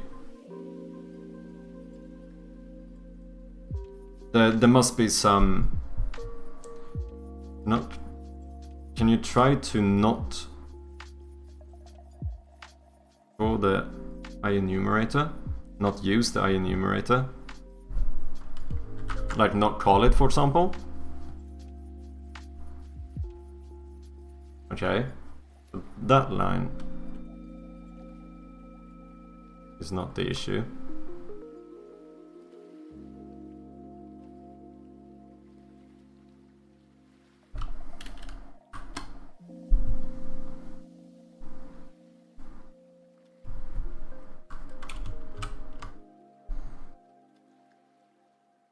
The thing on line 48, that is only to delay or... Yeah, so basically, if I'm gonna use these yield return new wait for seconds, which is, as you said, like making a delay in certain stuff, I need to do it inside of an IEnumerator. Other than that, I don't really exactly know what the fucking IEnumerator is. But I just know that like a statement like this, to wait, I can't put inside a normal void function.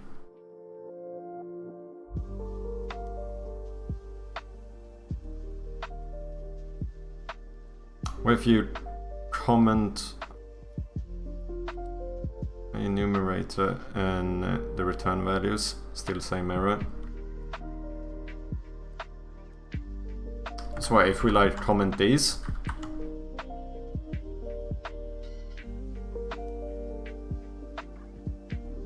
that gives the same one. Oh, and void.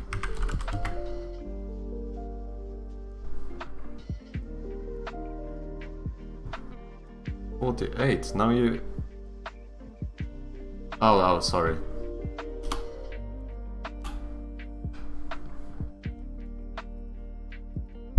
Cannot convert from void to string.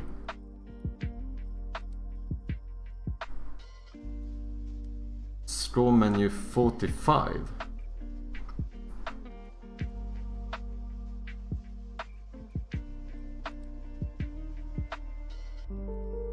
Oh wait. Is it because... Okay, and then we remove the start coroutine and just call the function from there instead. Checkpoints and reorder is inaccessible due to its level. Holy shit, is that actually the issue?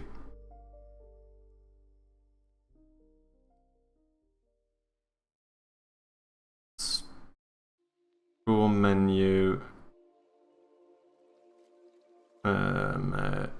66, local versus checkpoints and reorder. Oh my god, we're trying to call a non-public function. Yeah, now it works. It's so nice with Unity, because you know, if it takes more than 1 second for it to load, it means you won't get an error. When you get errors, it's always immediately.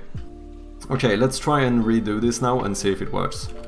So we return these, we made this into an enumerator, and then here we are going to start coroutine, adding new points.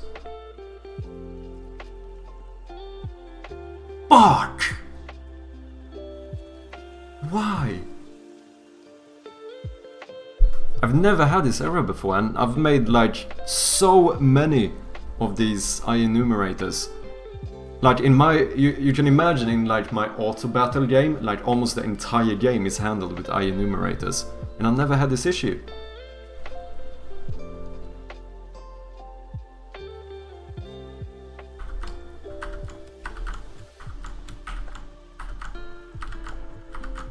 Fuck this entire for loop.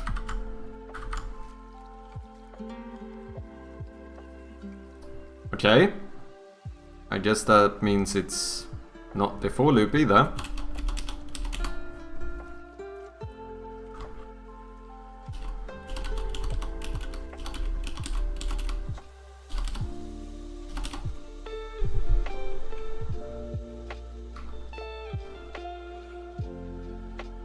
If you're numpad, I think you can Control Shift plus the slash on numpad to block comment.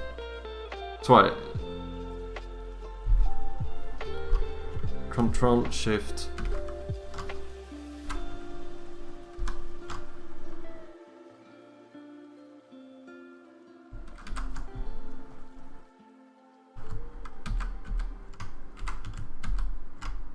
doesn't seem to work. Bullshit. Checkpoints and reorder. You are public now. Reorder scoreboard is giving you the list that we mentioned here.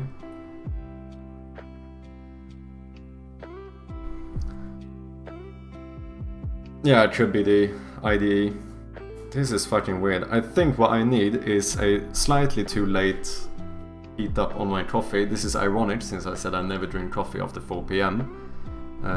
But I will quickly be right back. Give me just like 2 minutes or something. See you soon.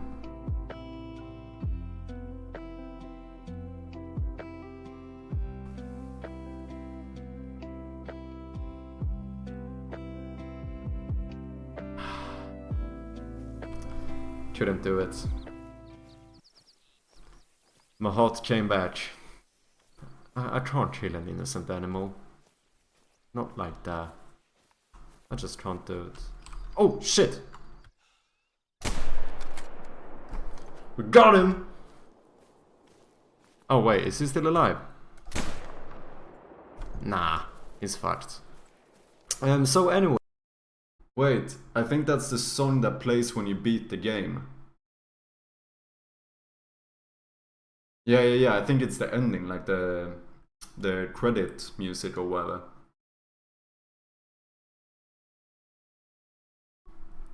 Oh wait, I think I have one left, don't I?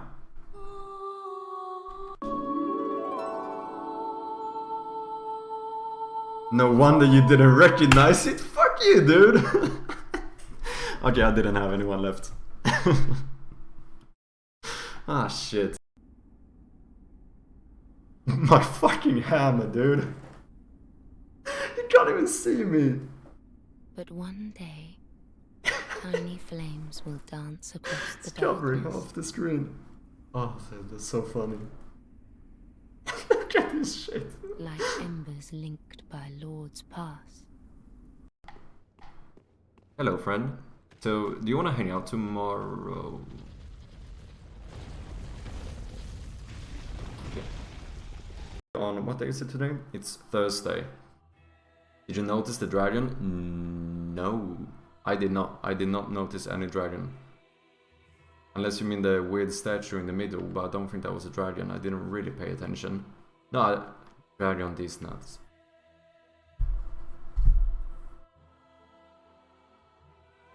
So yeah, that is when we are going to end the stream. Thank you guys very much for watching. Fucking hell. Ah, clip it. What was I saying? Yeah, next stream is going to be on Sunday. We are back.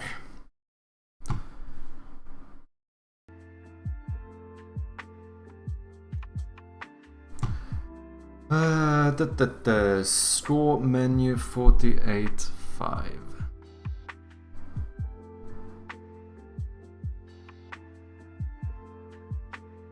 It's weird because now, when we did do, like you said, Duck, and made this into voids, remove all the yield return statements and stuff, we didn't have any error. Because I did understand, like, obviously this one was an issue because that wasn't a public function, but it did seem fine.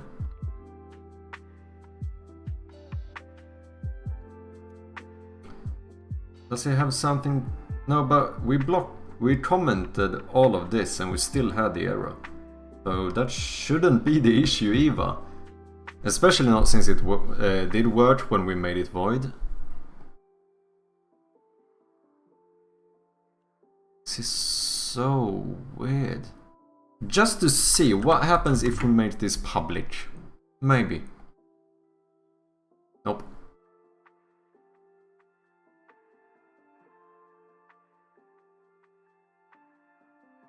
Makes absolutely no difference.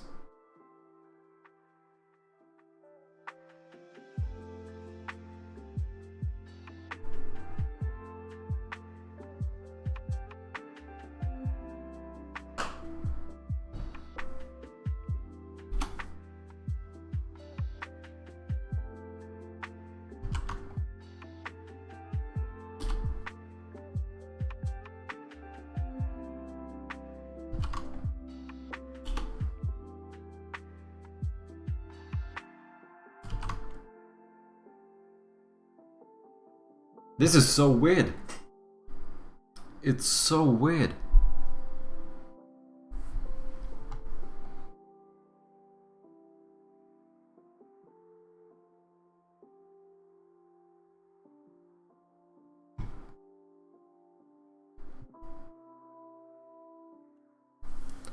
So, the code you've provided looks structurally fine. But the generate blah blah requiring type argument is likely that problem is unrelated to this specific coroutine method. Verify the type of definitions, local player, player name and names.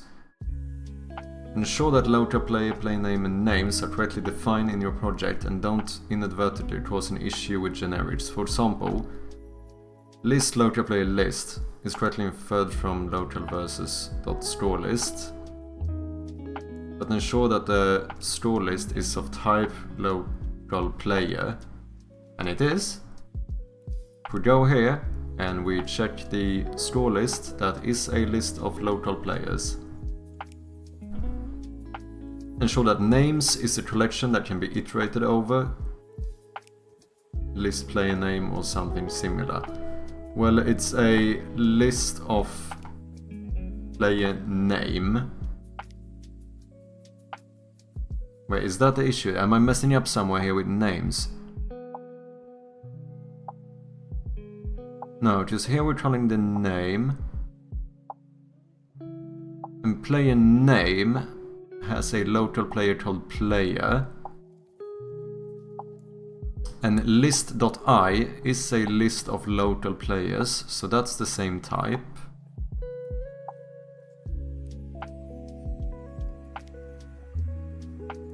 Name is a reference to the player name script. And the player name script has a function called update player with animation. Update player with animation, where we also... What if we, just to try and see what happens,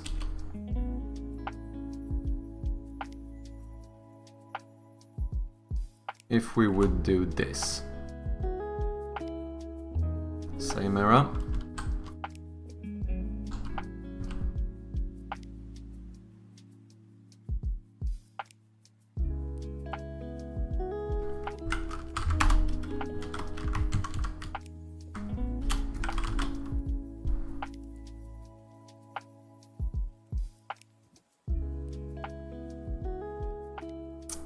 Don't understand.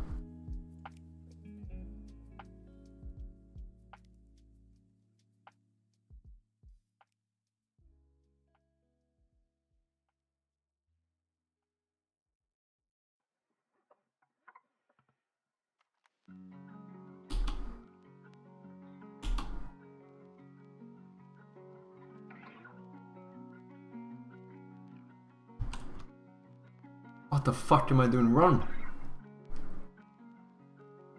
Okay, let's go through the entire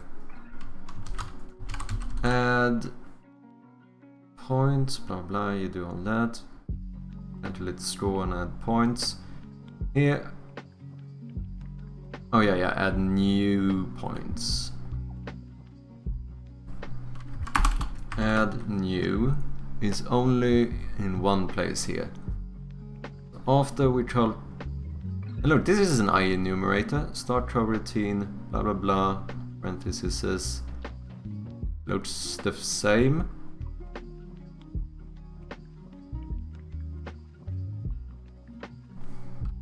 Was it, can't I put the one of these statements inside? No?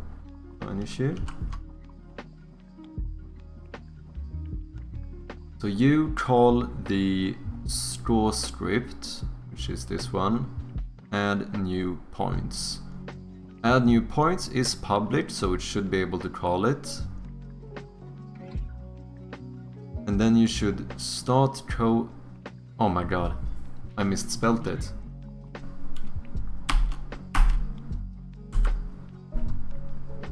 Is that it, actually? Nope. Fucking hell, every time I think I find the issue.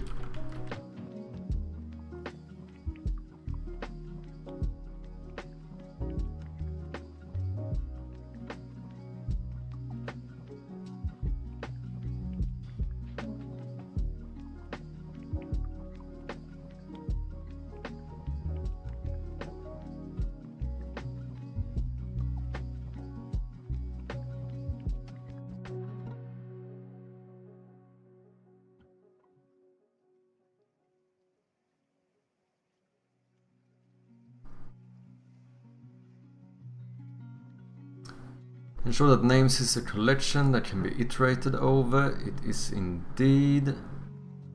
Plain name.name might involve a complex type of generic. Oh no, I think that might be the issue. Wait. Yeah, I don't think I can use... I think this might be the issue. Because I remember now, not specifically with... Not specifically with IE enumerators, but I know that name is not a good word to use, because game objects in Unity have like an inherent name, so name already exists as a variable, so I think it might be messing up with this. So if we call this, we call it player name instead. Please tell me this is the issue. Fuck.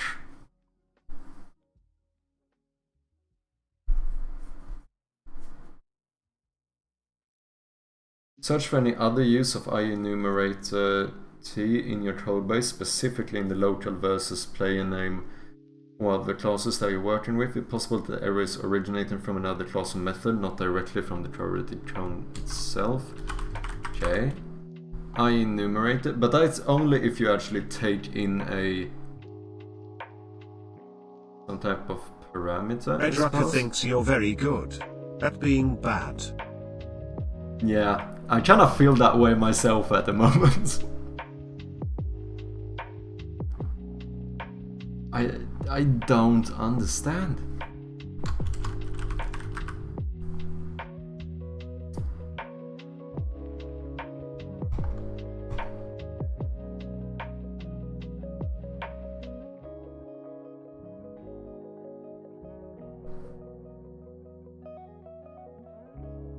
Do you know this error, Raka?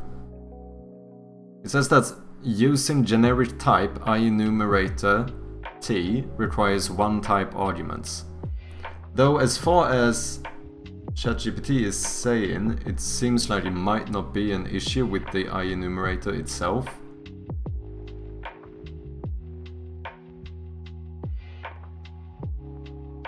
Check for name conflicts. Make sure that you're using the correct IEnumerator type from system.collection. We don't have. Am I missing a library? Is that actually it?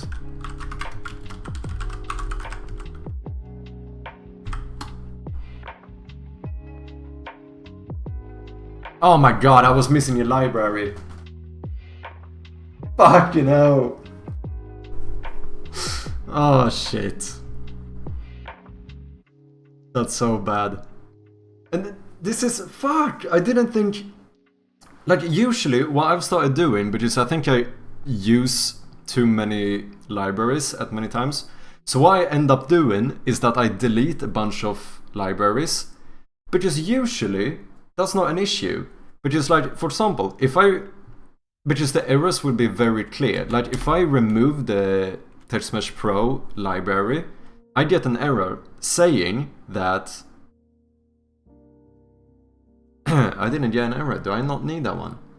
I guess I don't. Okay. Speaking of me using too many libraries. Here we are using TextMesh Pro. If I delete this one, I get an error saying that a namespace could not be found. Are you missing a directive or assembly reference?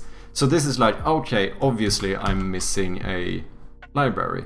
Whereas with this error, it didn't say anything like that, so I wouldn't have expected that to be the issue. Anyway, let's just be happy that we most likely found the issue. And let's leave it at that. Holy shit, that took some time though.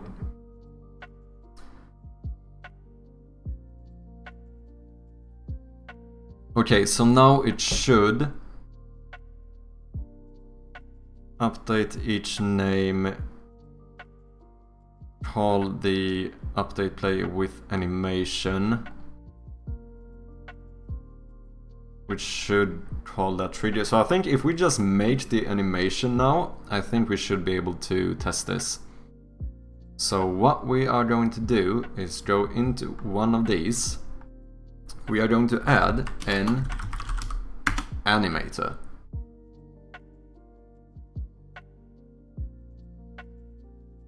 Technically, I think I could reuse the one. How did you solve it? It was really bad. The error message did not hint at all to what the issue actually was, I feel like. I was missing a library. That was the issue. The entire problem stemmed from the fact that I was not using system.collections. So that feels kinda shit. Because apparently IEnumerators come from system.collection. I did not know that. But like I said, I feel like there should have been a error message. Because usually when I am missing a library, I get this error. That like the type of namespace could not be found. But I did not get that error this time. Did you Google that? Google, what's that? No, I asked ChatGPT, and he told me I was doing everything correctly, but I didn't give him the libraries I was using, so maybe next time I should give him the entire code. That could be. If I would have given him the entire code, I would have found it. Wait, do you Google issues? It's the first result? Ah, fuck! Okay, maybe I should start Googling a bit more. I'm too... Damn, am I becoming like too dependent on ChatGPT now? Is that actually what's happening? It's the first result? Holy shit. Okay. Well, that's good to know. Lucy Duck thinks it's time to just get good. Yeah, fair assessment, to be honest. Bedrucker thinks it's time to just get good. Yeah. Do I need to raise the volume of that one? Is that too low? Ah, cheers. Well, okay, next time maybe Google the error if I don't understand it. Let's fucking put that into our memory. It was okay? Okay, good. Okay. Next time I don't understand the message, start off by Googling the message. Don't start giving ChatGPT all the code. Google it. Did I not add a animator? Am I blind? This is something else. I guess I didn't.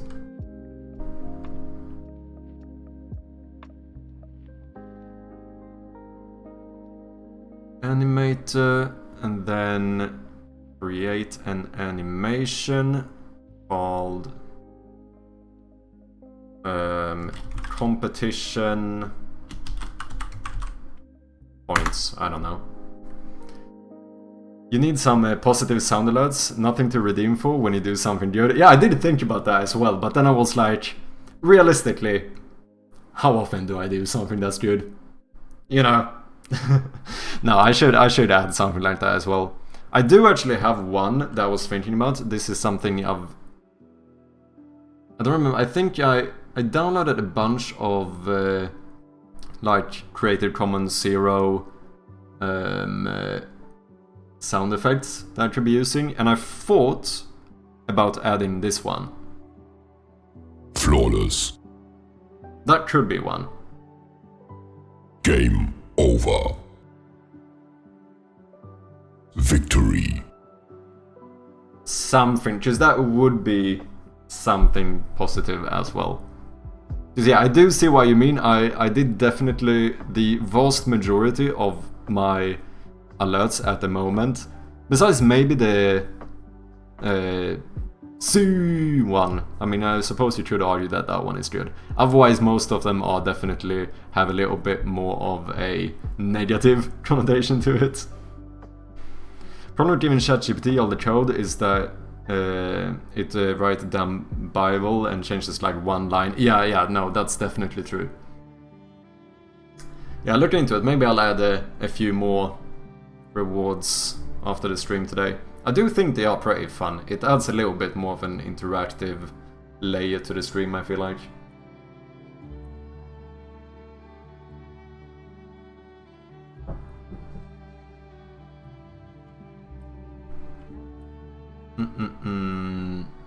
So, what you are going to do is... Oh shit, the scale is already... Oh yeah, I've already scaled these up. So...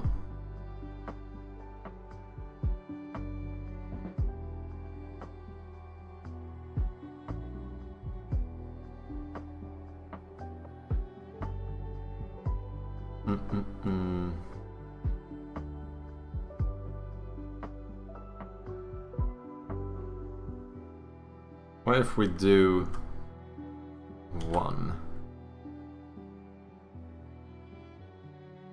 That should work. Maybe a little bit. Or you know what we should do? We should actually do, like, let's do 10%. So we make this 54. Because then we can just do 10% on all of them.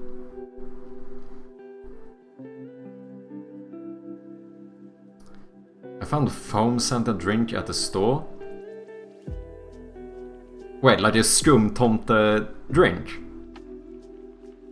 That sounds odd. I'm not sure it sounds like something I would enjoy.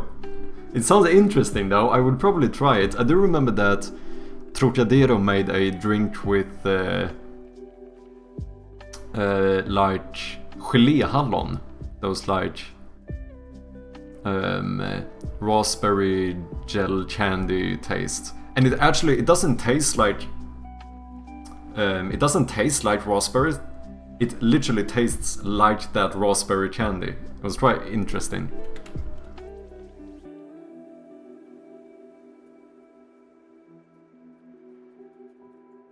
I feel like this could work.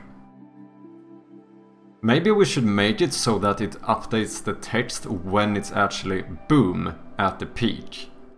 So after 0.15 seconds.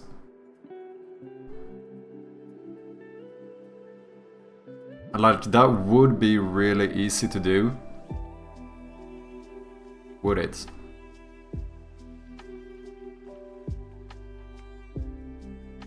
I mean, yeah, if we make this into a...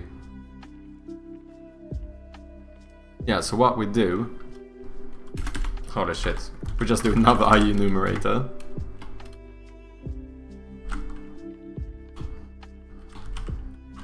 Updating with animation.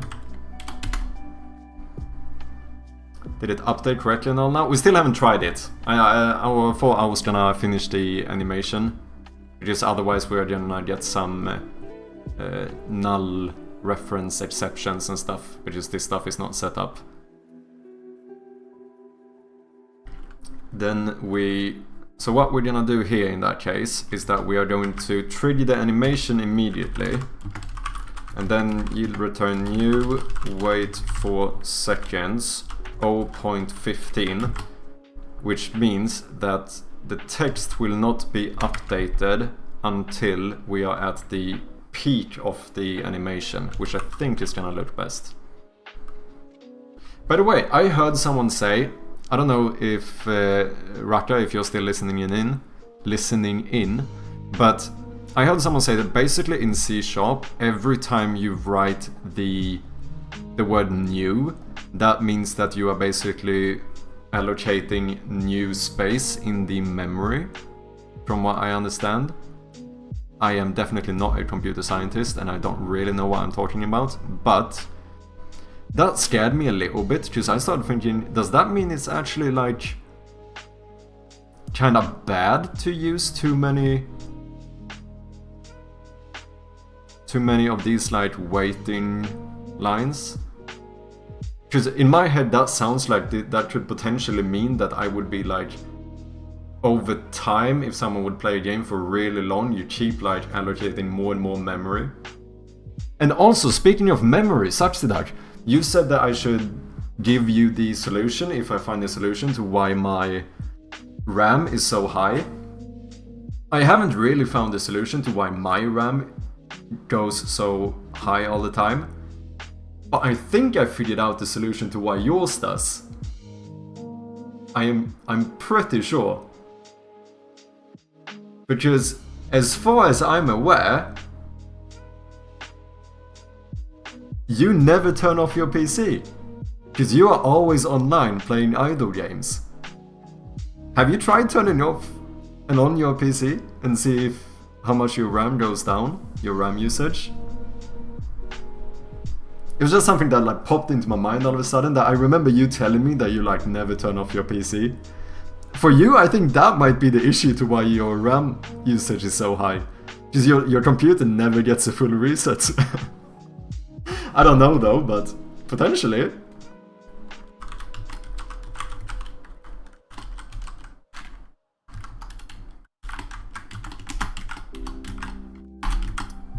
Boom.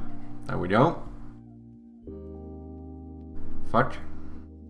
The name new player does not exist in the current context. Whoops.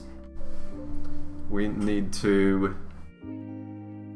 But that doesn't matter, because this whole new player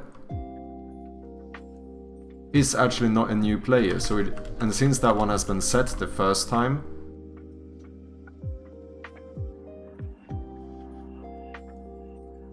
we should be able to say that you can just do it with player.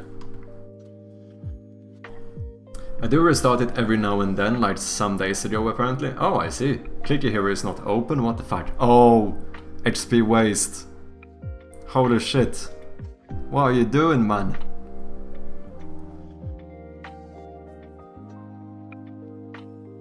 I've never really played idle games. I do remember I played Cookie Clicker for a little bit.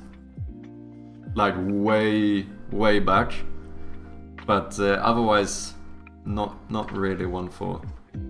I do, as far as I know, I feel like, from what I understand, idle games seem to kinda be popping off a bit though. I feel like I hear more and more people speak about, especially in like game development, about specifically idle games.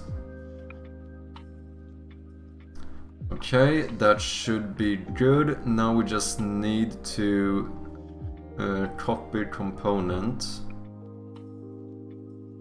Paste component as new, and but this might be an issue. Oh no, wait.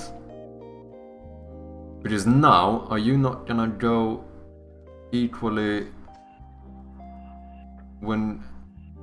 Yeah, look, it becomes as big as the other one. Ah, shit, I'm gonna have to make animations for each one, I think. Because I don't know, I probably could somehow just tell it to raise the scale by...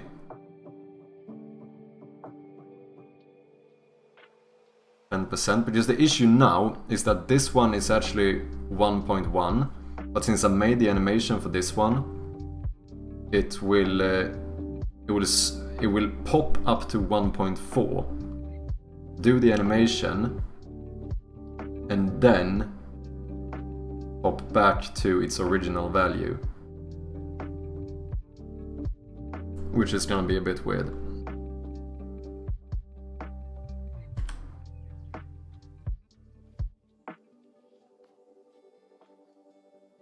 Okay, that I only play Clicky Heroes, but no people in my clan play others as well. Okay.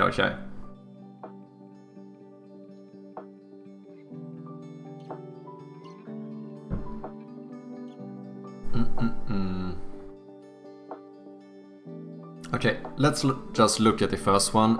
We put it at 015, 040. Let's just fucking redo it, it's fine. Comp points 1. Record.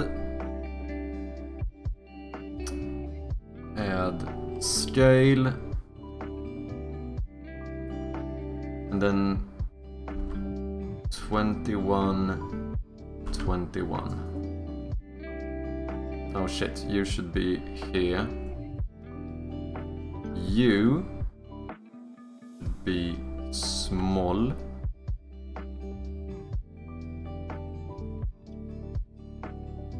Yeah. Oh, and you should also go back to, what did I say, 40? That should be good.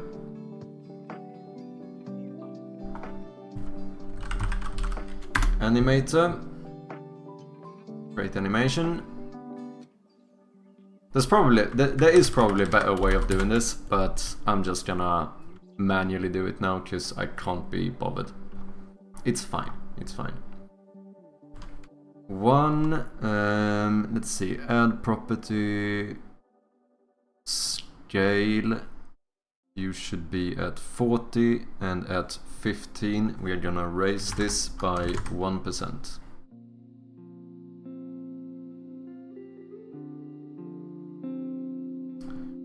Nice. Technically this is all we need to do, because we can end it here just to test it out and see if it works. or if we get a bunch of errors. I'm thinking of buying a new SSD, will maybe get more RAM as well then. Oh nice, I was actually thinking about getting more RAM as well. I was thinking about getting another SSD as well. I have one 2TB M2, and then I have an HDD on 1TB. I was thinking maybe for... Isn't it like Black Friday really soon? I was thinking about maybe buying an extra SSD and doubling my RAM.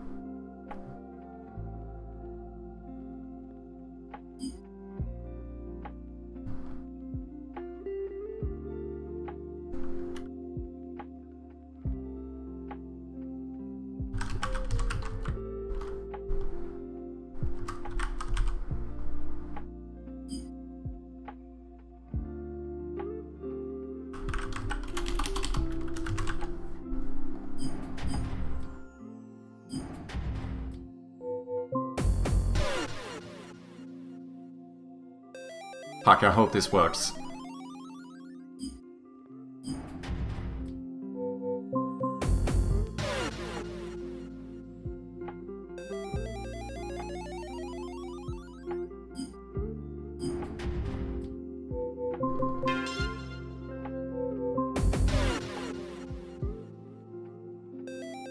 We'll see. Oh no! Oh, did we forget to reorder it afterwards, or are we doing that? Store menu. No, checkpoints and reorder. That should happen. Maybe we should have an animation for that as well. Could be nice. But let's see. Let's see if it works.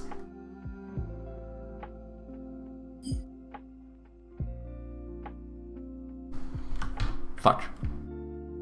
I know what the problem is. We didn't actually set up the animator itself with the trigger. Ah, dude, I can't be bothered doing this for every single one.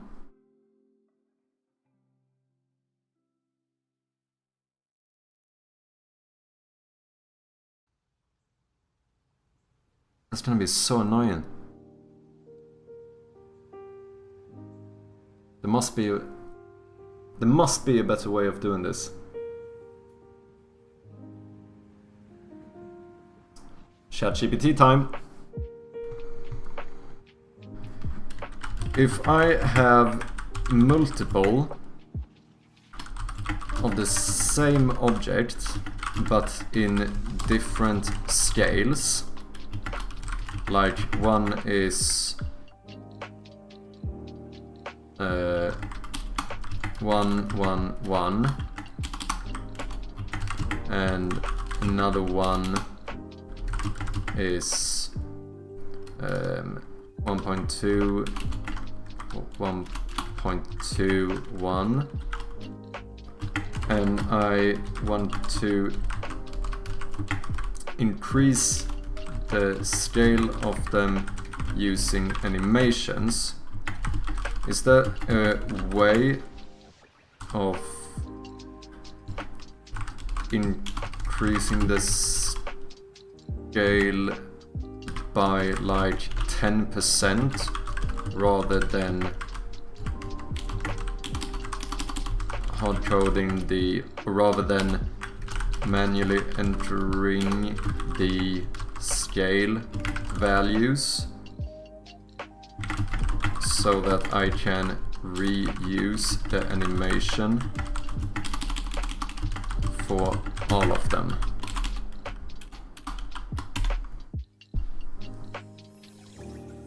M2 discs are super nice, they really are. Like, that's the main reason why I bought a new computer, is because I wanted an M2 disc, not gonna lie.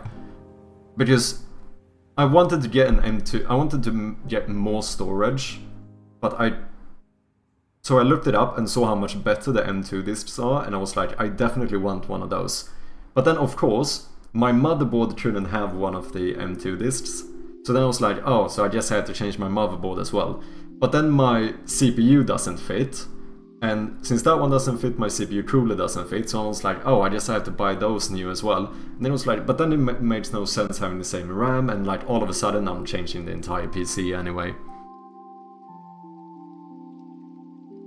The PC build rabbit hole, exactly. It really is that way. Like, I wanted to change one part and ended up buying a whole ass new computer. Because all the stuff was outdated. To be fair, I have used my old PC for like 10 years or something, so I'm pretty happy with the lifespan of it anyway, but...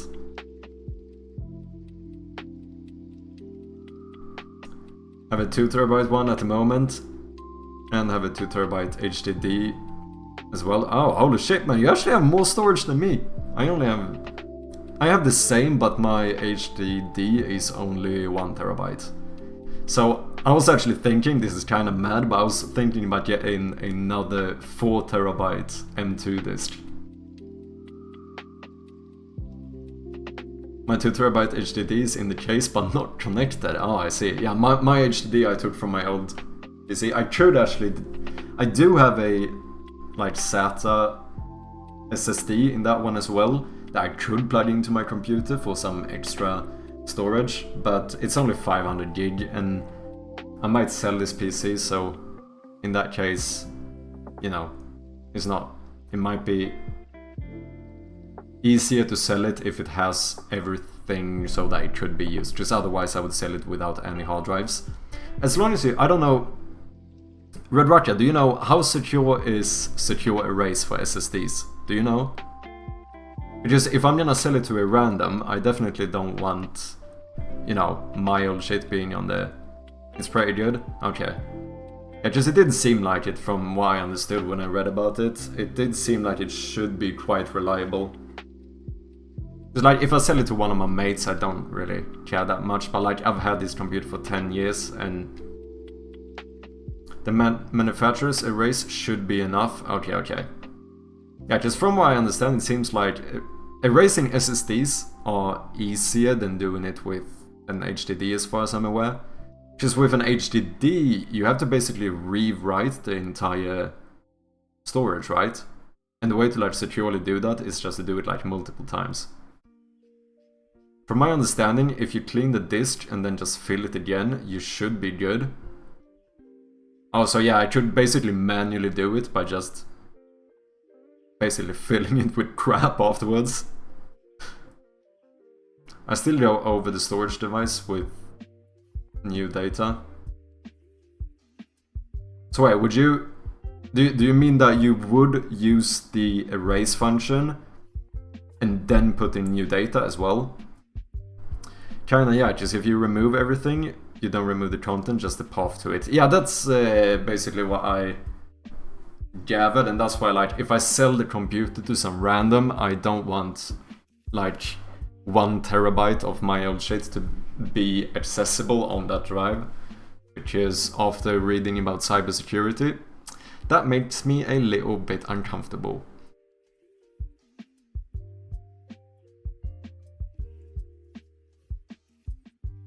Yeah, okay, I see. Well, I guess that's the safest way to do it then.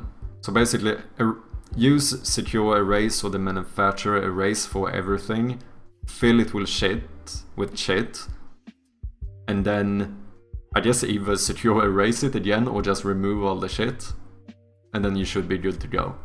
Okay. Okay, let's see if we can make this work. You can achieve this in Unity using relative scaling in your animation so that you don't have to manually enter absolute values for each object. Here's how you can do it. Animated parameters and scripting. Set up an animation that scales an object based on percentage, such as scaling up by 10%. You can create the animation that modifies the scales uniformly, for example, increasing by 1.1 for each way. Okay.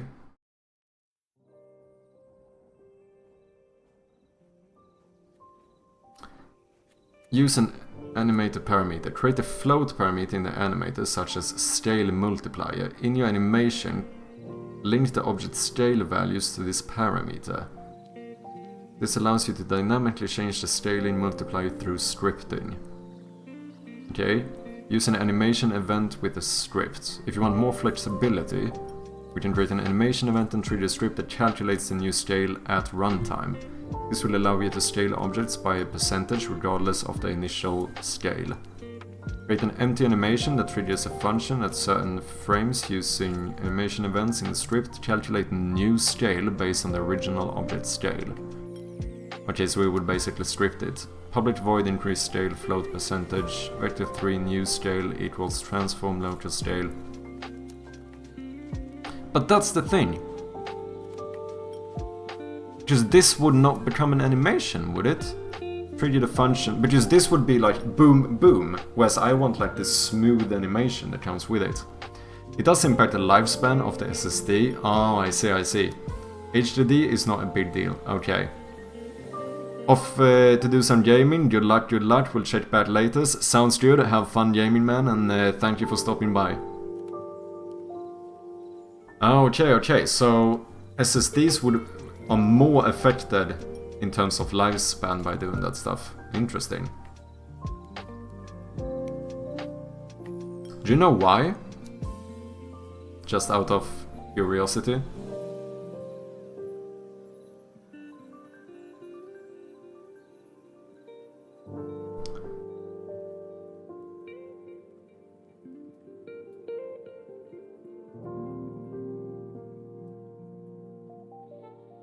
Use a scaling curve. Another option is to create an animation with a scaling curve. You can create curves that increase the object scale over time and reuse the same animation. Okay, so basically I have to script it. I feel like there should be an easier way to do this.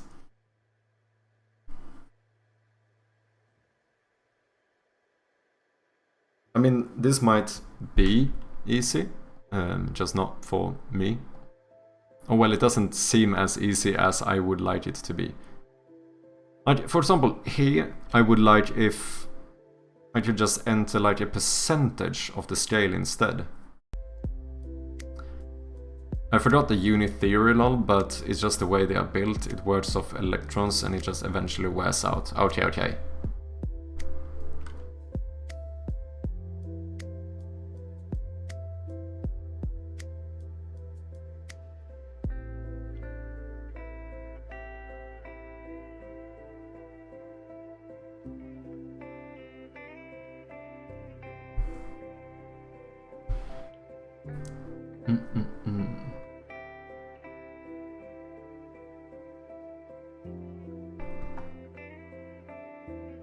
It really seems like there should be an easier way of doing this.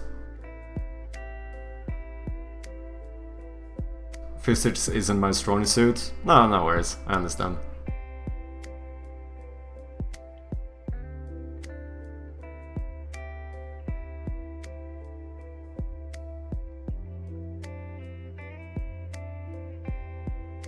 Because now, the way I'm handling this now, not only would I need to create a separate animation for each name, I also need to set up the animator and the parameters for each one, which is just a little bit tedious. Of course, it's only 6 names, so it's not like super bad, but it would be nice if I could make like a universal animation to just use across all of them.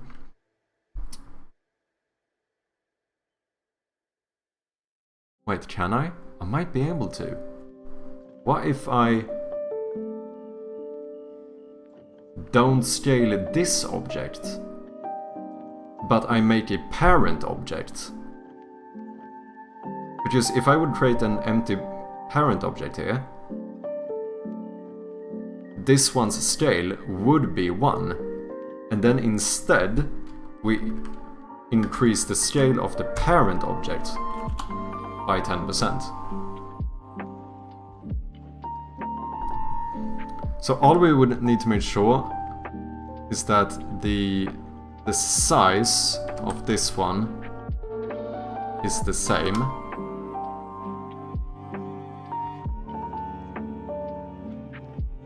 And then we made sure that this one is set in the middle.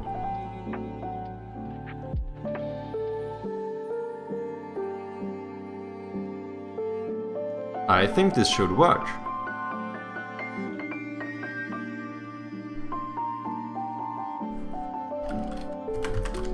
I don't know, name parent. Duplicate.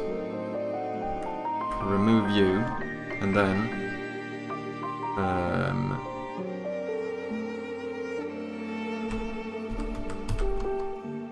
boom.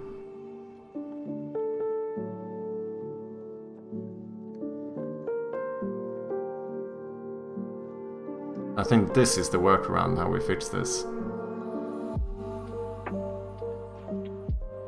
We don't actually animate the name itself, we animate the parent object, which is an empty object. So then no matter the scale of the child object, if we animate the parent object to become 10% bigger, all of them will become 10% bigger. I feel like this is a pretty decent solution.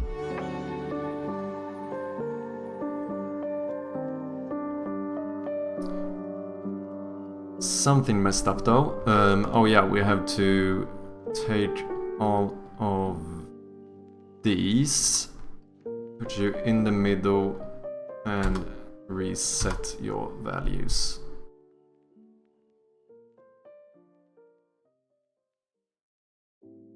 Oh yeah, but now we only turn off the player name, so when we delete names we have to make sure to turn off the parent object instead. That's the only other thing we need to add. But that should be quite easy if we just... because here we take game object. If we just say that we take the... let's make it easy. Let's just make a reference to a public game object called parent object. And then here we say names.i, which is the player name script, dot parent object set active. And then do the same thing there when we turn it off.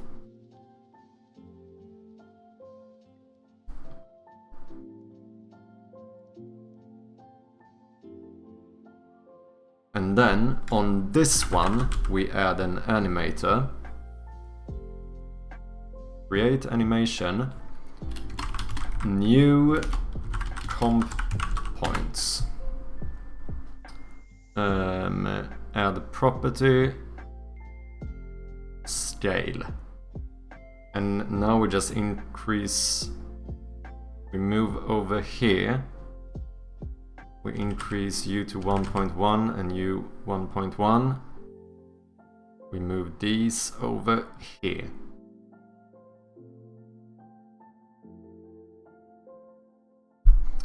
And now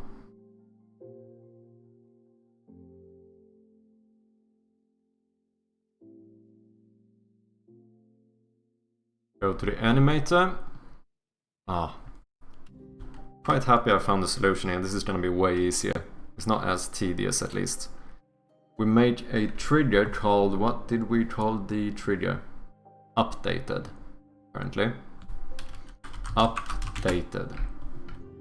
So we just say, oh yeah, we have to make one more clip called like comp points idle, I don't know. And for this one we are just going to add the scale again, and then we are just not gonna do anything with it.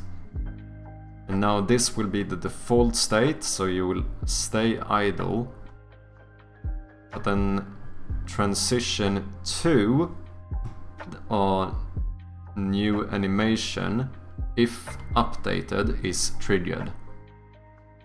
No exit time, no transition duration. And then this one has exit time, which is the full animation. And then no transition.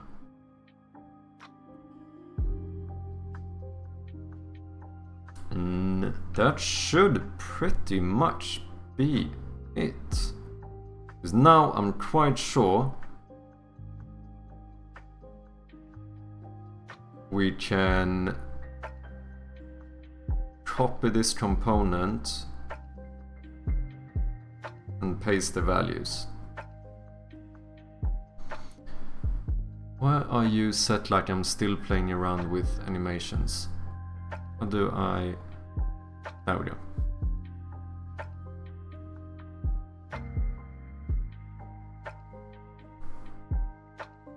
Because now, if we play the animation on this one, it also increases by 10%. Perfect!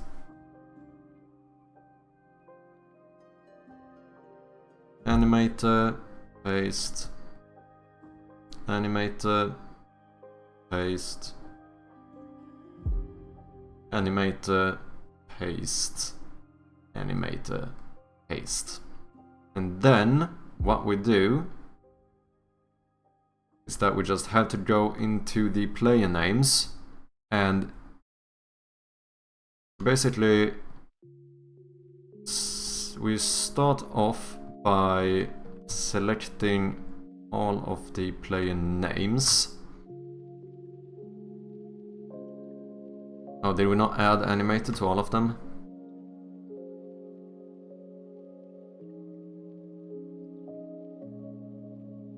We remove the animator from the names themselves, and then they should instead reference the animator of the parent object.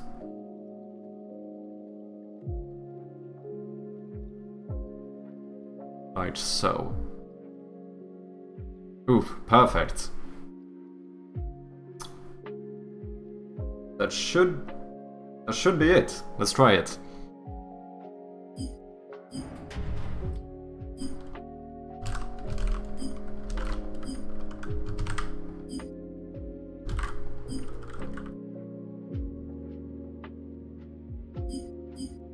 I can't be bothered playing that many times. I'm gonna have to test it at some point, but... Okay, he got 2. You can get 1.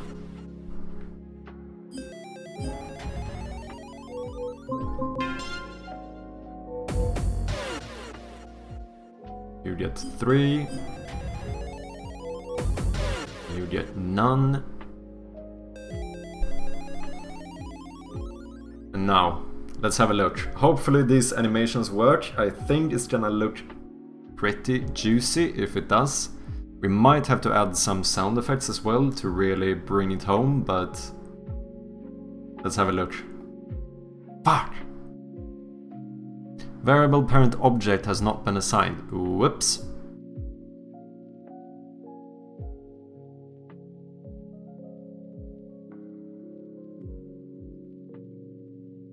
Maybe I should have checked that first, but oh well.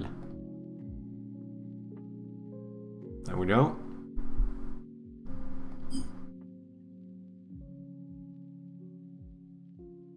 What sound effect should I use here?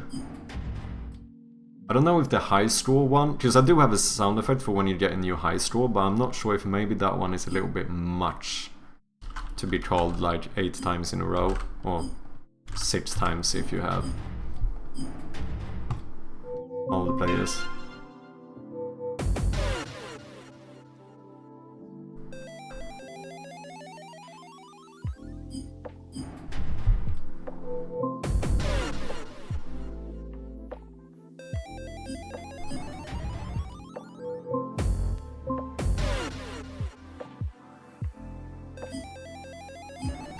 This should be the last one.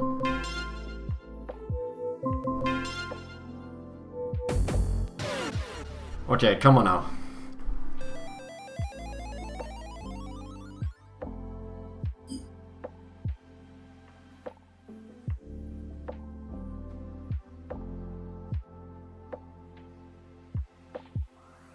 Something weird happened down there, but otherwise it seemed to kind of work, actually.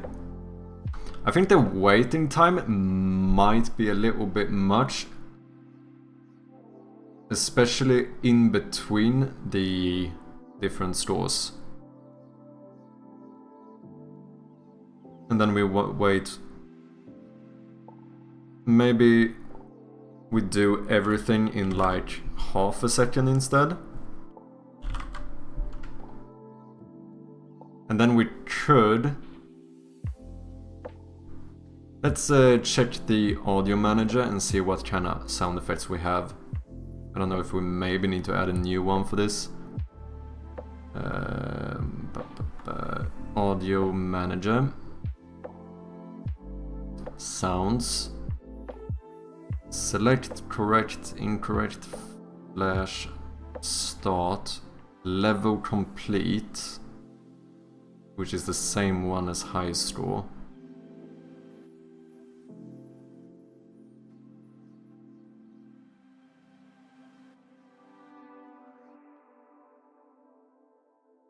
I mean, I guess we could, because either we could just do the select sound for each updated one, or we could do like the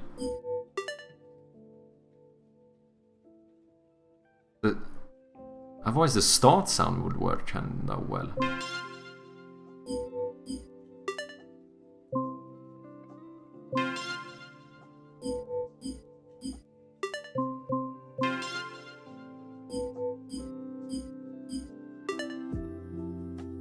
That did it.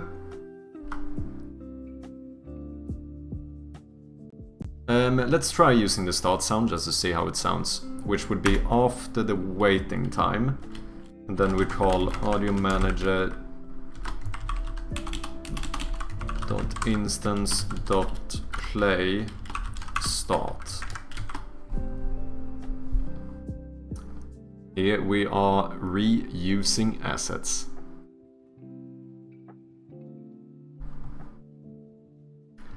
Does anyone have any game recommendations? I don't know, we just finished both the Portal games, so we should find something else to play as well, to keep up the variety a little bit. I guess Dark Souls 3 DLC could be something we should look into, since I still have that one. And I don't think I want to start Elden Ring before I finish the DLC in Dark Souls 3.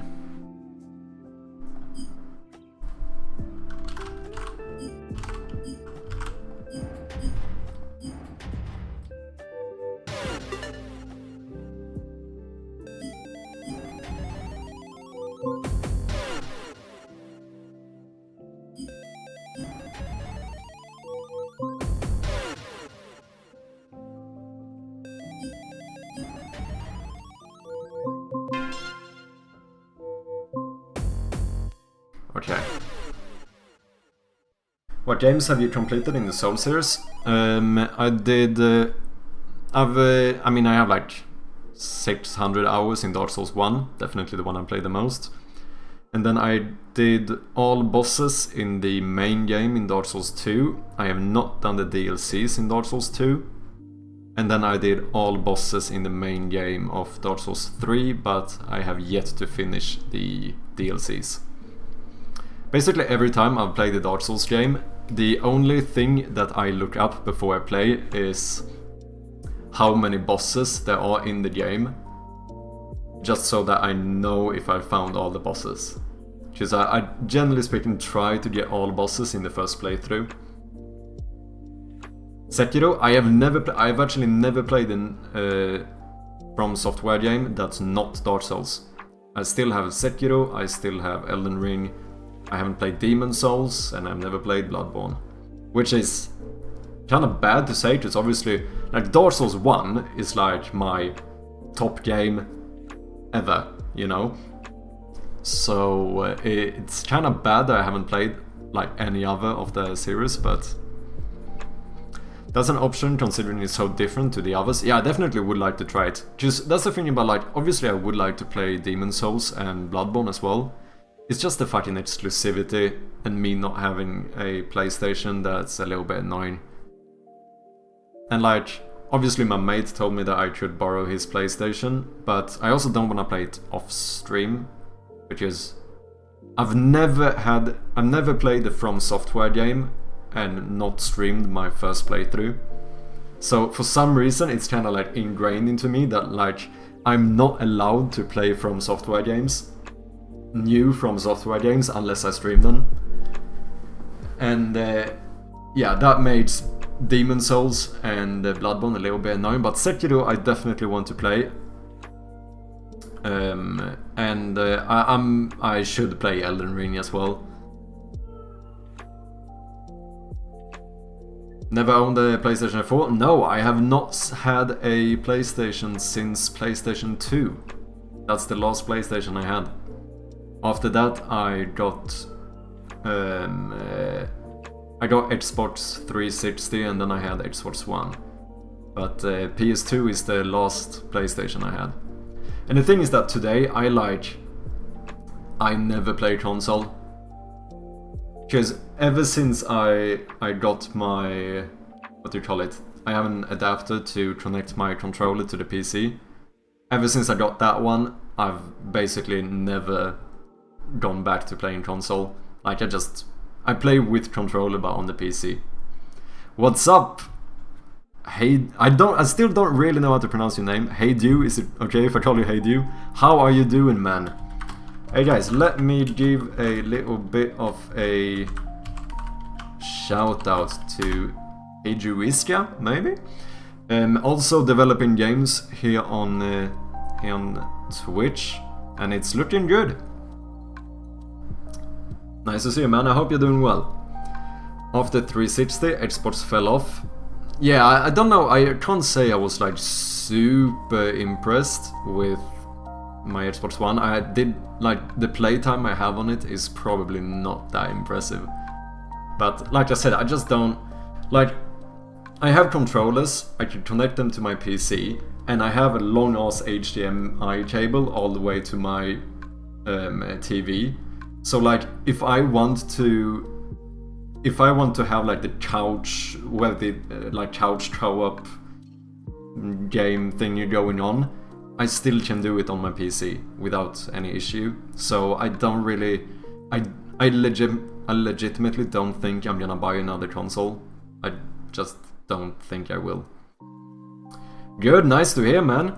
How's it going for you? It's going quite well. We are almost finished with the competition mode in this game, which feels good. We're just gonna check if these animations work.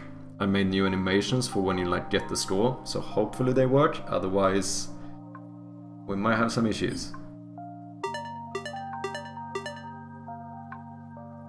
That looks kinda nice, doesn't it?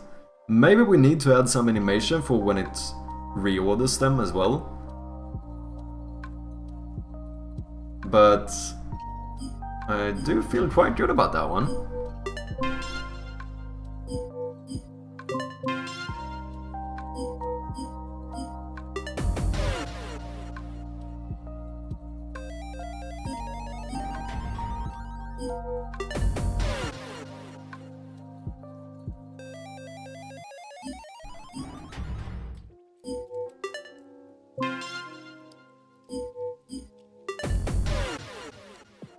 So check one more time, make sure everything is working correctly.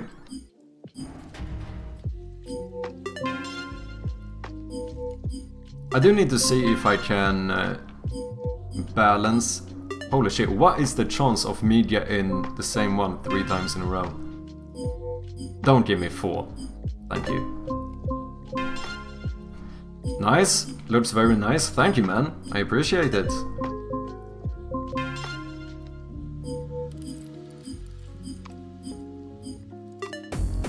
So yeah, basically like a simple memory slash brain game, but it feels like it added quite a bit of depth by just having the like competitive mode, because obviously this is like local competition, so you could compete with your friends or whatever if you want.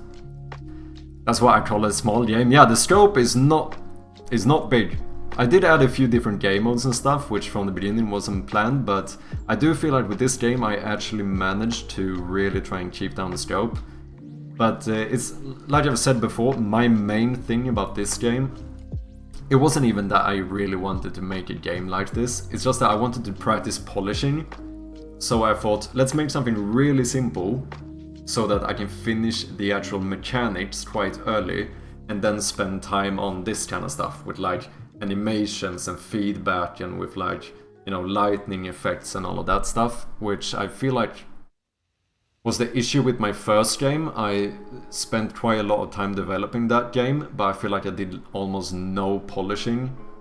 So I wanted to really have a moment to practice polishing. And I'm actually not sure, after we finish this game, I might take a little bit of a break from the Hall of Honor game, my probably out of scope game. And I'm actually kinda interested in trying to join a game jam. Because so far I've never done like a pure game jam. So I think that could be quite fun to do as well. Sounds like a great approach. Yeah, I do think it's a... If you go about it from the point of view of like wanting to learn, I do feel like it's pretty... Or at least it seems, obviously take it with a grain of salt, I haven't been developing for super long. But I feel like making... Whether you're... Even if it's like a simple game, making a game to practice a specific thing, I think is good. Seems good at least, because my first game was obviously just to see if I could even make a game. Like that was the full extent of my plan, like can I make something that's playable? That's why I didn't worry too much about polishing.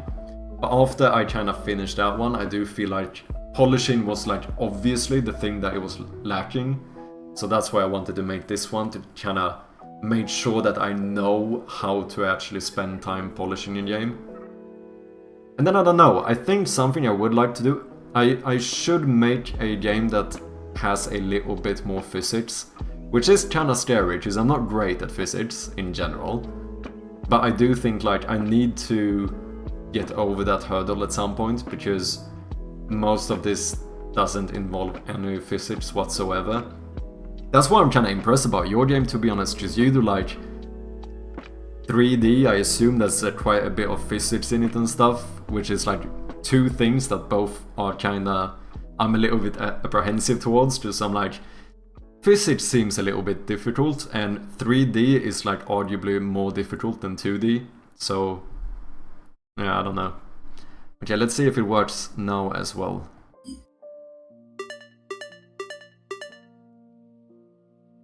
Interesting, they still changed order even though they had the same amount of points. Are these the same size?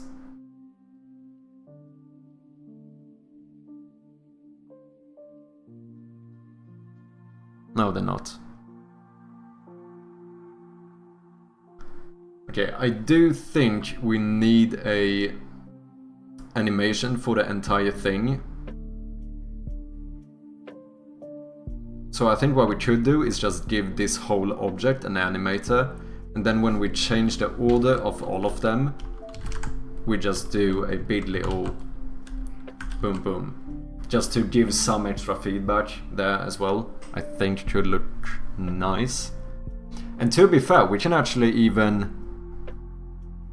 reuse the same exact animator and just scale all of this by 10% as well.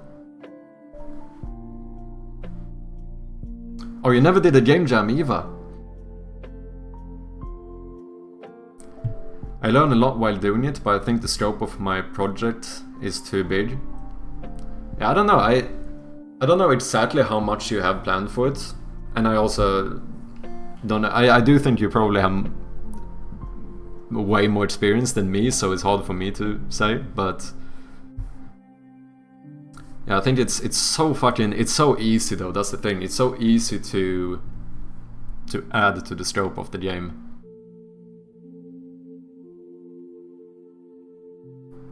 Here, reorder scoreboard. This is the one. When we reorder the scoreboard, I think we should add a public animator. I don't know, scoreboard animator. And then... Yeah, scope creep is so easy. Indeed it is. Indeed it is. I think that's why I do think game jams seem like it could be quite valuable, because if you're forced to make a game, whether it's in 24 hours, 48 hours, a week or a month, I think it's a very good way of practicing scope management, I feel like. Because you do have a set time frame, and you know that like the game needs to be done at the end. So I feel like doing a few game jams, I feel like really could be a good way of like forcing oneself to kind of cheap scope management. Because I feel like in a game jam, scope management is very important because you're so limited in time. But like I said before as well, like if you feel like your game is manageable, then just go for it. I don't know, what specifically makes you think that you have too big a scope? Just the amount of systems in it, I suppose. I suppose that is what scope is in the end, so yeah, makes sense. But like, how with the plan you have now, when do you think you would be finished with it? I need another month to finish just the prototype.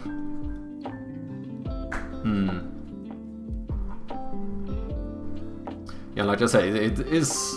I would probably need a year to finish the game. So, how would you feel about spending a year to finish the game?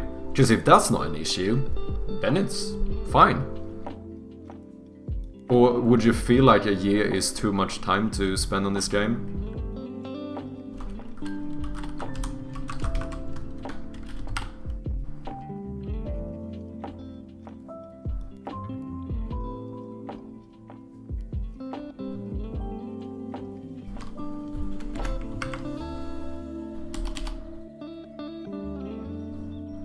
Okay, let's see how this looks.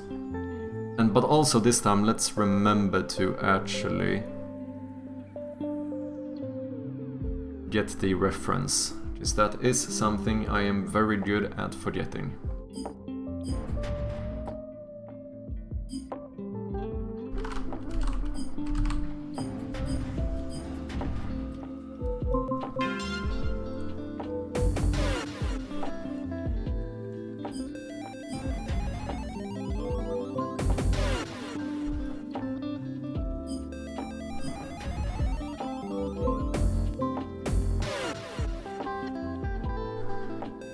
I guess I'm not 100% sure to commit to the idea, if that makes any sense. No, yeah, I understand.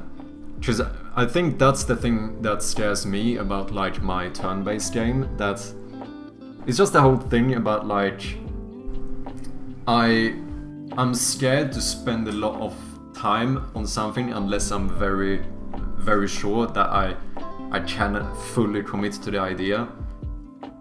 Because, you know, we don't have infinite times in our lives, and I would like to... I mean, obviously I want to make a big and cool game, like I do, but I'm just... Like, for example, my first game, the scope was mad. Like, I was making, like, the new fucking Zelda top-down, but still, game with, like, I was gonna have a full massive open world and all of that stuff, and it's like... Especially with the experience I had back then, it's like it's gonna take me not 1 year, it's gonna take me like, you know, I'm gonna end up spending like 5 years on this game. And I feel like, at least for me, especially since, like, if we're being technical about it, I am kind of doing this full time now, which means that, like, you know, it's not like a smart, for me, economical decision to spend 5 years on a game that might not work out. I feel like it's too risky. I don't know.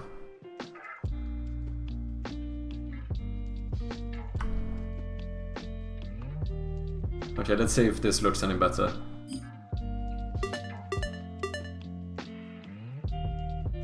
Yeah, I think that was quite nice. We need a sound effect when we change the store as well. And then I feel like the time before it starts is a little bit long as well. Do we have some adding new points? Am I waiting somewhere unnecessarily? Looks much better. Thank you, man. Calculate and add points here. Bum, bum, bum. Oh yeah, we are. We wait 1 second before we start adding the new. I think that's too long. I don't even think... maybe we should wait a little bit, because otherwise it's basically gonna happen immediately, which might be a little bit much. But let's do like 0.3 seconds or something, because otherwise it feels like there's a small... Just that extra second is like a small win of time where you feel like, has the game crashed? It's something just like it seems too still for too long. So I think minimizing that one. And then here, if we call the audio manager and we play... We didn't stop. Maybe we should do like... I'm just reusing sounds here because I'm too lazy to find new sound effects, but maybe we should do like the high store sound or something when it changes. Or level complete. Wait, that's the same one, so it doesn't really matter. Okay, play level complete.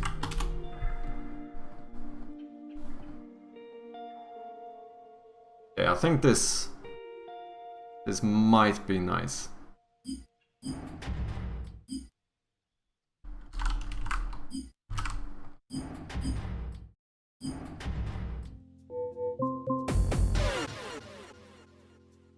Two, 1.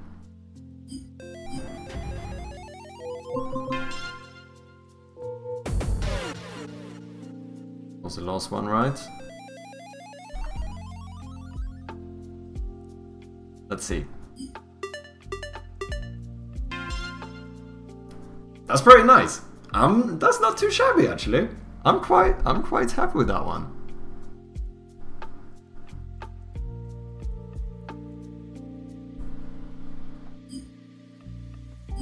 I feel like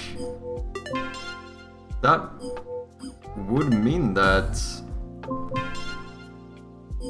I don't know if there's that much more I need to do on the competition mode.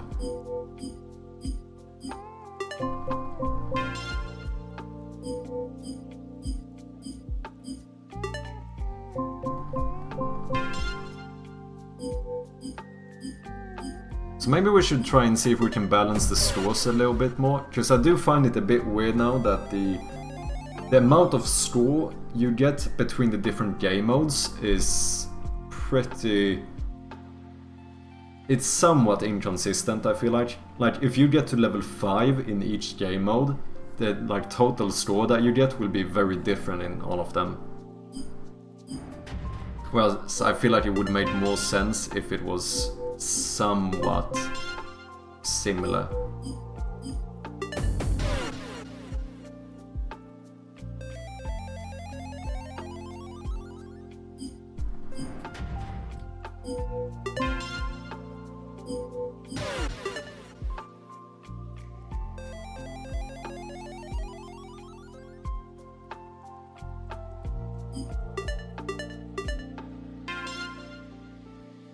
I quite like that.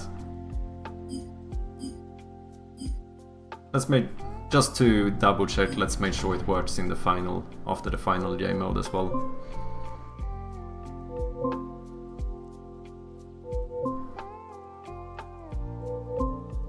So basically we have 2 that are about memorization, and this last one is more like a reflex game mode where it will successively get quicker and quicker, both the time in between the buttons as well as how long you have to press the button.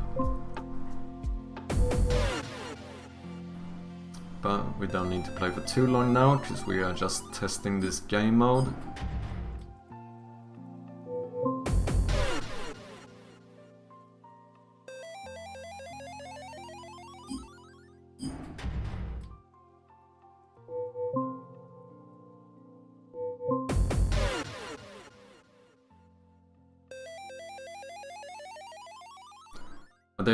The sound effects might be a bit low for you guys, I don't know.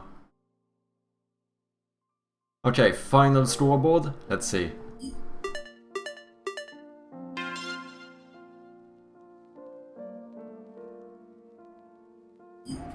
Nice! Sound is good, sweet. Well, actually, I think we are basically done with the competition mode then.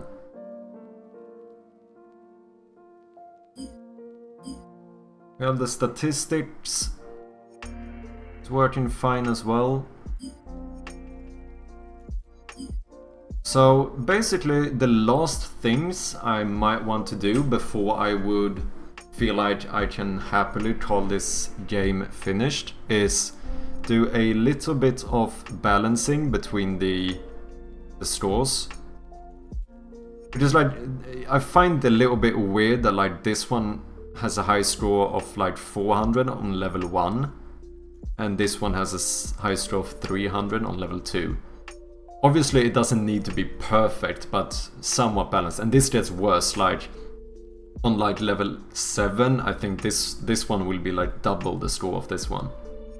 Where do you want to publish it?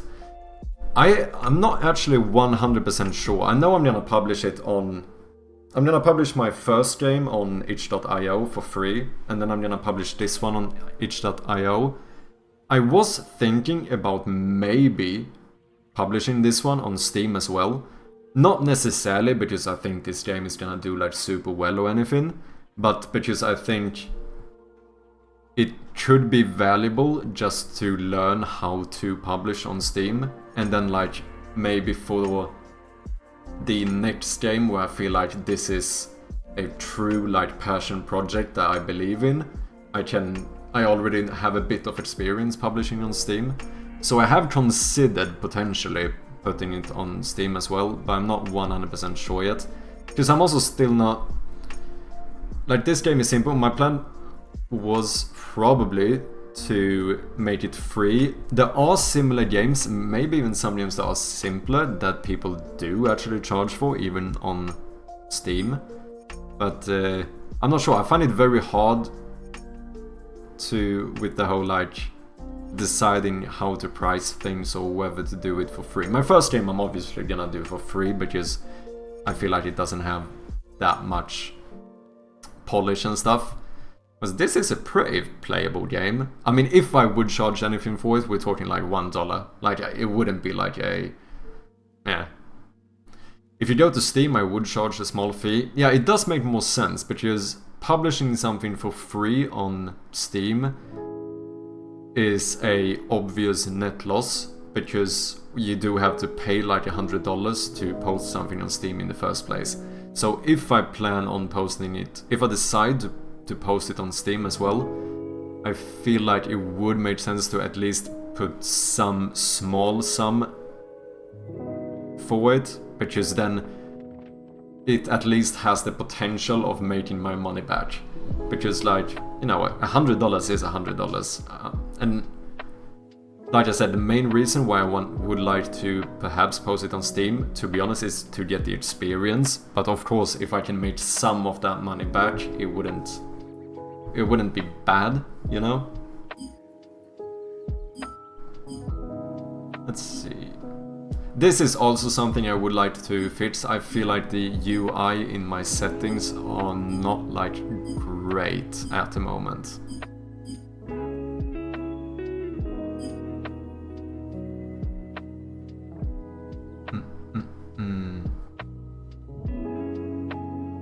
Do you have any plans where you're gonna post your game?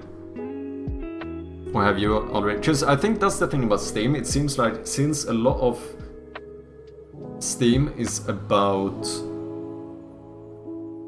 a lot of the marketing seems to be about how many wish lists you get. That's why basically doing this game when it's completed and publishing it on Twitch is kind of a bad strategy, because if I publish it immediately, which would make sense because the game would be basically finished, I don't have any time to collect wish lists, so it's not like Steam would really promote the game. Make a good game is the best marketing for Steam? I suppose that's true.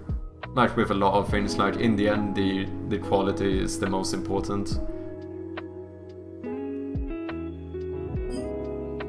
Because if you want to collect wish lists, it seems like it's a good or strategy to kinda publish the Steam page kind of early. Maybe not when you only have like a, you know, grey box prototype, but maybe when you've set up for like the final art or something, to kind of start collecting wish lists early. I don't know. There's a lot of different ways you could go about it.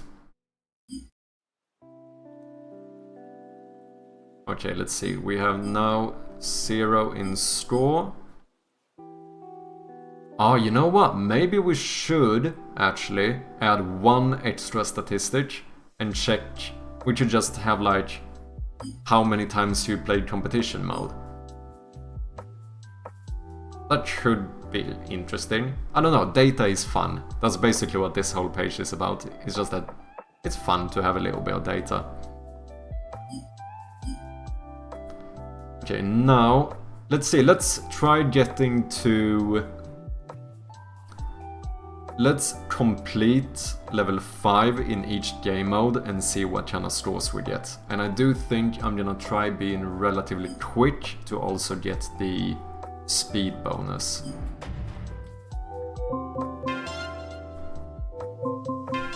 Same one twice in a row.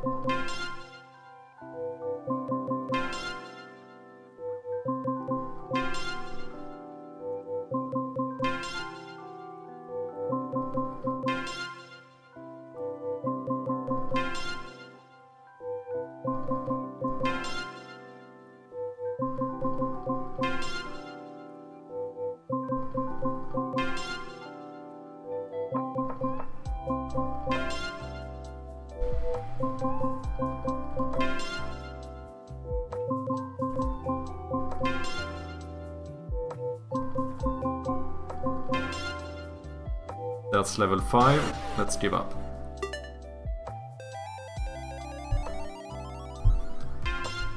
Okay, I need to document this somewhere, because it's interesting seeing the individual numbers as well. So in the pattern game mode, we got a score of 1500. We got a level bonus of 450. We got a speed bonus of 319. And we got a total score of 2269. Nice.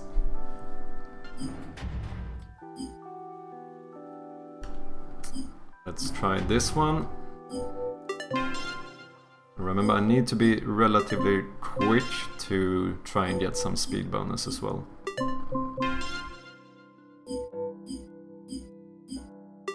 To be fair though, getting to level 5 is way less work here because the levels increase way quicker.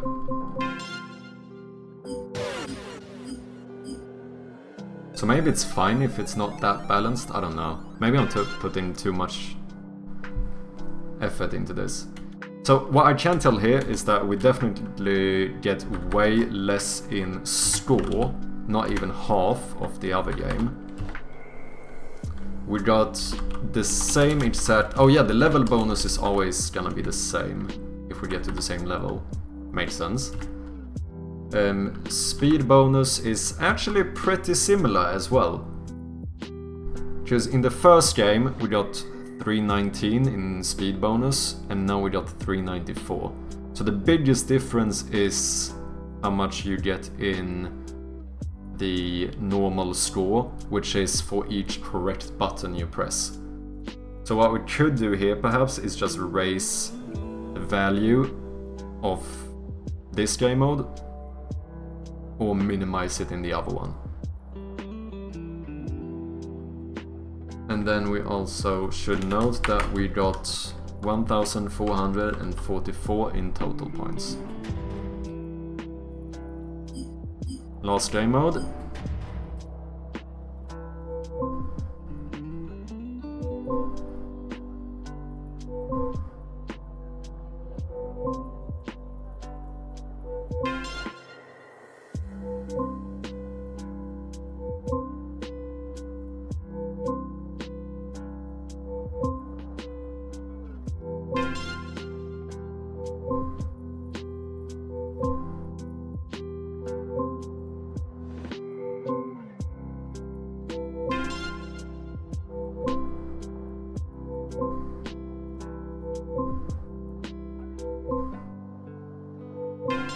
Final level.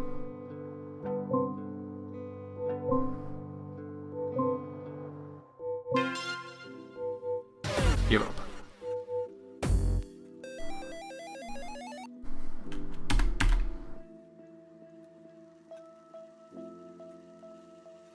Huh.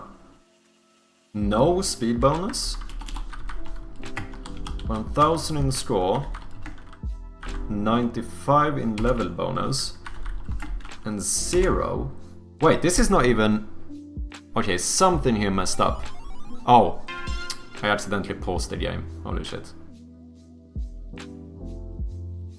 That made sense. Okay, I feel like we got too much in speed bonus on this one.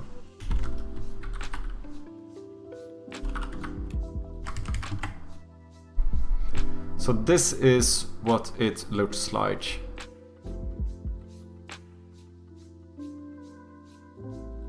So level bonus is very low. Oh no, that one wasn't fully calculated. We actually got 150.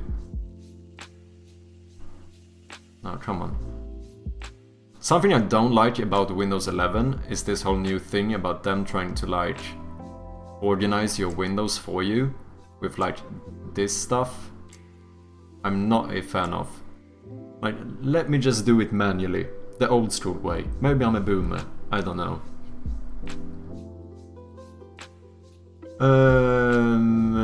Okay, so we actually got 150. Okay, now we have some values to kind of try and average this out a little bit. To be honest, the actual high scores are not that bad. The high scores are actually somewhat similar. That's not too bad. Like this I should be satisfied with. The only thing that's a little bit weird is that we can definitely tell that the scores come from different things. Where in game mode number 2, all of the score values are somewhat equal. Whereas in number 1, we definitely get the most from the average score, the correct buttons. And in game mode number 3, it seems like we get way too much in speed bonus. Compared, like we could... Yeah, it looks like we could half our speed bonus, basically. And then maybe lower the score a little bit here, raise the score a little bit here. Try to average all of them to somewhere around 1,000. Feel like it could be good.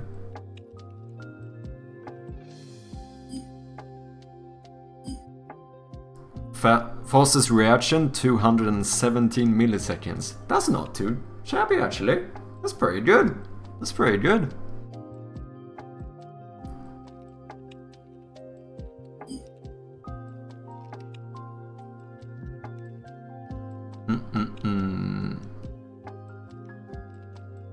So let's see, where do we handle the scores?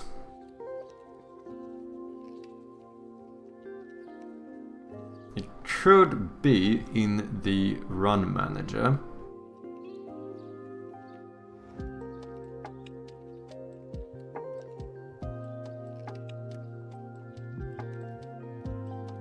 No, it is not.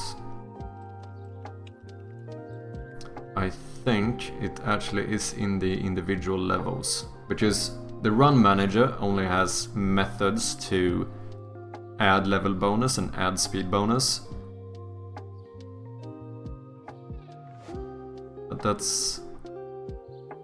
we must actually determine the integers somewhere else, which I assume is maybe in the level manager.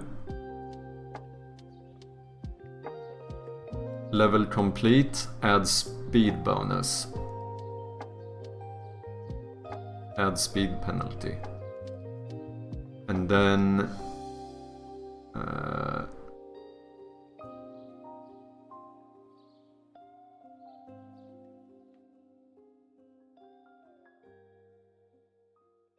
but wait, it doesn't say how much, does it? Oh no, yeah, it depends on what how much I add to the timer. So first thing is in the speed levels, that one had way too high speed score, right? Is it here? Yeah. Yes, according, if we check with the other ones, it seems like we could basically halve our speed score. So that should be pretty simple if we find where we add the speed score in the first place. Because here we might not actually do it from the level list. We don't. Because I do think we might... do we do it from the individual level, maybe? Rather than the level manager. Yeah, just here we have the timer. So I guess this is where we're going to... let's see, select and flash next button. I guess we should do it when you press the correct button. Here, add speed bonus. Timer.timeleft times 50. So that's too much. So if we halve this and do it times 25, it should be more in line with the other game modes. But then let's see, we also add 40 in score, which is just the normal score for doing the correct ones. I think the score is good though. I think we can try to keep it around 1000. So let's keep this one as is. And then see if maybe we can raise this one and lower this one instead. But it does seem like both of these have exactly 450 in level bonus. So it does seem like we need to raise the level bonus quite a bit here.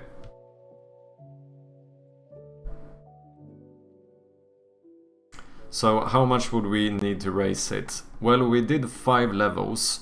So for this one, at the moment, we get 30 for each. Whereas we should have 50. No. Wait, what do I have on the other ones? Level complete. Wait, where do I add the level bonus? Oh, is it here? Oh, interesting.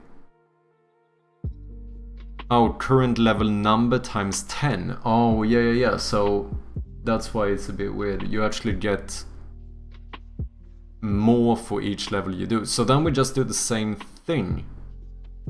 Because that means that both pattern and sequence game modes, since they got the exact same amount, that means we should be handling it the same way.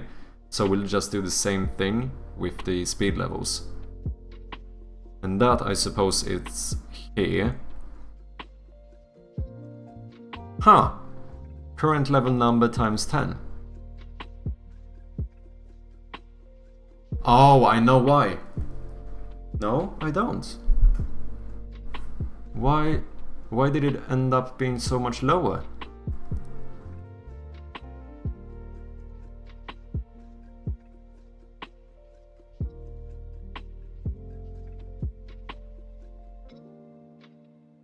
Because according to me, it seems like this should end up being...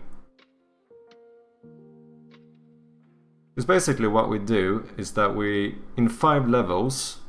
No, wait, I think the other ones are messed up. Because you should get 10,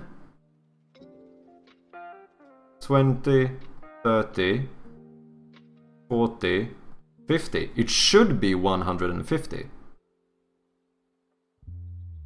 I'm doing something weird in the other ones. I must be adding level bonus in multiple places or something.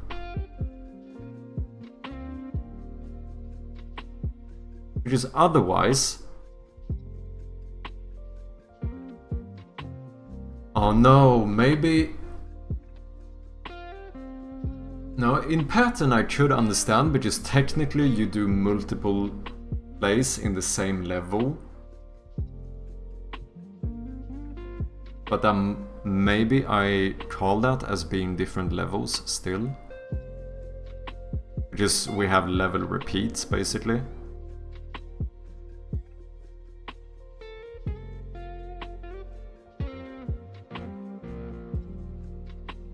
Oh yeah, I actually think that's the case.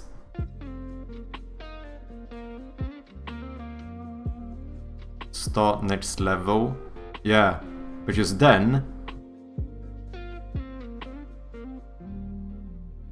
If you don't have enough level repeats, you repeat the same one. But we have already given out the level bonus. So here the issue is that we do this multiple times. So if we move this and instead say,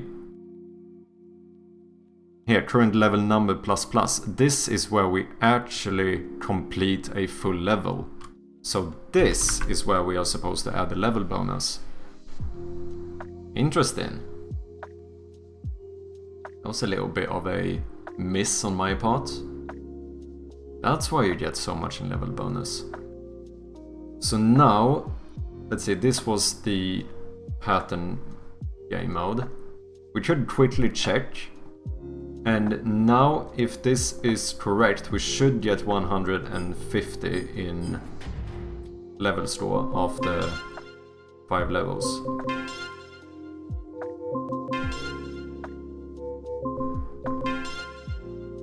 I don't know about sequence sprint, that game mode though, because there I'm not entirely sure, because you don't repeat levels, so I don't know why that one was so high. If it was, I'm pretty sure it was.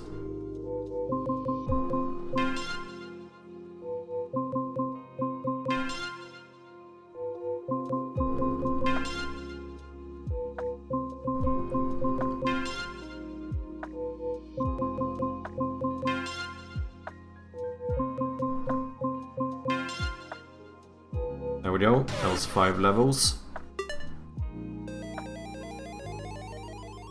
200?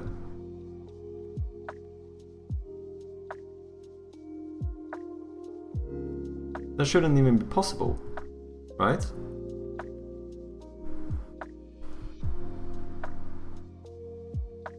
Because after 5 levels, you're supposed to have 150 in score. If you complete one more, you should have 210.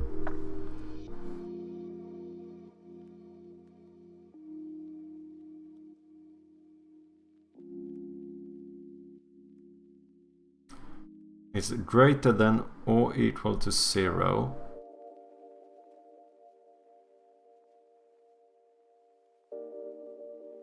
But this is where we update the level text, meaning that's where we actually complete a full level. We only add... But, oh wait, current level number, we already added another one. So what we do is we do current level number minus 1 times 10. But still, how did it end up being... Oh yeah, because it's just a little bit weird, because we started with 2. Technically, since we added in... What we also could do is that before we do that part, we just give out the speed bonus earlier, then we don't need to do that. Yeah, because in the other one, technically that one thought that we were playing game of 2, which means we got 20, 30, 40, 50, yeah, plus 60, that would equal 200. True.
Oh shit, I went too far. No, it's fine, just we didn't complete level 6, so it doesn't matter. Now we should get 150. Yeah.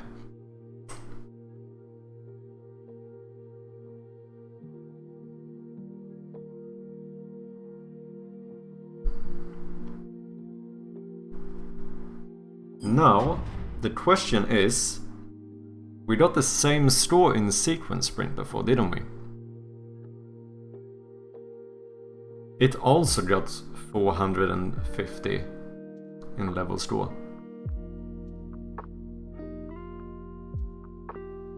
Which means we must have done something similar there as well. To be fair though, I'm not sure, maybe it's actually not... 150 seems quite low.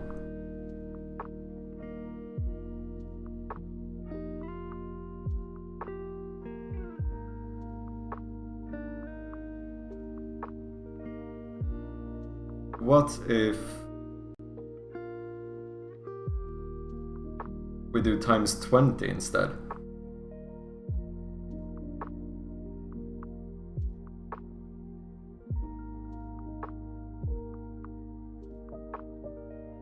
I think we'll do that.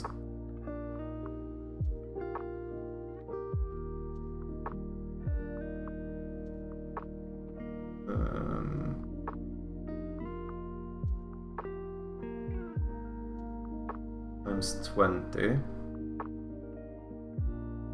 And then let's see if we can fix the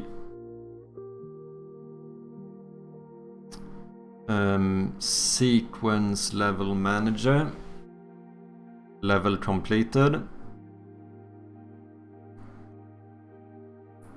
Add level bonus times 30. Oh. Why did I end up being the same as the other one though? Oh yeah, no, that might actually be. So if we do 20 here... Because when is this one actually... Yeah, this is only called when you actually finish a level. Because in sequence sprint there's nothing... You never do any level repeats. So that should be fine. As long as we don't add to the current level number before then. But we don't, because this is where we add to the current level number, and that is called after this one, so that should be fine. Now all of them should end up having 300 in level bonus on level 5, I'm quite sure, if my math is correct. So that means most likely the level score should be sorted. These almost are the same in speed score, and we halved this, which should be very similar as well. So now we just need a little bit more score on this one and a little bit less in pattern. So if we take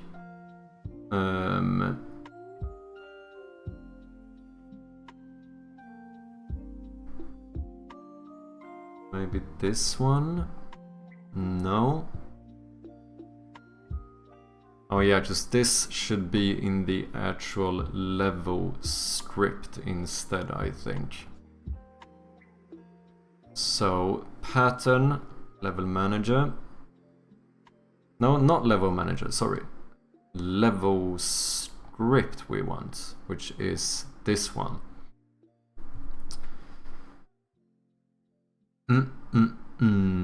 Where do we add the bonus? That should be when you select the correct, when you press the correct button pressed. Add score 20. And let's see, how much did we get again? So we want to have, if we want this to be about 1,000 instead. Oh wait, we can just calculate this. Because this one added 20. So, what is... we just do 1500 divided by 20 means that we pressed a total of 80 buttons. Right? So then, yeah, because we got that in the store, we divided it by the score of each button press. Yes, so it's 80 button presses. So then, if we take 1000 and divide it by 80... oh, no. 1000 divided by 80 should be 12.5. That's a little bit annoying, because we can't do a half point since these are calculated in integers. So then I guess we round it down. Let's do 12.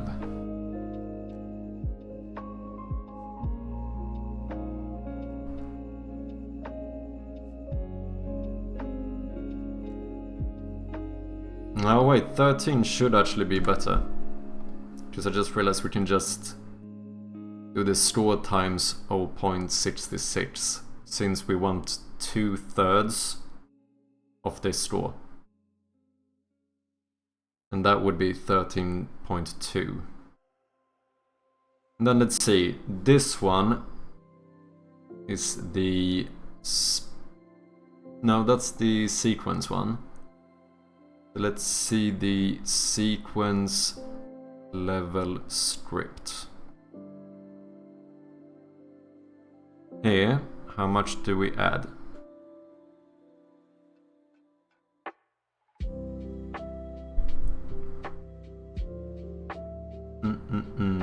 We add 40. And we got 600 in score, didn't we?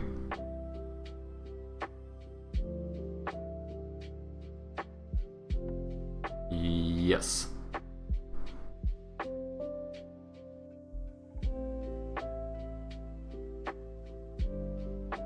Which means we pressed a total of 15 buttons.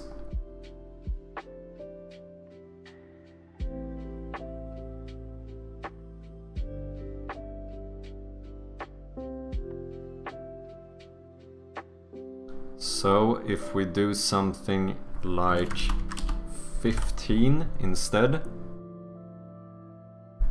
No, I'm doing weird calculations here, that's not correct. How much score did we get? We got 600 in score. And we get 40 for each. So we almost want to double this.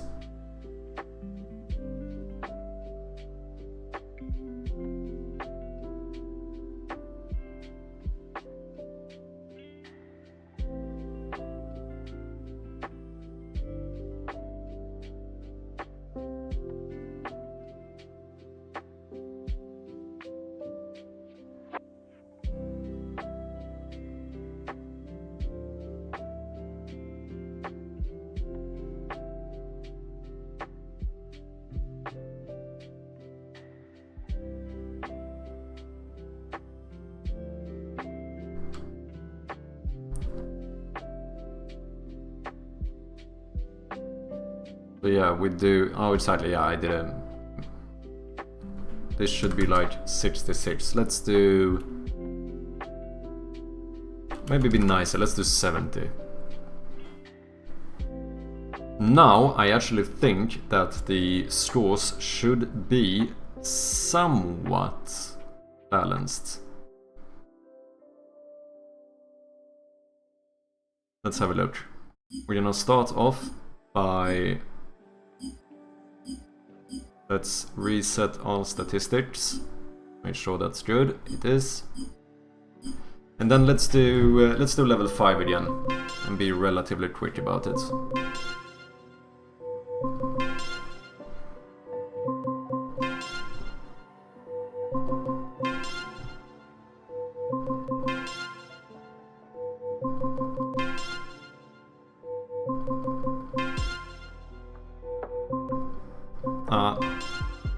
Misclick.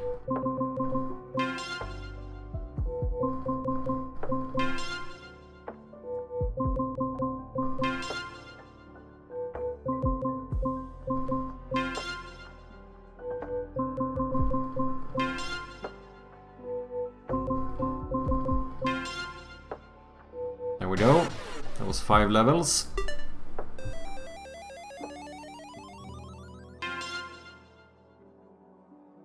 That seems good. That seems good. Because we wanted to get somewhere around 1000. And this should be 300, and this should be about 300. And now, it should be somewhat similar here.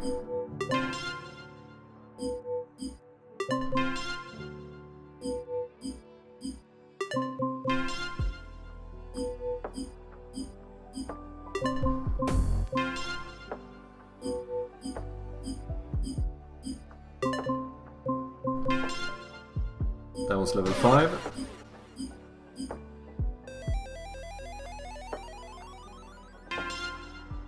That was quite good. A little bit more in speed bonus, but that's not to the point where I really care about it. I'd say that these scores are close enough. And this is the last one.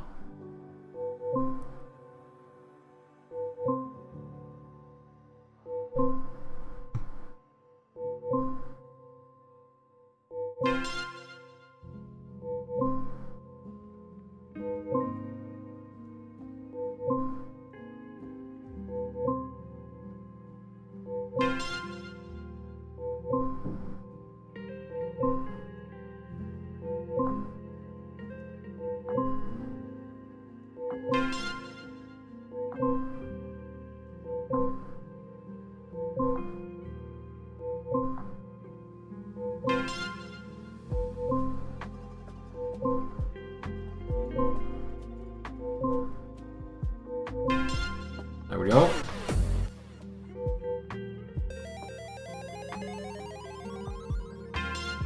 That's perfect. Look at this. Much more balanced. Much more balanced. You know what the worst thing about this is? This technically means that adding the whole point system to the competitive mode wasn't super important. Because if I just would have balanced these first, we could have gone by total score. And it would have kind of been fine. But to be fair, I still think it's a more fair way to do it by getting points for each game mode instead. Because that means that winning a specific game mode always gives you the same amount of points. Because otherwise it could be weird if, like, say that there's one guy who consistently wins and another one, or one guy that gets, if there's, holy shit, if there's 3 people playing and first and second place, or first and third place keep switching after the game modes, but the one in the middle is always very, very close to the guy at the top, that would mean that he would probably win on total score, even though he never won a single game mode. And I'm not sure that's the way I would like it to be. I feel like it makes more sense that the person who won the most game modes... Oh wait, no, he couldn't actually win. Because if there's 3 people and they switch, it means one of the other guys must have come in first place at least twice. Oh yeah, but what if you got 0 points in the other one? Then the other guy who was consistently mediocre might actually still win. Yeah, I kinda like the way I did it, to be honest. That is nice. I'm pretty satisfied with the competitive mode. We've balanced the scores, and I think the single player mode works quite well. We fixed the UI of the statistics, I think it looks a little bit better. 208 milliseconds was my fastest reaction. That's pretty quick. So I think like one of the last things I might want to do is fix the UI a little bit in the settings and then just incorporate some music into the game. And I'm pretty much ready to call this finished, I think.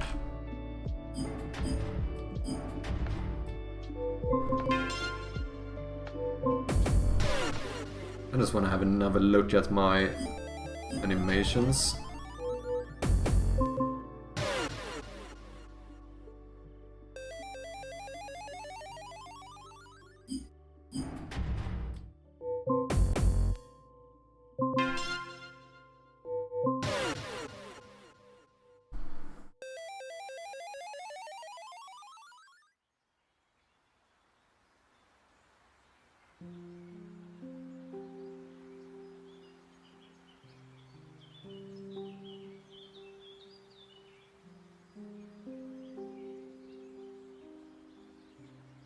I completed 1 level. Why did I not get level score?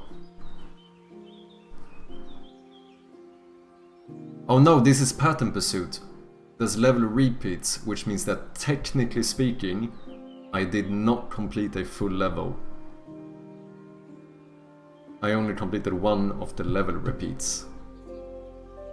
It doesn't, technically speaking, count as a level. It's only a new level when the grid actually gets bigger.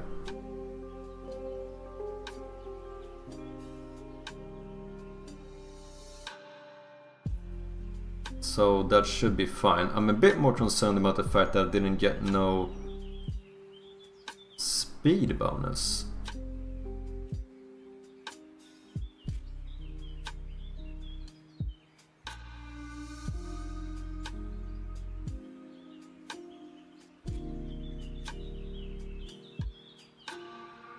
Run manager, add speed bonus. That should be done whether or not you are in a competition or in single player. So let's have a quick look at the run manager, and then we check speed.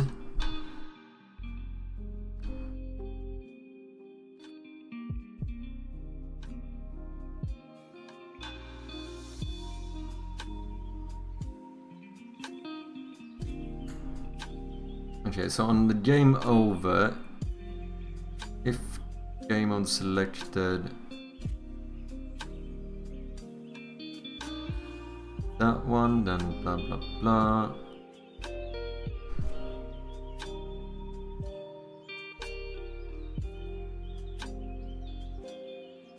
Yeah, the run manager has 0 in speed bonus, so it is showing up correctly there.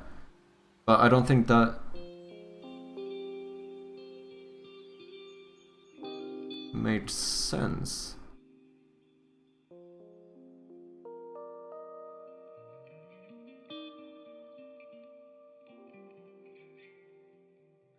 Add speed bonus, that is the one we're calling, right? On pattern level manager, add speed bonus, because I don't think I was slow enough to start getting speed penalties. So, speed bonus float plus equals bonus.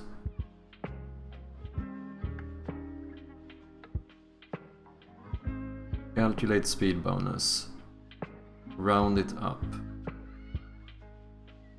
And then speed bonus is the rounded up made into, if it's greater than 1, we round it up to the nearest integer, otherwise it's 0.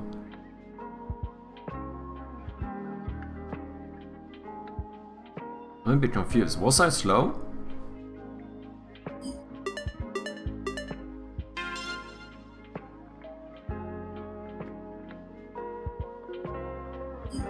Do we ever get speed bonus?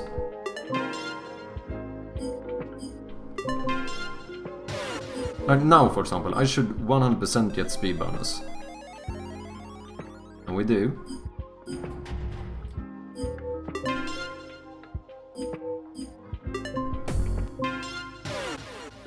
I think that should still be quick enough to have some speed bonus. Yep. Okay, maybe I was just slow, maybe I'm misremembering how I played.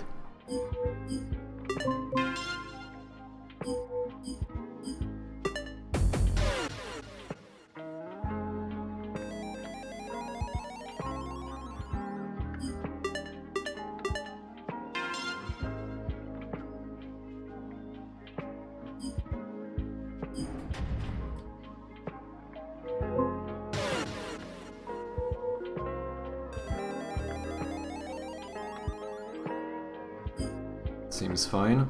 Okay, let's quit the competition and just double check and make sure that we can get speed bonus in the first one.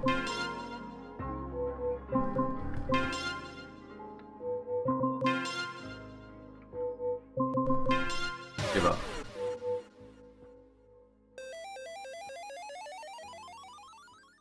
Okay, seems like we can.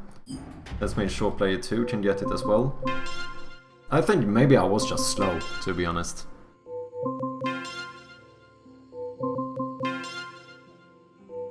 Because technically, you do get a bit of speed penalty, so if I was very slow at like one of them, it might actually remove like all of the speed bonus. Yeah, it seems fine. I think I was just slow, I guess.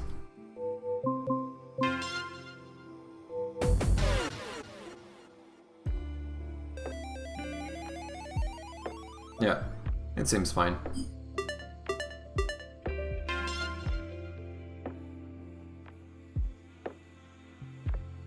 Huh.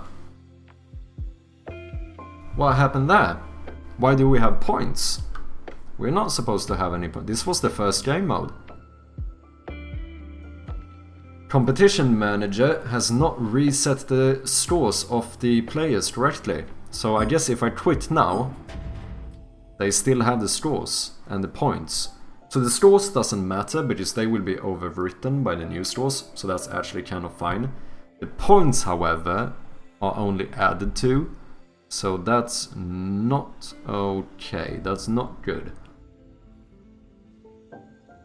That means that in the local versus script, we have to make sure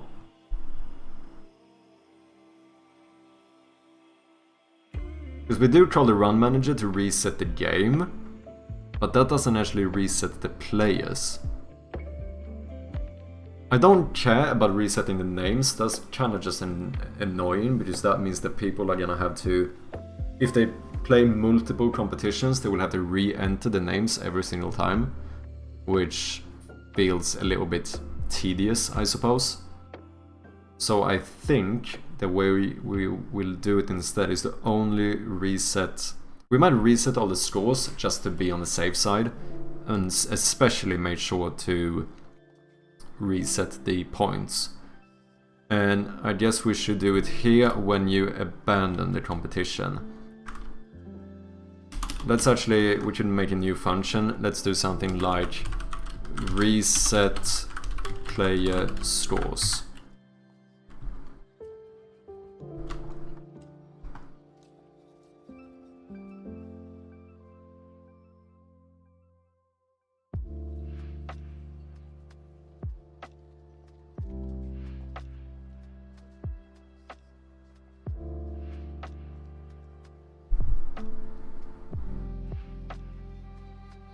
And that we also reset the game.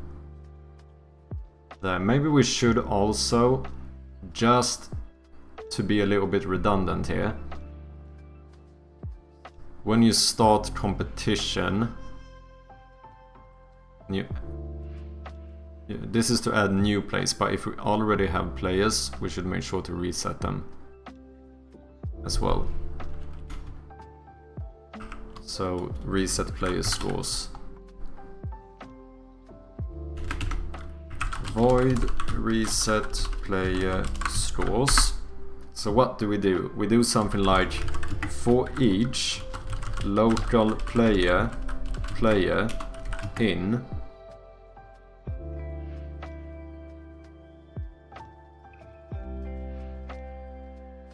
can we reset it through the player list? If I type 0 here,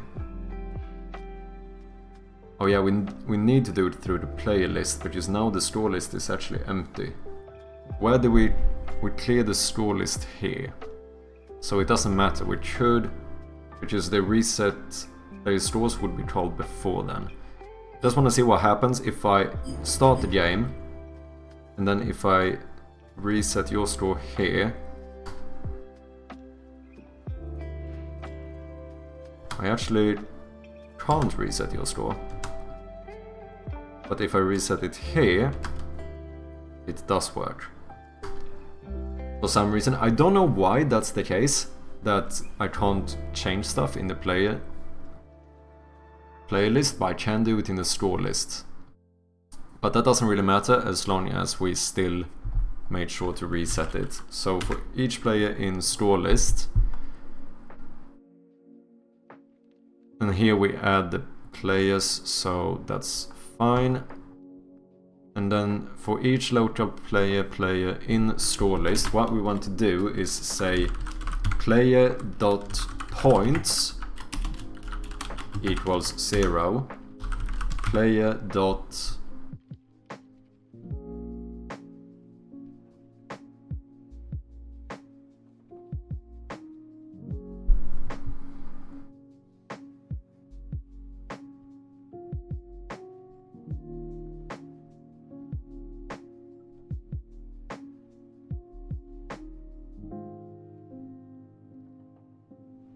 Local player, pattern score, sequence score, and speed score.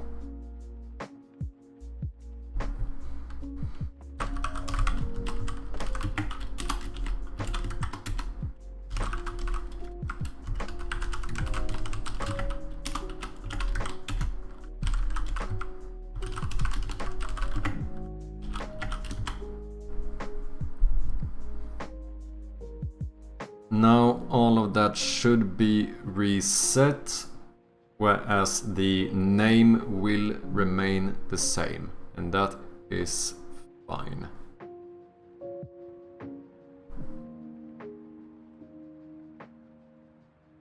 Just when you think you've made a lot of progress, you start finding a bunch of bugs everywhere.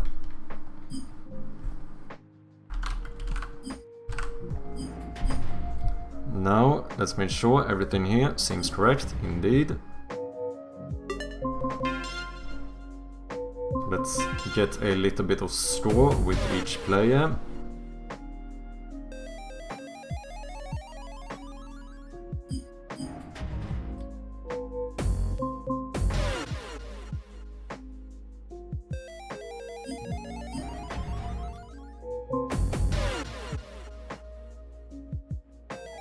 That's updating correctly.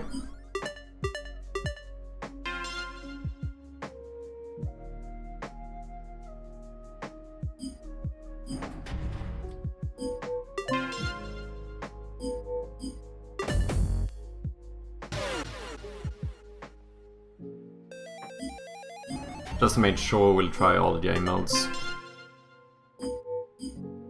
But when, oh, no, it's fine, it's fine.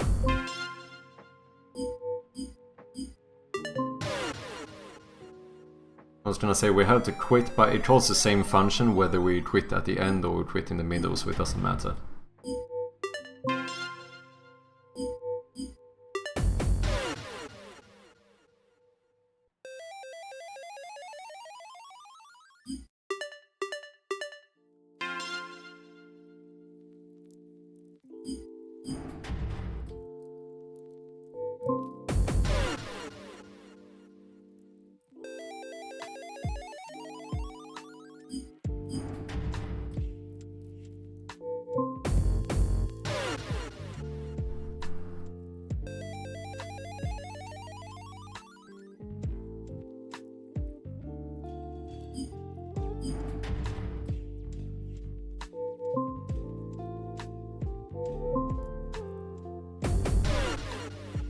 Okay, that should be the last one.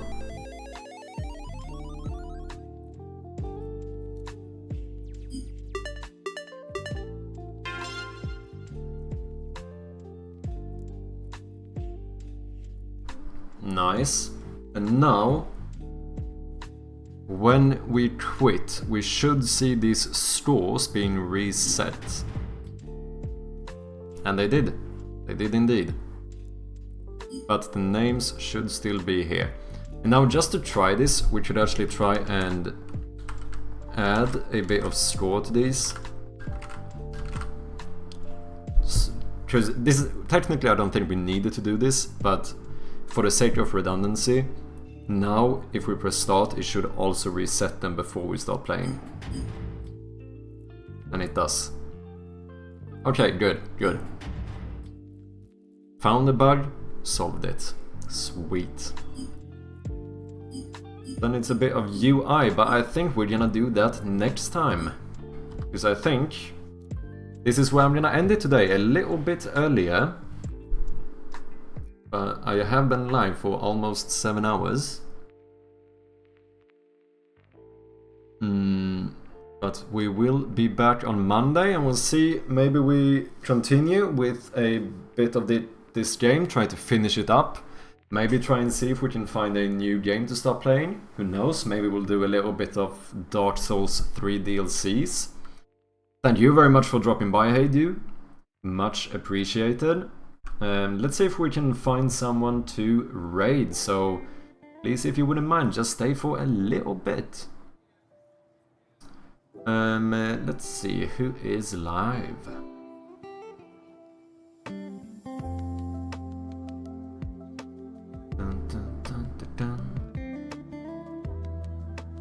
Should we raid someone new, maybe? Let's start off by checking who we have live here.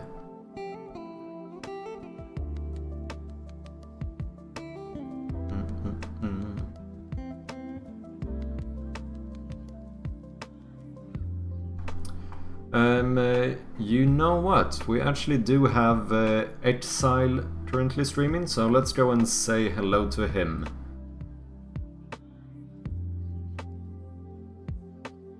Let's return the raid on that man. Seems to be playing something interesting. Okay, there we go. So, like I said, I will be back on Monday as per usual. Actually, holy shit, still following the schedule here. Who could have known? We're doing good so far. And yeah, I wish all of you to have a nice weekend. Have a good one, everyone, and I'll see you next time. Peace.